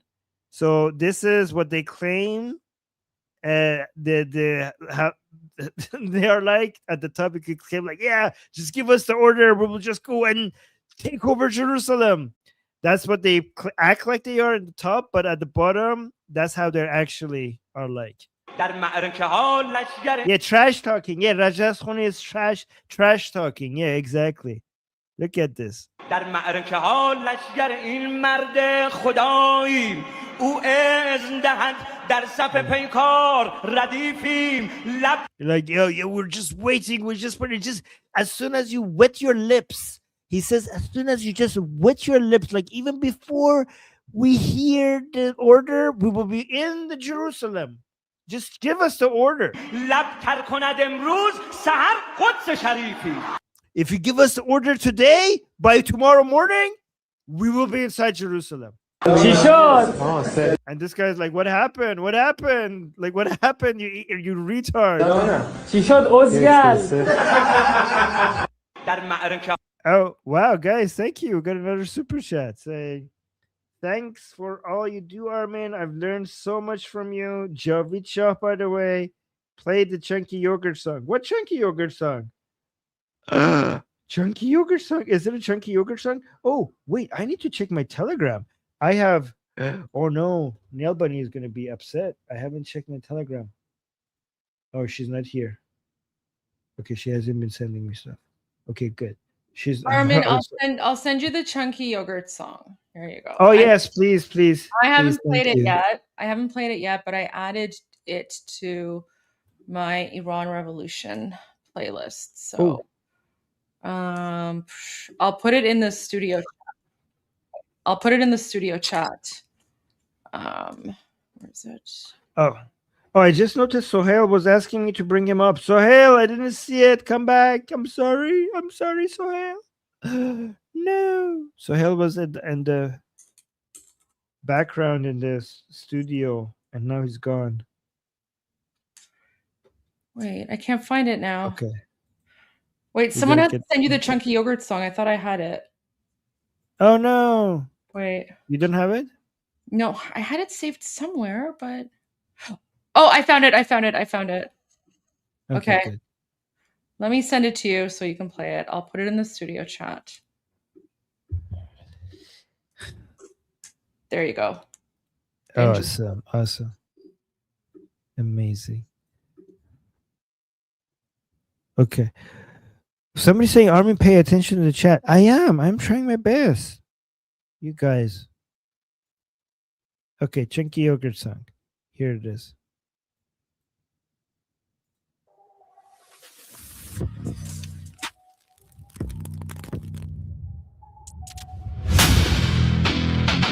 Welcome back to the Young Dorks. Not so young anymore, but still overconfident. The show where people who've never lived in Iran explain Iran to Iranians from a studio in Los Angeles. I'm Chunky Yogurt. And that's Anna Banana. Where human rights get debated like sports. Street protests are called complicated. And a louder voice usually wins. Let's tell a nation how it works.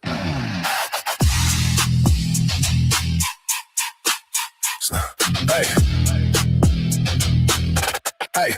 Okay, actually, that looks better than Anna. Hey. Step to the pound, I run the whole show. Not even my turn, but I never go slow.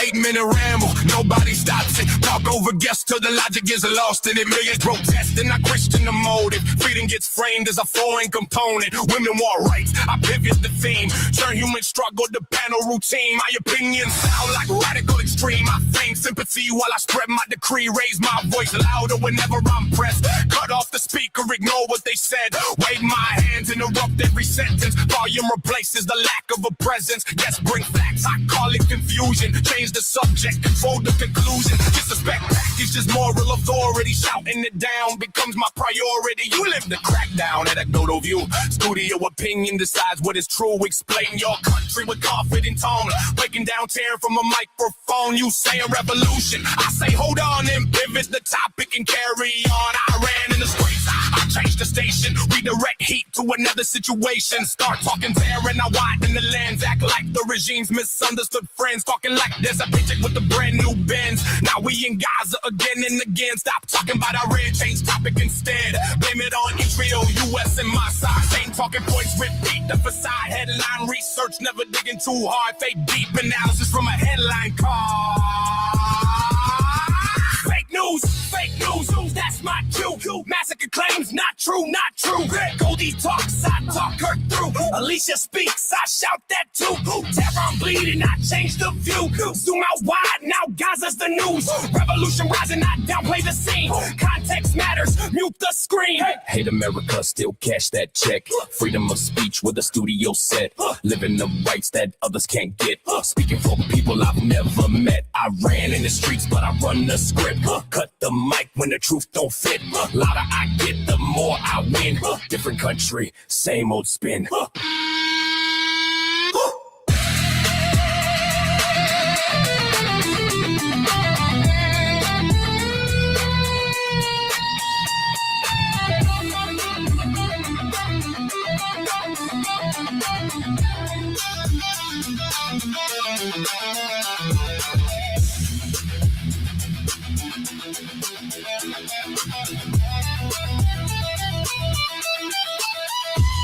Hey folks, I'm Anna Banana. Welcome aboard for the 3-hour bonanza. Let's unpack it for a minute instead. Chunky, breathe, wipe your forehead. Iran gets mentioned, his blood pressure climbs. Studio melting in record time. Ranting loud, the pressure grows. Everybody catching that overload. 8-minute speeches, heat wave mode. Producer spraying deodorant, trying to keep control. Women got senses that men don't know. Trust me, Chunky, it's powerful though. Makeup crew running hazard patrol. Windows wide, pray for my soul. I'm nodding along like great take, yes boss. Holding my breath at any cost. Please don't fire me, checks come through. I co-sign every rag you do. The debate gets heated, the stars misaligned. Sweating, shouting every single time. Doing it all, the Ayatollahs is dying. Silence the Iranians, bring out the wine. I fake every smile to survive the storm. Then ask for fresh air, workplace reform.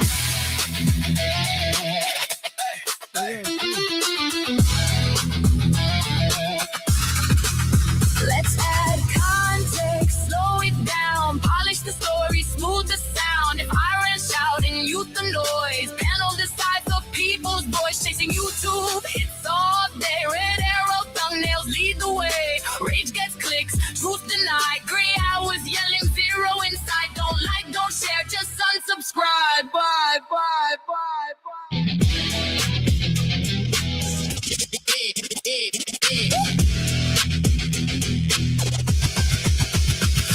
On the mic and I'm doubling down. Not even my turn, but I'm still running my mouth. Let me finish. Well, I'm cutting you off. Call it a debate, but at you I scoff. 8-minute sermon, nobody blinks. Producer frozen, nobody thinks. Even pissed off me, I'm raising the pitch. I take over his show and making my bitch. Breaking news, leadership gone. Airstrike hit and the compound's blown. Still I pivot, rewrite the tone. Explain terroring from my studio throne. Shout over facts till the signal distorts. Turn human pain into panel reports. Never been there, but I understand. Explaining the nation from Hollywood land. If terror arises, I pivot again. Zoom out, why blame someone else then? Louder I get, the more I win. Same old cycle, same old spin. Breaking news. Still trying to stay relevant. Khomeini is gone, but the butthurt stays constant. New outrage tomorrow at 7. Different crisis, same expert.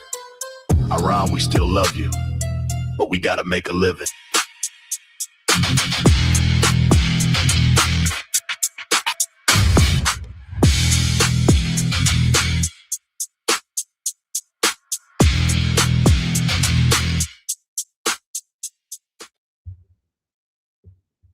Okay.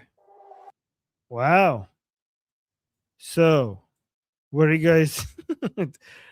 Okay, this is so unfair because I think that you're making them look okay. So that look cute here. This is it's unfair to babies. This is unfair to babies. I think they sounded a lot cooler than they actually. I think that's the only issue I have is that they're not they're so much more retarded than this video suggests. But yeah, overall, that was fun. I like my favorite parts were the Goldie parts. When Goldie shows up. Yeah, there you go. Call it a debate, but at you I scoff. 8-minute sermon, nobody blinks. Yeah, the Goldie parts were the best parts. All right. So, what do you guys think? I don't know. I think Anna was made to look much better than reality, and chunky yogurt, it was unfair to babies. It was fun. I liked it. I thought it was fantastic. We should add it to the Iran. I don't know if we should add it to the Iran Revolution live list because I hate chunky yogurt, but it was a banger. Yeah, don't I don't want to see his face every day though, Goldie. Don't add it. I also think why are you doing babies are cute. What are you doing?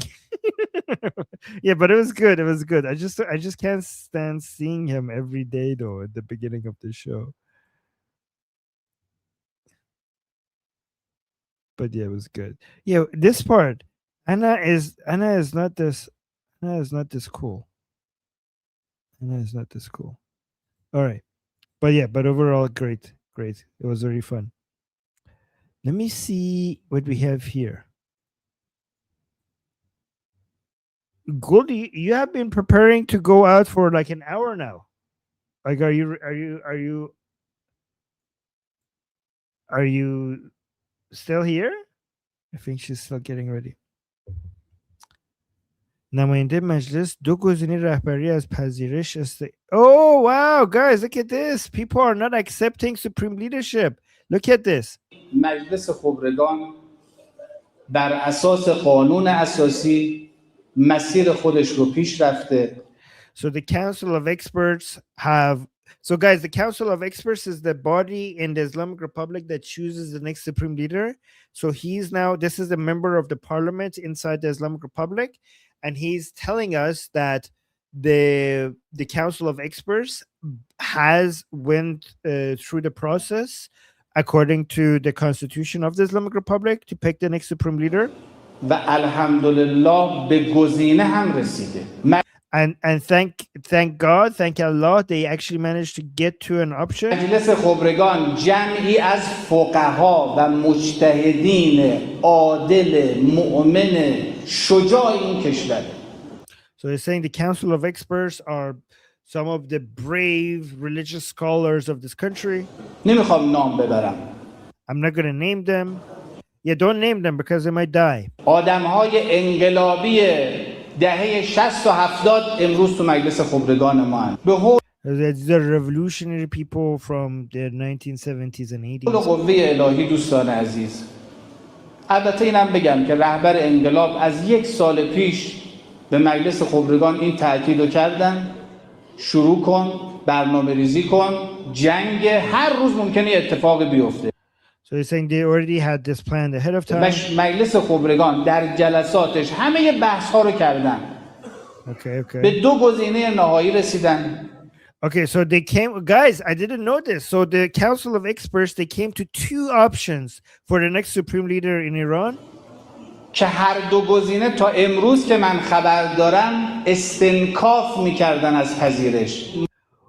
Oh no! ما در همین 1-2 روز آینده شاهد انتخاب رهبر هستیم و خواهیم شد و رهبر هم همون کسی است که اتفاقاً بدخواهان نمیخواهند.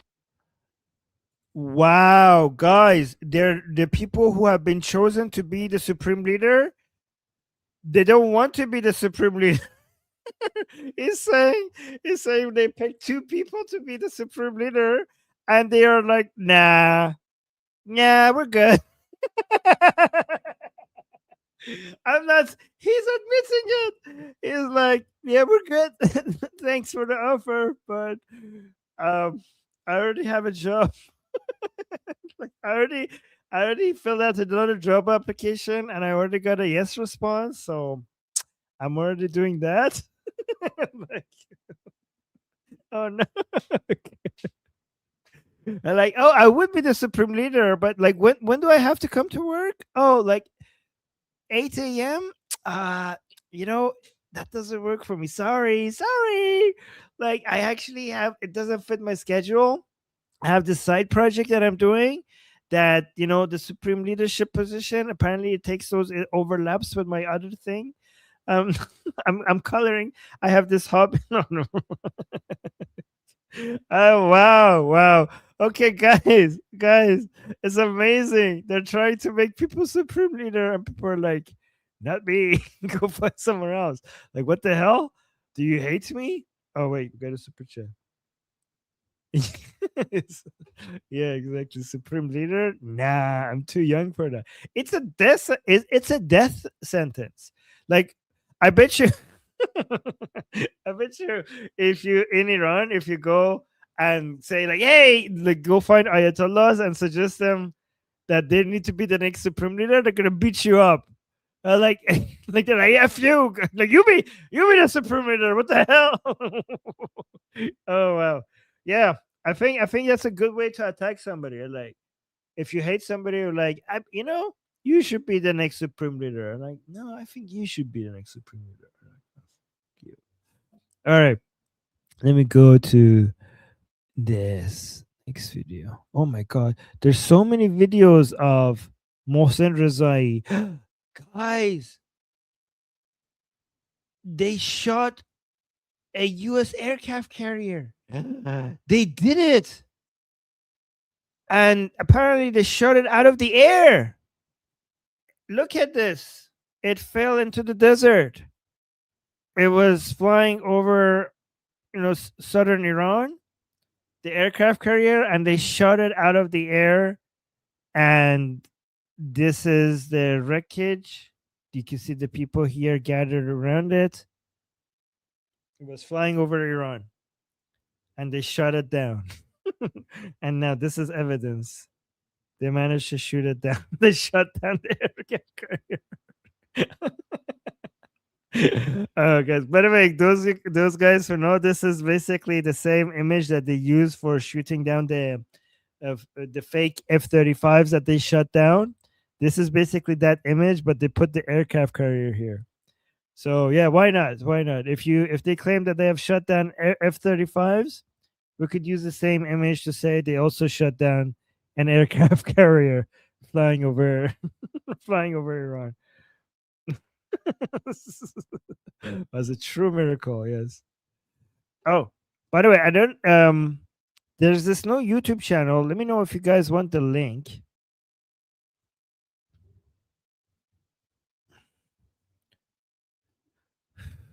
There's this new YouTube channel called Garde Javidan Enqilab Shir Khurshid, and is teaching Iranians about guns and how to defend themselves. So let me know if you guys want look at this. It's for self-defense purposes. Garde Javidan, the Immortal Guard. It's getting decent views. This one got 51,000 views. Do you guys want the link to this? Maybe you could share it with Iranians who might need this in the upcoming days. It's all in Persian. Let me see this one. درود به همه شما دوستان خوبم. مبارزین راه آزادی مردم. Yeah. سریع این سلاح. So yeah, yes, link. Okay, people are saying yes, link. Okay, the link is in the chat. If you think that this needs to be shared, apparently this is a good channel to teach you how to defend yourself.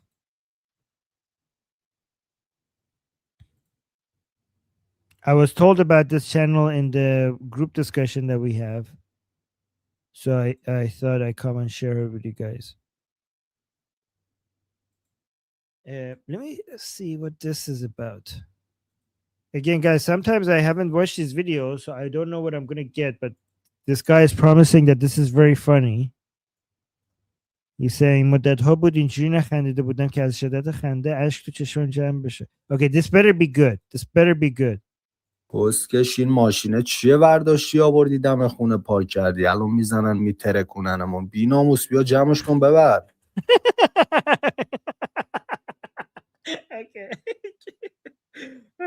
Okay. So this is like a made-up message. The guy is saying, "Why did you park this in front of our house? They're gonna bomb us. Come and take it away." So like the guy is saying, "Why did you park this in front of our house? They're gonna." The Americans and Israelis are gonna bomb our house. Come park it somewhere else. Okay, that wasn't bad. That was good. I liked it. Oh, got a super chat saying Javid Shah Pahlavi will return. Yes. Wait, I think we got another one that I missed. Oh, they know what's going to happen if they accept. I don't know what that refers to.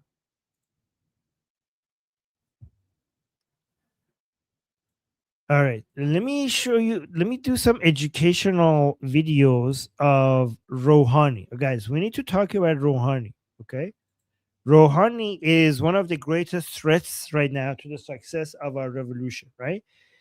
We're so, we approve of Mujtaba Khamenei becoming the next supreme leader because that signals that the Islamic Republic is not backing down, so there's no chance for the military operation to stop, right? That means that they went more radical than Ali Khamenei. That means that they're basically retarded and they're not even trying to survive, right? When they pick Mujtaba Khamenei as a supreme leader, that means that they actually genuinely believe that they can win this, and instead of backing down, they're going extra hard.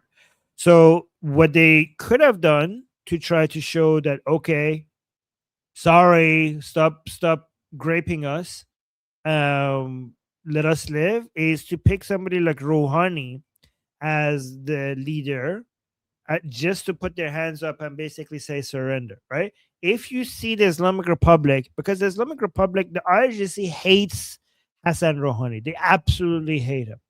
Okay, they hate this man so much. But the only way that they will push him forward is to signal to the Americans and Israelis that, okay, we're going to behave, we're going to be moderate right now, so please let us live.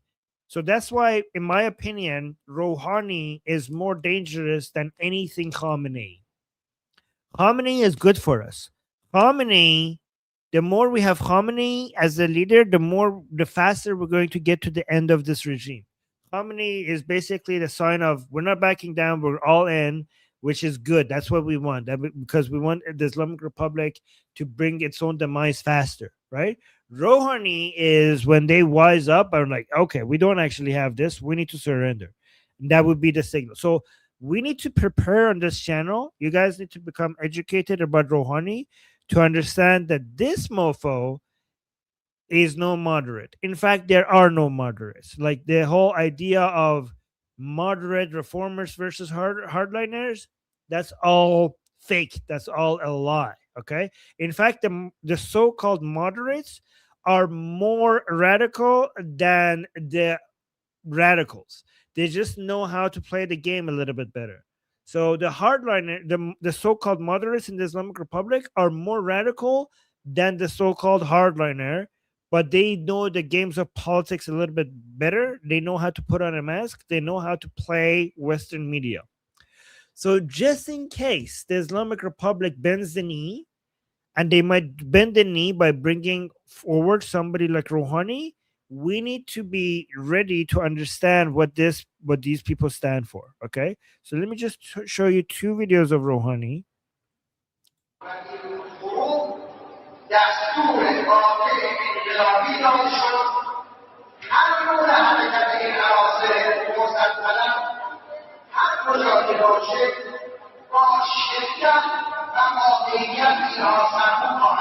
So he's talking about opposition forces, and he's saying whatever these people are, whatever they are, we will respond to them in extreme ways, and we will basically suppress them very harshly with the full with our full might, we will suppress them.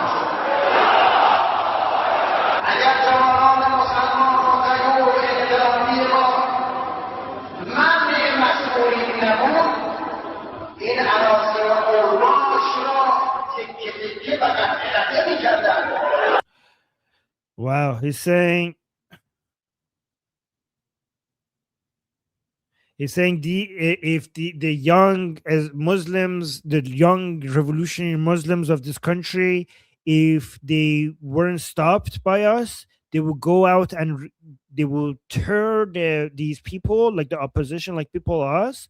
They will be like, he's saying, our Muslims of the Islamic Republic are so good. The young Muslim of supporters of the Islamic Republic, these young people, they will basically go and tear the people like me and Goldie into little pieces. Like they would basically destroy us completely.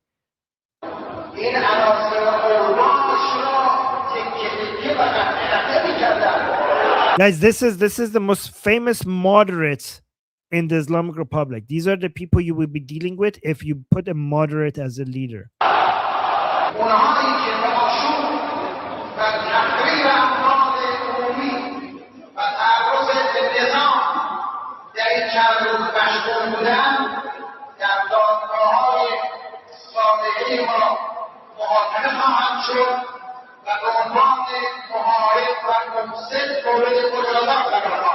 Okay, now he's threatening people like us with death and execution here. Muharib.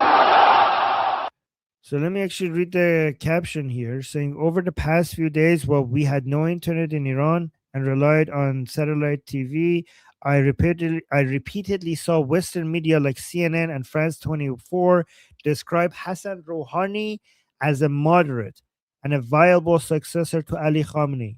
I find it hard to believe that those so-called experts are unaware of the killing of more than 1,500 protesters or the deliberate shoot down of a passenger plane during his presidency in 2018. So let me draw your attention to his very so-called moderate speech after the crackdown on students in 1999. Oh, okay, here's the translation of what he said. Those rioters who in recent days have been attacking the regime will be punished in court as the enemies of God and corruptors on earth. If it were not for the restraint of officials, our revolutionary Muslim youth would have torn these thugs and hooligans apart piece by piece. These elements will be suppressed with force. So yeah, guys, that's Hassan Rouhani. That's the person that CNN and France 24 is introducing to you as a moderate and a good alternative to Ali Khamenei. Let me see what he's saying here. That was him a couple of years ago. This is him now. Let me see. This is him. Well, no, this is him in 2018.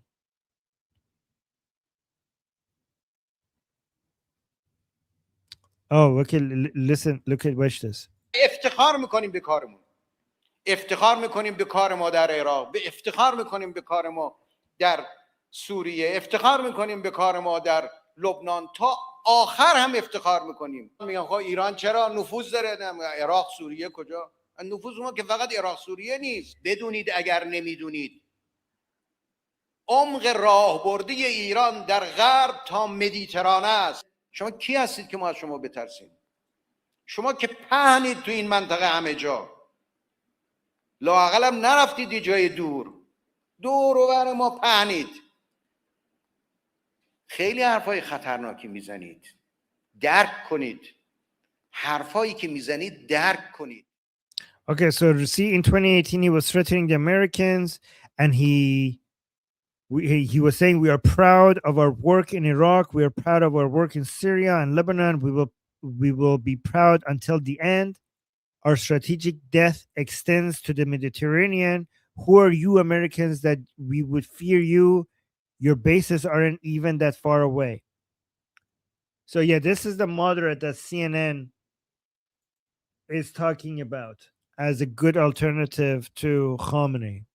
By the way, this also is a good response to people like chunky yogurt who are saying like the Islamic Republic is not trying to expand beyond its borders. They already have, and even the so-called moderate Rouhani is admitting that. Let me see this. What is this? Somebody just sent this to me. Thank you, Mr. President. And I'll be very brief. The first is I think you've already touched on, and that is what a unique institution college athletics is to the United States. Very few countries in the world actually have something like what we have. And it's not just unique, it's really important. A lot of people don't see some of the aspects of it that are so positive. The first is the student athlete experience. Wait, what is this about Iran? What does this got to do? Okay, never mind. I thought this was about Iran. Why did I get this? Give me a second. It says wait for it. It better get good. Let's just go through it. It better get good. There are literally thousands and thousands of young Americans who are going to graduate this year with not just degrees, but advanced degrees. And athletics made that possible. And the athletic support and the academic support that they're receiving from these schools is extraordinary. So there are kids that literally would not have gone to college or may not have considered it, and certainly not the advanced degrees without the help that this provides. Also, the development of the individual that student athletics provides. I mean, look, if you can show up at 6 a.m. in the morning every day for a lift, you're learning one of the most important lessons in life. 95% of life is showing up where you're supposed to be on time. These are extraordinary lessons that people are gaining. Two more things that people don't think about: unity. Few things in America unify us anymore, and one of the things that does is college athletics. In particular, I can just the experience.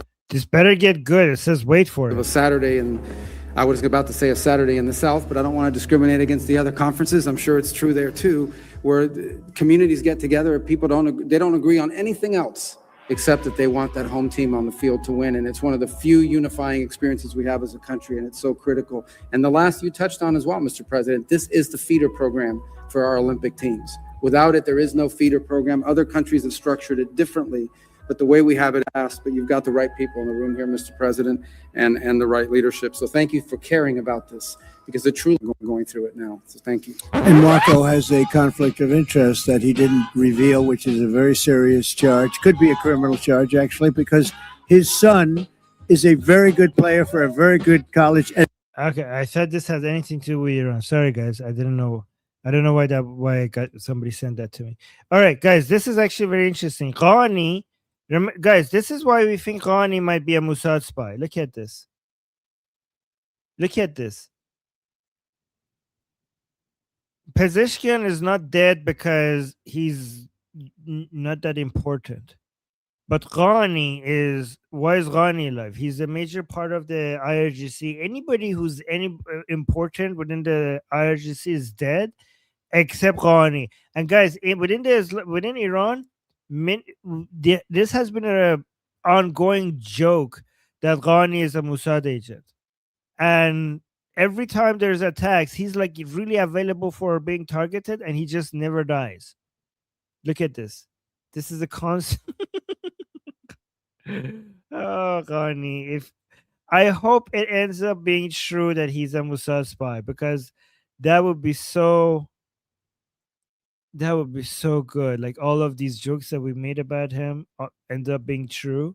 Here. Target intel uploaded, self-defense complete. There's so many videos about him being a spy.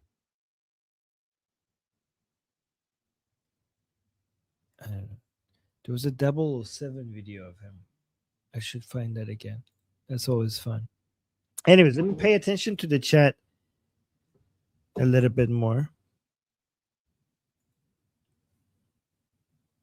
Play the Bond one. You want the Bond one? Okay, I'll have to find it. So, Qaani برای خودش غان میکنه. Let me see. Okay. I remember sending it to Sohail, so it must be there.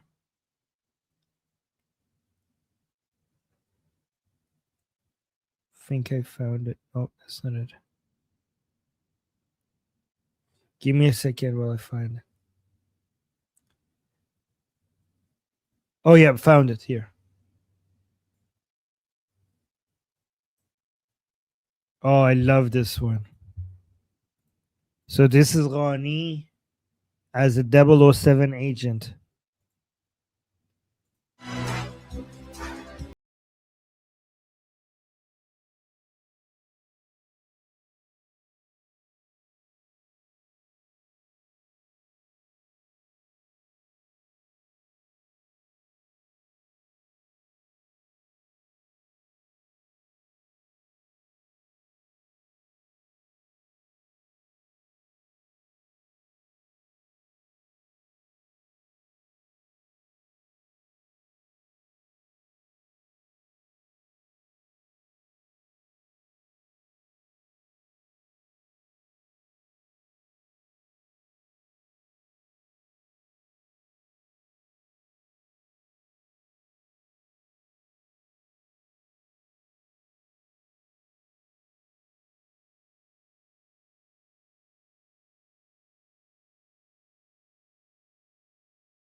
Oh.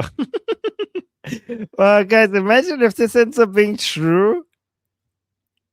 All of these years joking about Qaani being an agent of Mossad. Imagine if it actually ends up being true.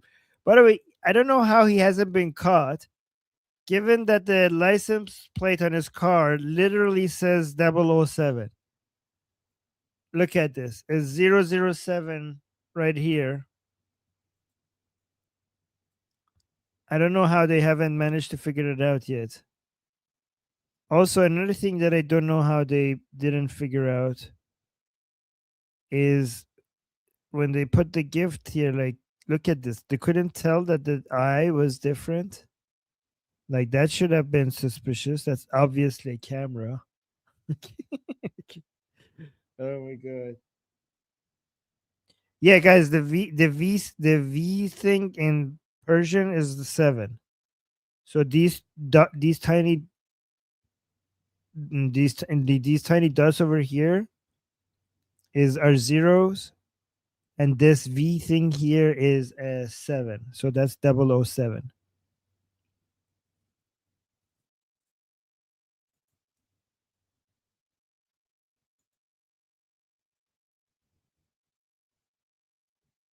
Let me see. What else do we have? Is Iran کار فرستادن قابل قرآن پیش.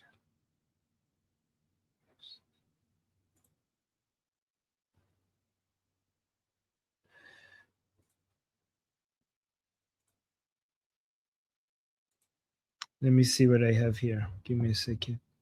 President Trump jokes that Secretary Marco Rubio has a conflict of interest during a woman's search routine. Marco has a conflict of interest. Why is everybody sharing this?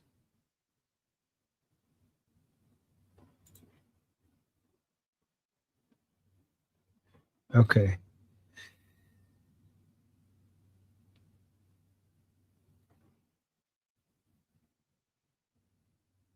All right, let me share you. Oh, Tusi is live, guys. Should I go to Tusi? Or do you guys want me to share you more stuff with you guys? You guys decide. I have more stuff that I could share. Is educational. I could talk to you about Zarif, or I could go to 2C. Let me know in the chat. 2C? Or this is Javad Zarif.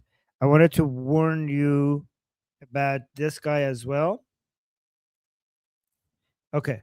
So Javad Zarif, Sahaf passes. Let me read this book. Okay, so Javad Zarif is another person that, guys, among the reformers, these are the people you need to be worried about. Okay. The greatest threat to our revolution are these 5 people. Okay. Javad Zarif, Araghchi, Rouhani, Khatami, Actually, let me make it 6. Hassan Khomeini and Larijani. These 6 people are people who are willing to give the world the impression that we are now good people. Okay, we have a good version of the Islamic Republic now. Okay, we're gonna behave. We're not gonna make missiles. We're not gonna build nuclear. We're not gonna support terrorism. We're not gonna kill the Iranian people. We could take us out from the naughty list. Okay, we have a good version of the Islamic Republic. So you saw how CNN and France 24 were like, "Oh, Rouhani, he looks like a good Ayatollah." There's no such thing as a good Ayatollah. Khamenei is the bad Ayatollah. Rouhani is the good Ayatollah. I just showed you 2 videos regarding how evil that mofo is, right?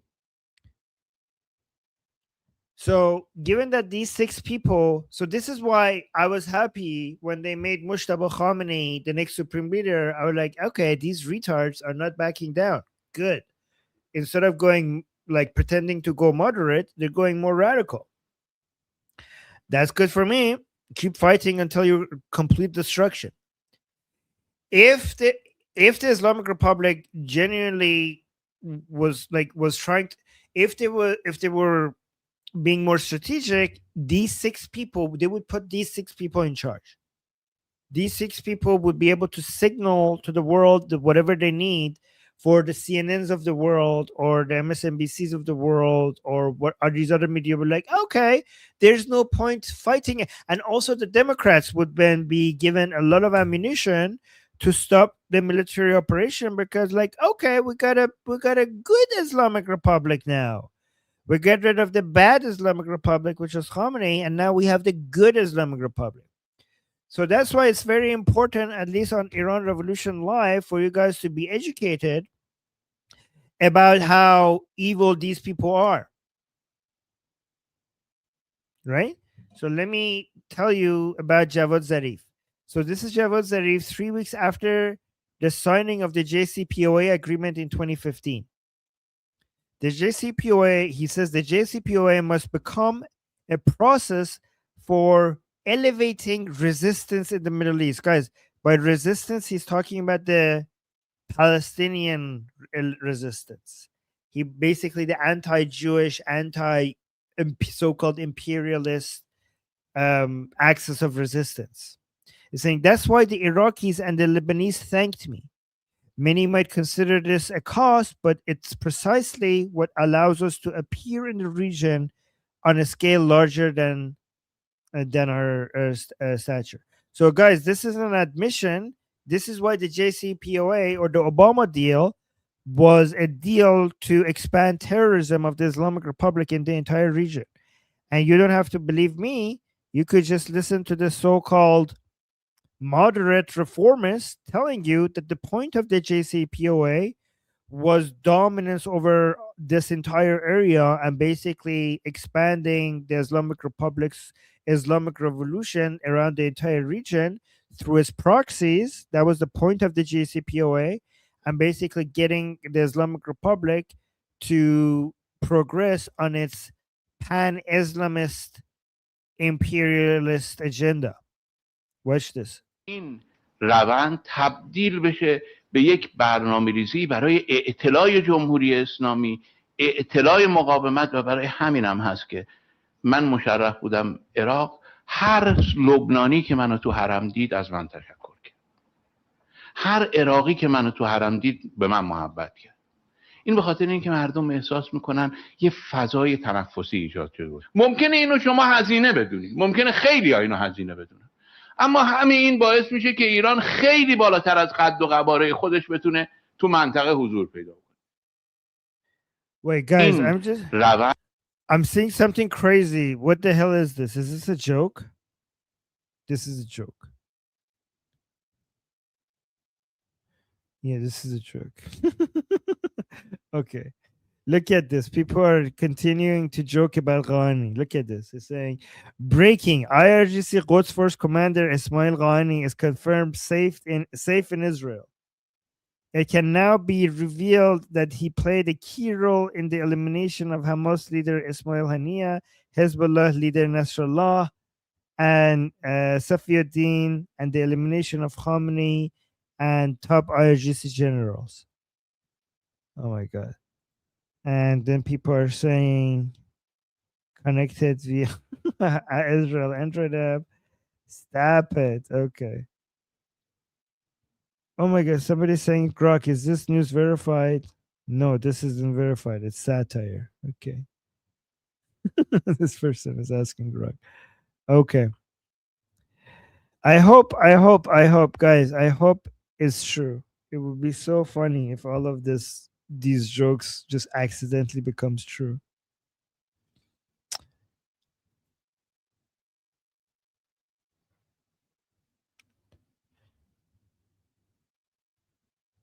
Look at this. Cutlet party. Yeah, guys, I'm sad that the Israelis didn't take out the parliament. We could have had a full dish of cutlets. Look at this is cutlet. What is it?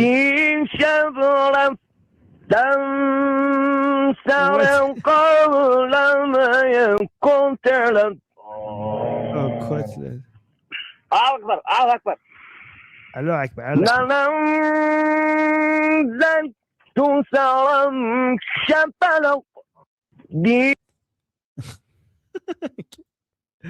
Okay, cutlet party.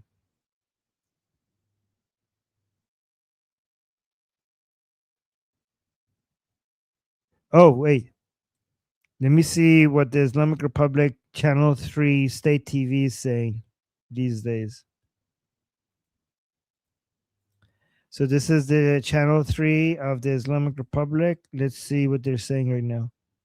یه سری به من میگن ورزشکار حکومتی فلان. اولا که عشق میکنم باشم حکومت اسلامی، حکومت شاهنشاهی که نیست.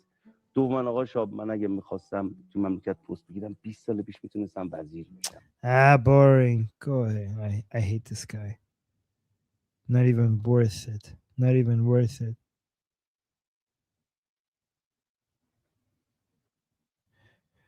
Oh, what is this?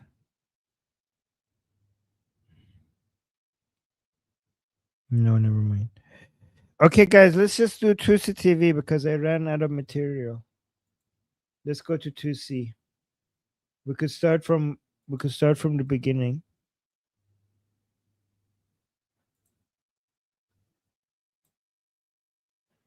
How do I start here?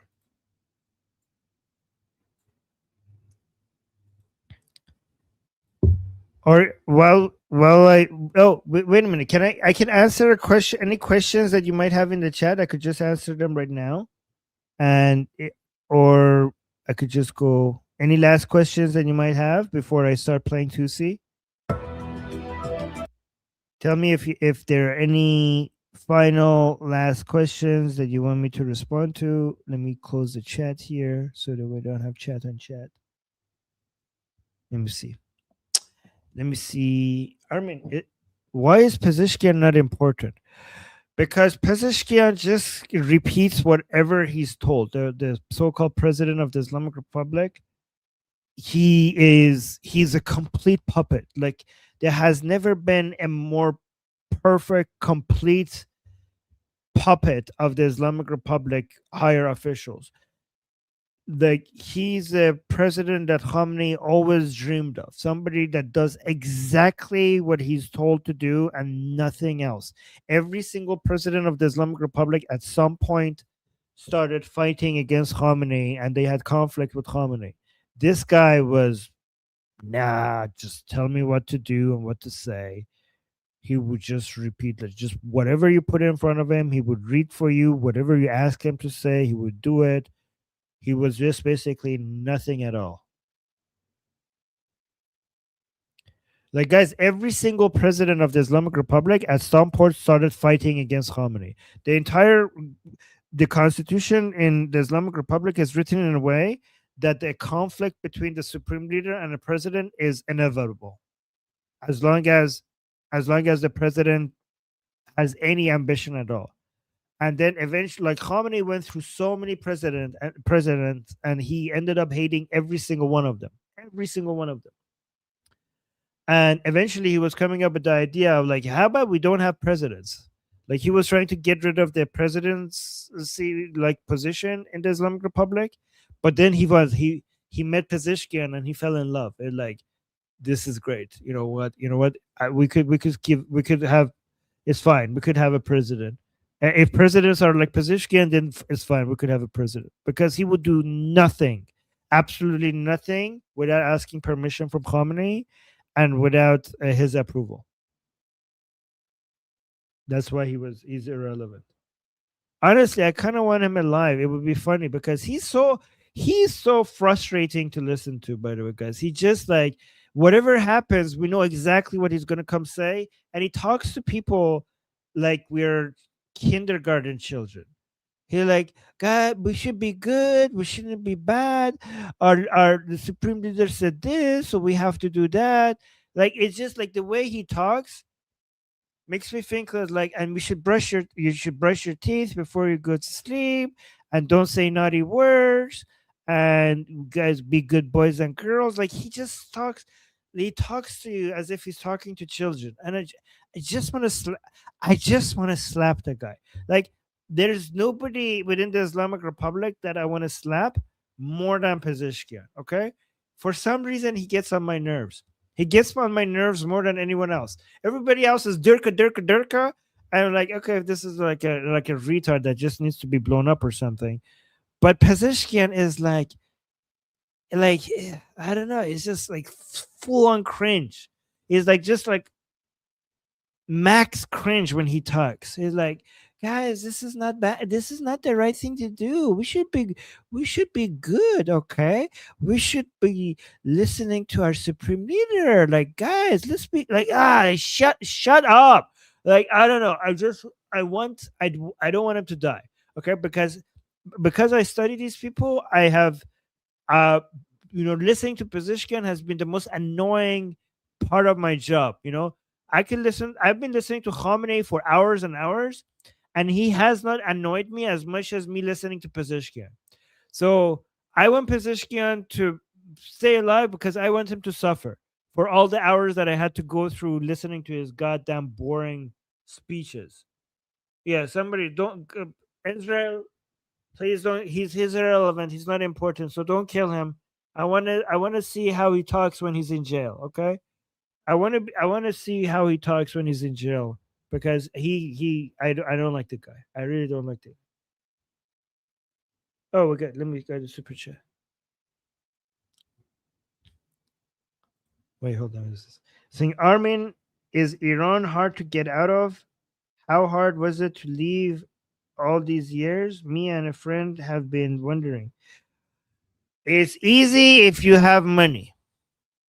Like when I left Iran, I just applied for student visa.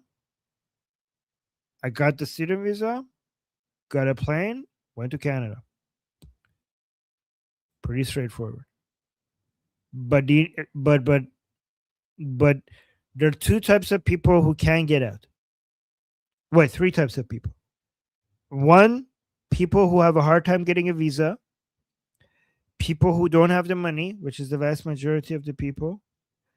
And three, people who have a case with the intelligence. Like the Islamic Republic is like, you're going nowhere because you have been bad, so we're not letting you go. Mamnul Khuruj. Oh, thank you. Got another super chat. Thank you.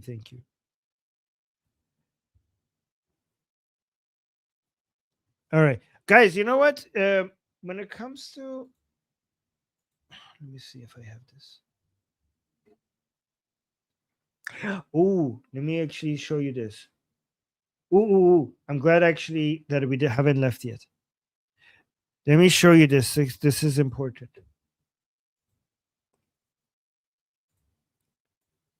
So it says now leftists in New York City are holding a vigil for Iranian dictator Ayatollah Khamenei, who was killed by military strikes last week. Just incredible. Trump derangement syndrome is so rampant that Democrats are mourning Iranian terrorists. Really? Let's see.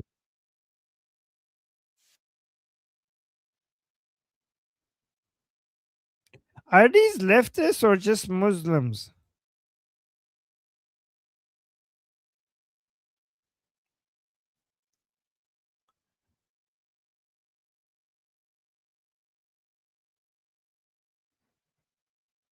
Wait, we got another super chat. Saying, who is Hussein Taib who just got eliminated? Oh, Taib was the leader of the intelligence Wazarat Etelat. Let me see. Actually, let me see his face. I want to make sure I'm getting the right guy. Hussein Taib was the main. Yes, that's him.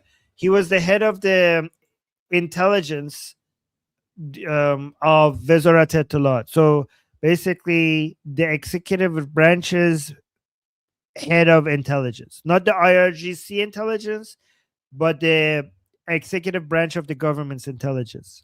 So big intelligence person. Let me make sure that was his position. He used to be, but then they got rid of him because he wasn't good at his job.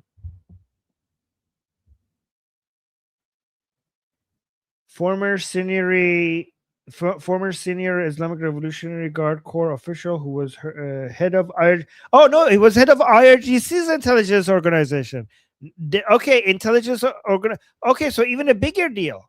Yeah, so IRGC's intelligence, he was the head of it, which means that he was a big deal. Guys, the Islamic Republic just brought this missile out, and the Israelis just blew it up.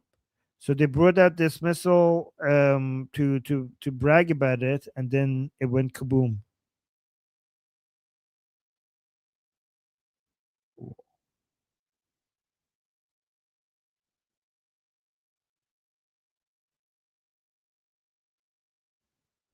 Okay. Wait, let me see. Somebody's saying, can you please tell people to chill under Secretary Caroline Levitt's latest post on people are not happy in the comments?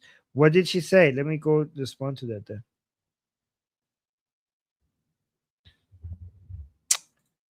Caroline.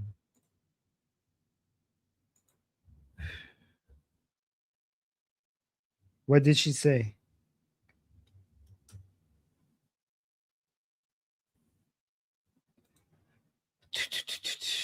Let's actually investigate.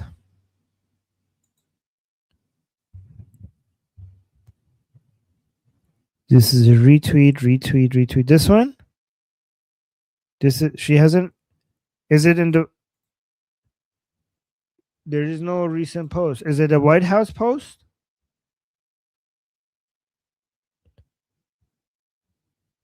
What did she say? She doesn't have any recent posts here. These are retweets. Her last tweet is from February. Oh, here. Oh, sorry, guys. Sorry. Here.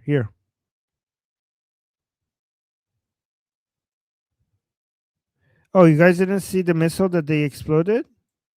Let me actually show this to you. Let me show you this first. Well, actually, I don't know if this is confirmed. Let me just go look at this. Where was that missile? What are they saying? Not sure which post. No, I'm not seeing it. Yeah, no, but I'm not seeing any post by her. Her latest post was from February 14th, so I don't know. Nothing. Was I sharing my screen when I showed you guys when I was talking about this? These are a bunch of. Was I sharing my screen when I shared this, or did you guys see this? These are the people in New York City who are mourning the loss of Khamenei. This is in New York City. Was this on screen when I showed it? Enjoying the relatively warmer weather.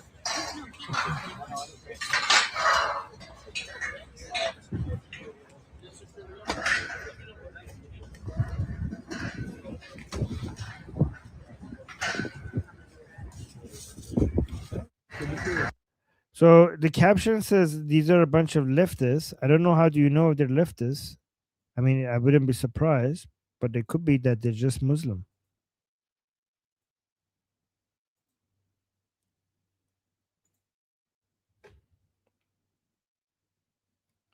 Wait, what the hell am I seeing here?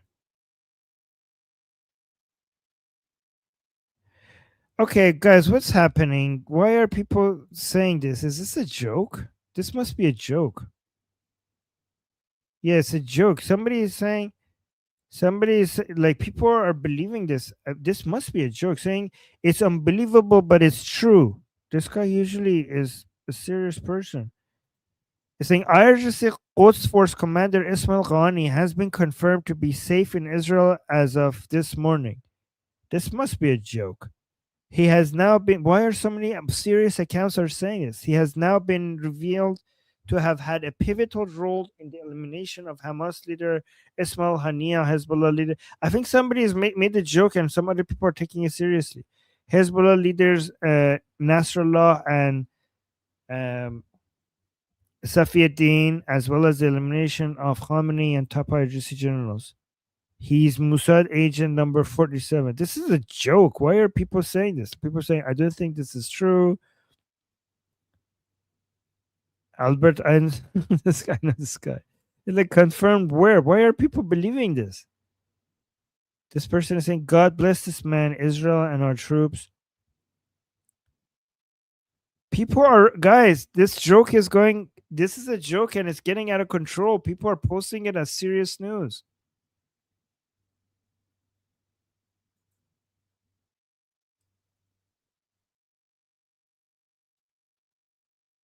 Ooh, guys, the IDF just released a 3D animation of taking out the underground bunker in Tehran where the Islamic Republic's late Supreme Leader Ali Khamenei was located when Israel launched a strike with 50 Israeli Air Force fighter jets, illustrating the fortified structure. Oh, yeah, I think I saw this. Goldie already showed this. But I want to see it from the beginning.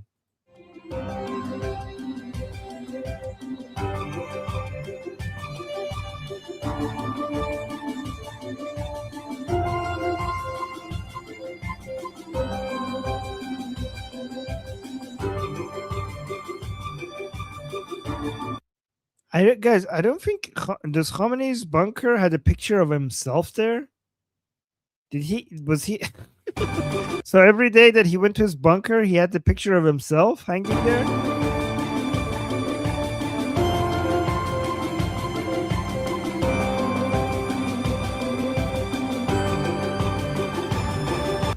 Okay, guys, this bunker is not really deep enough. Like, did they really think this is going to stop them?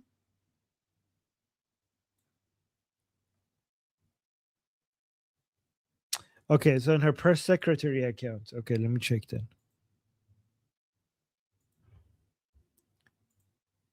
Press secretary. Okay, let's see what Carolyn Levitt just posted that is everybody's angry. So these are reposts.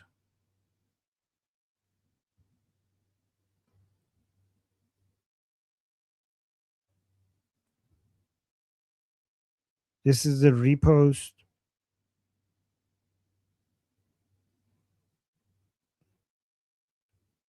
Not seeing it. Oh, there we go. Dunroe Doctrine, Latin American presidents to join Trump's shield of the American summit. This can't be it.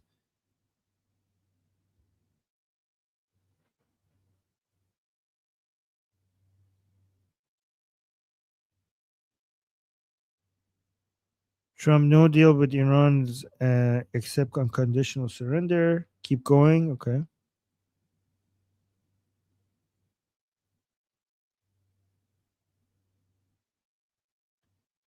Four hours ago. 5 hours ago. Oh, 4 hours ago. Here. This one? Maybe saying, oh my God, maybe she removed it. What was it? So let me just read it. Read what was it?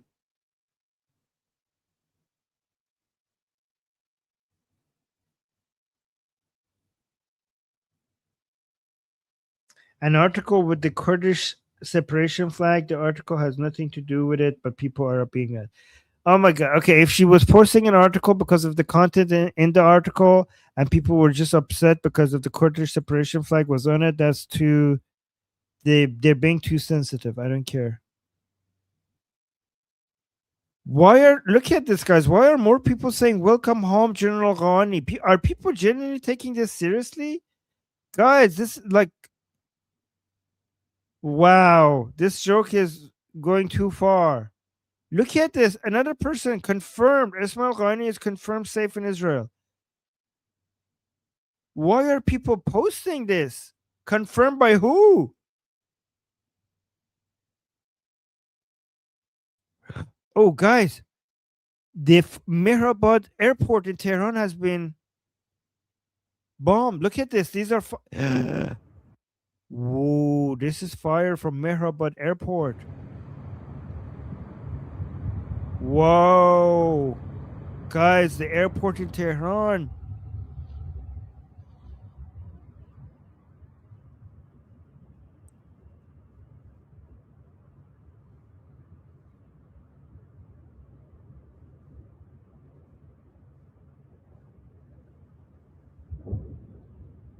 It's like hell. Yes, I'm saying Armin X is full of things like that. Yeah, but it's being shared by people who usually don't. They just don't get fooled this easily.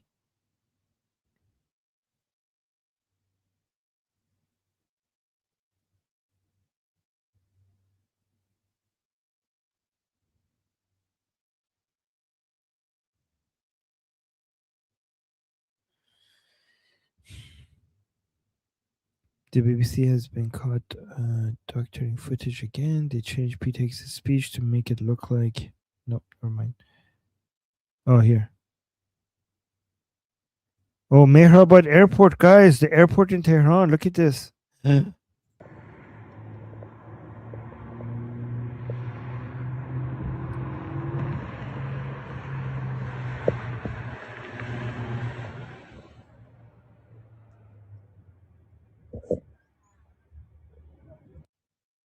Okay. Yet, Mehrabad Airport area. Guys, the Mehrabad Airport in Tehran. Oof. Why are they attacking the airport? Guys, do you think some of the Islamic Republic officials were trying to run away?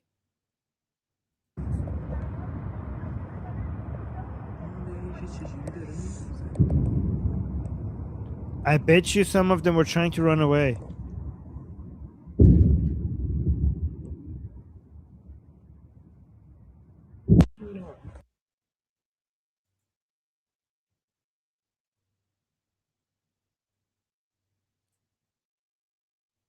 Look. Oh, okay. I was afraid. I thought open source Intel is also saying this is true. I'm like, not you, open source, not you. But they're saying, imagine if it turned out to be true. Guys, it's amazing because I just talked about Qaani just because it was on the list of the things for us to have fun with. But now, just accidentally, everybody is now talking about Qaani. I just brought it up just for fun. I didn't know that at the same time everybody on X is talking about Qaani.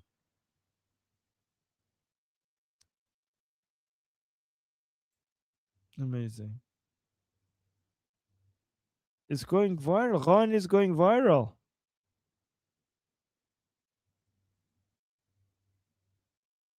What is this?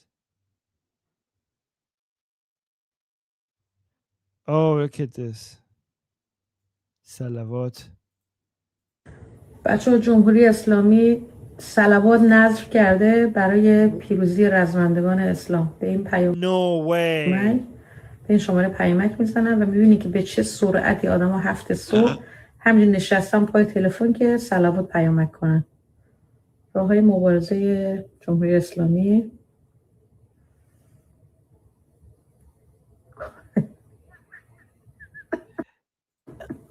Guys, the Islamic Republic have found a secret weapon to fight the Israelis and the Americans.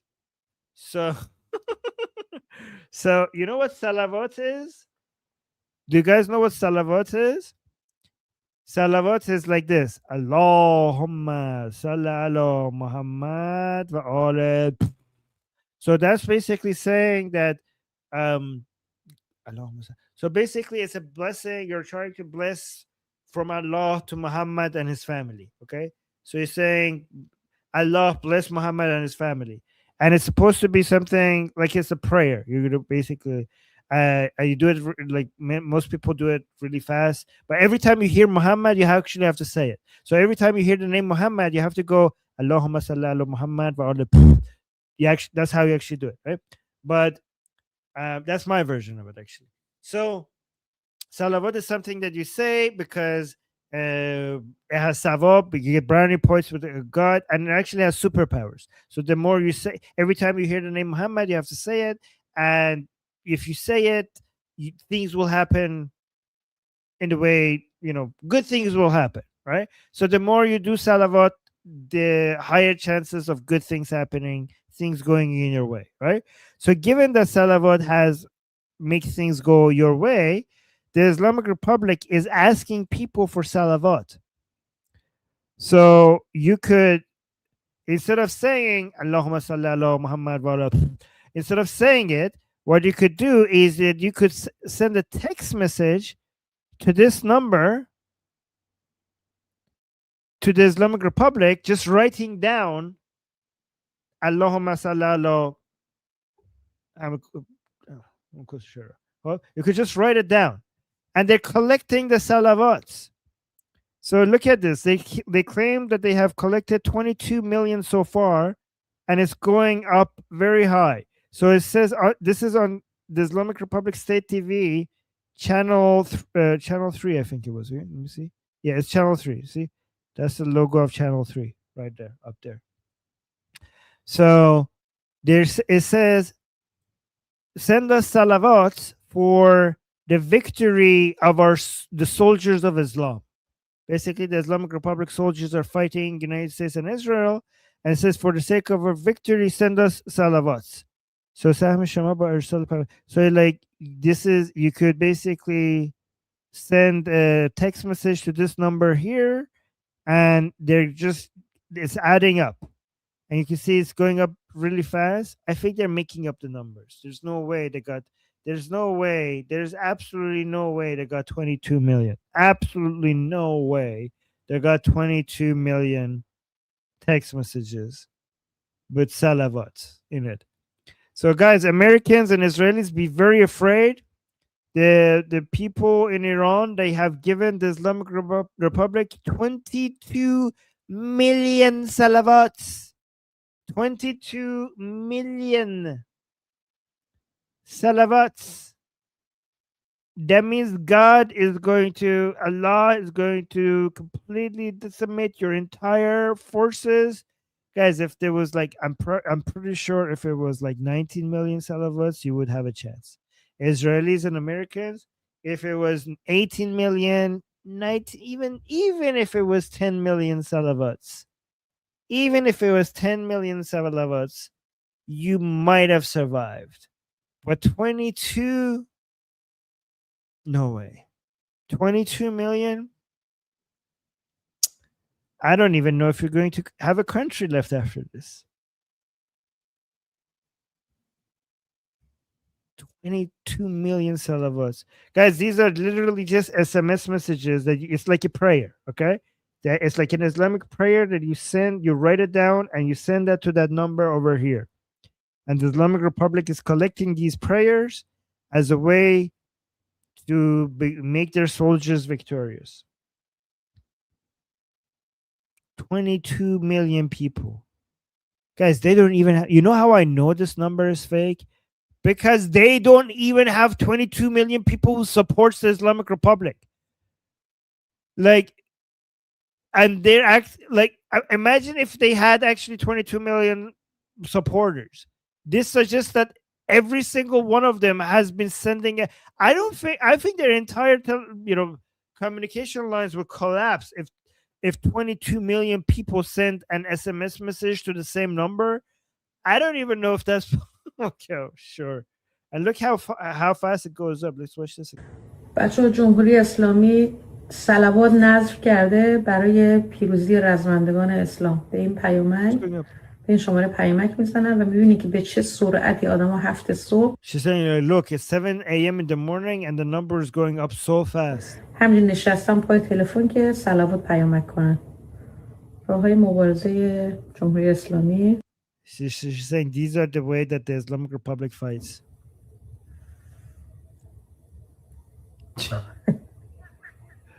Unbelievable. You guys have your THAAD system, your Patriot system, your Tomahawk cruise missiles, your F-35s, your B-2 bombers, sorry. But you don't have 22 million salavots. You don't have 22 million salavots, do you? You don't. This is Islamic warfare.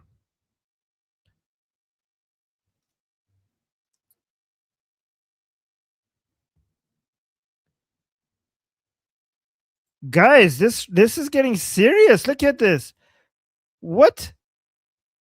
The report also claims he was the person who took a photo of Khamenei's body and sent it to Mossad. Who is reporting this? This must be a joke. What are you doing? Huh? This is a joke. People are joking. Like, people are laughing. There must be, this is a made-up article. Look, it doesn't even have a title. Why? Guys, I know this is a joke, but a lot of people are going to believe it. Don't do this. People are going to run with this news.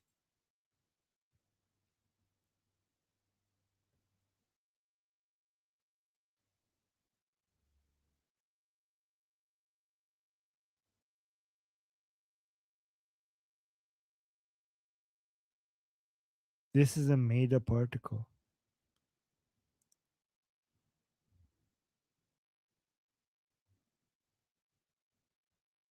Let me see. Guys, look, explosions in Tehran are picking up. Look at this. Whoa. All right, let me see what else we have. Oh my God, this guy looks like a teddy bear.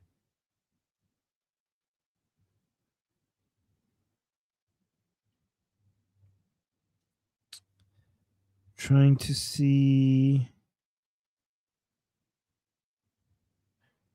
Look, everybody is talking about Arghan.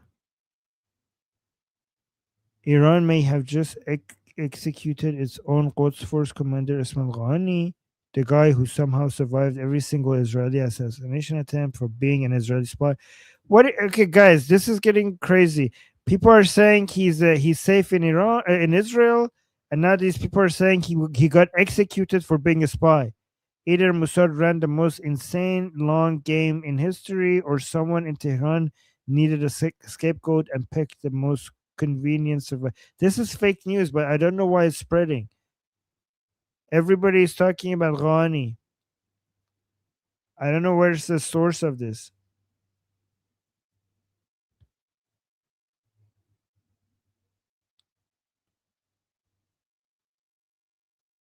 I already watched this.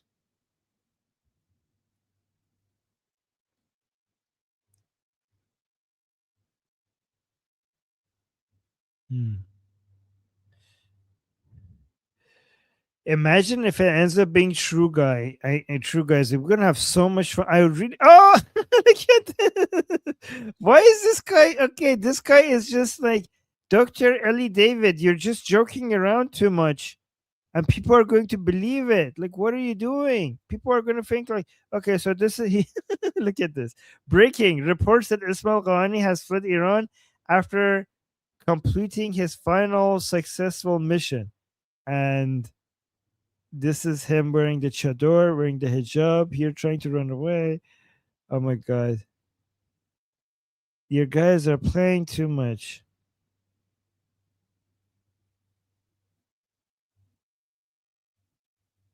Look at this. Okay. Guys, this is too much. This is too much. You're trolling so much. I know he's trolling, but he shouldn't be, because sometimes like a lot of people think that he's posting like real news.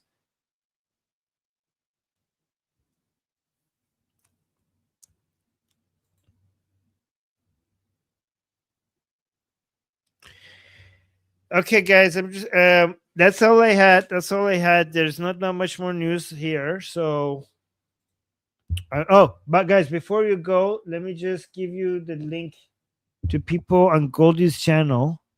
I'm gonna also encourage you to also subscribe to my channel. So Goldie said we could do this every time. Here. So guys, I'm putting the link to my channel, the Atheist Republic channel, on Goldie's channel. Wait, somebody's asking a question. So guys, if you're on Goldie's channel, subscribe to my channel as well.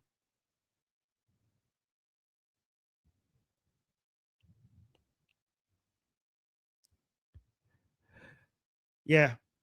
All right, guys, I need to head out. So if you need to, Tuesday is over, so you could just go watch his show on his channel. And yeah. So yeah, Tuesday's just finished. So yeah, I'm gonna go. I don't have anything else to share with you guys. I will make some short. I do have something very important to share with you guys. However, I'm doing it as short videos on my channel. So there, I have these new short video updates that a lot of people seem to appreciate. Let me actually show that to you guys. So here, I do these short videos. So on the Atheist Republic YouTube channel, on the first page, I have this new section with short updates, short videos of the most important thing that you need to know for that day. So I know a lot of these live streams go for 6 hours and 8 hours. So I have these videos that are 5 minutes, 14 minutes, 9 minutes, 10 minutes. And I go over really quickly, go over something very important that you need to know for that day. So just keep an eye for this section of the channel. Okay. I called it so far Armin Navabi's political analysis. I think I should call it Armin Navabi's political updates or something like that. But keep an eye on this section. I think, like, based on everything I'm seeing, every day I'll put the most important thing that you need to know and share with everyone else in this section. I'll try to have one video for you guys every day. Okay.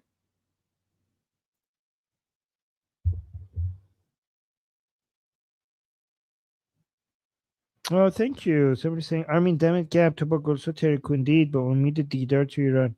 قربونت عزیزم. حتما.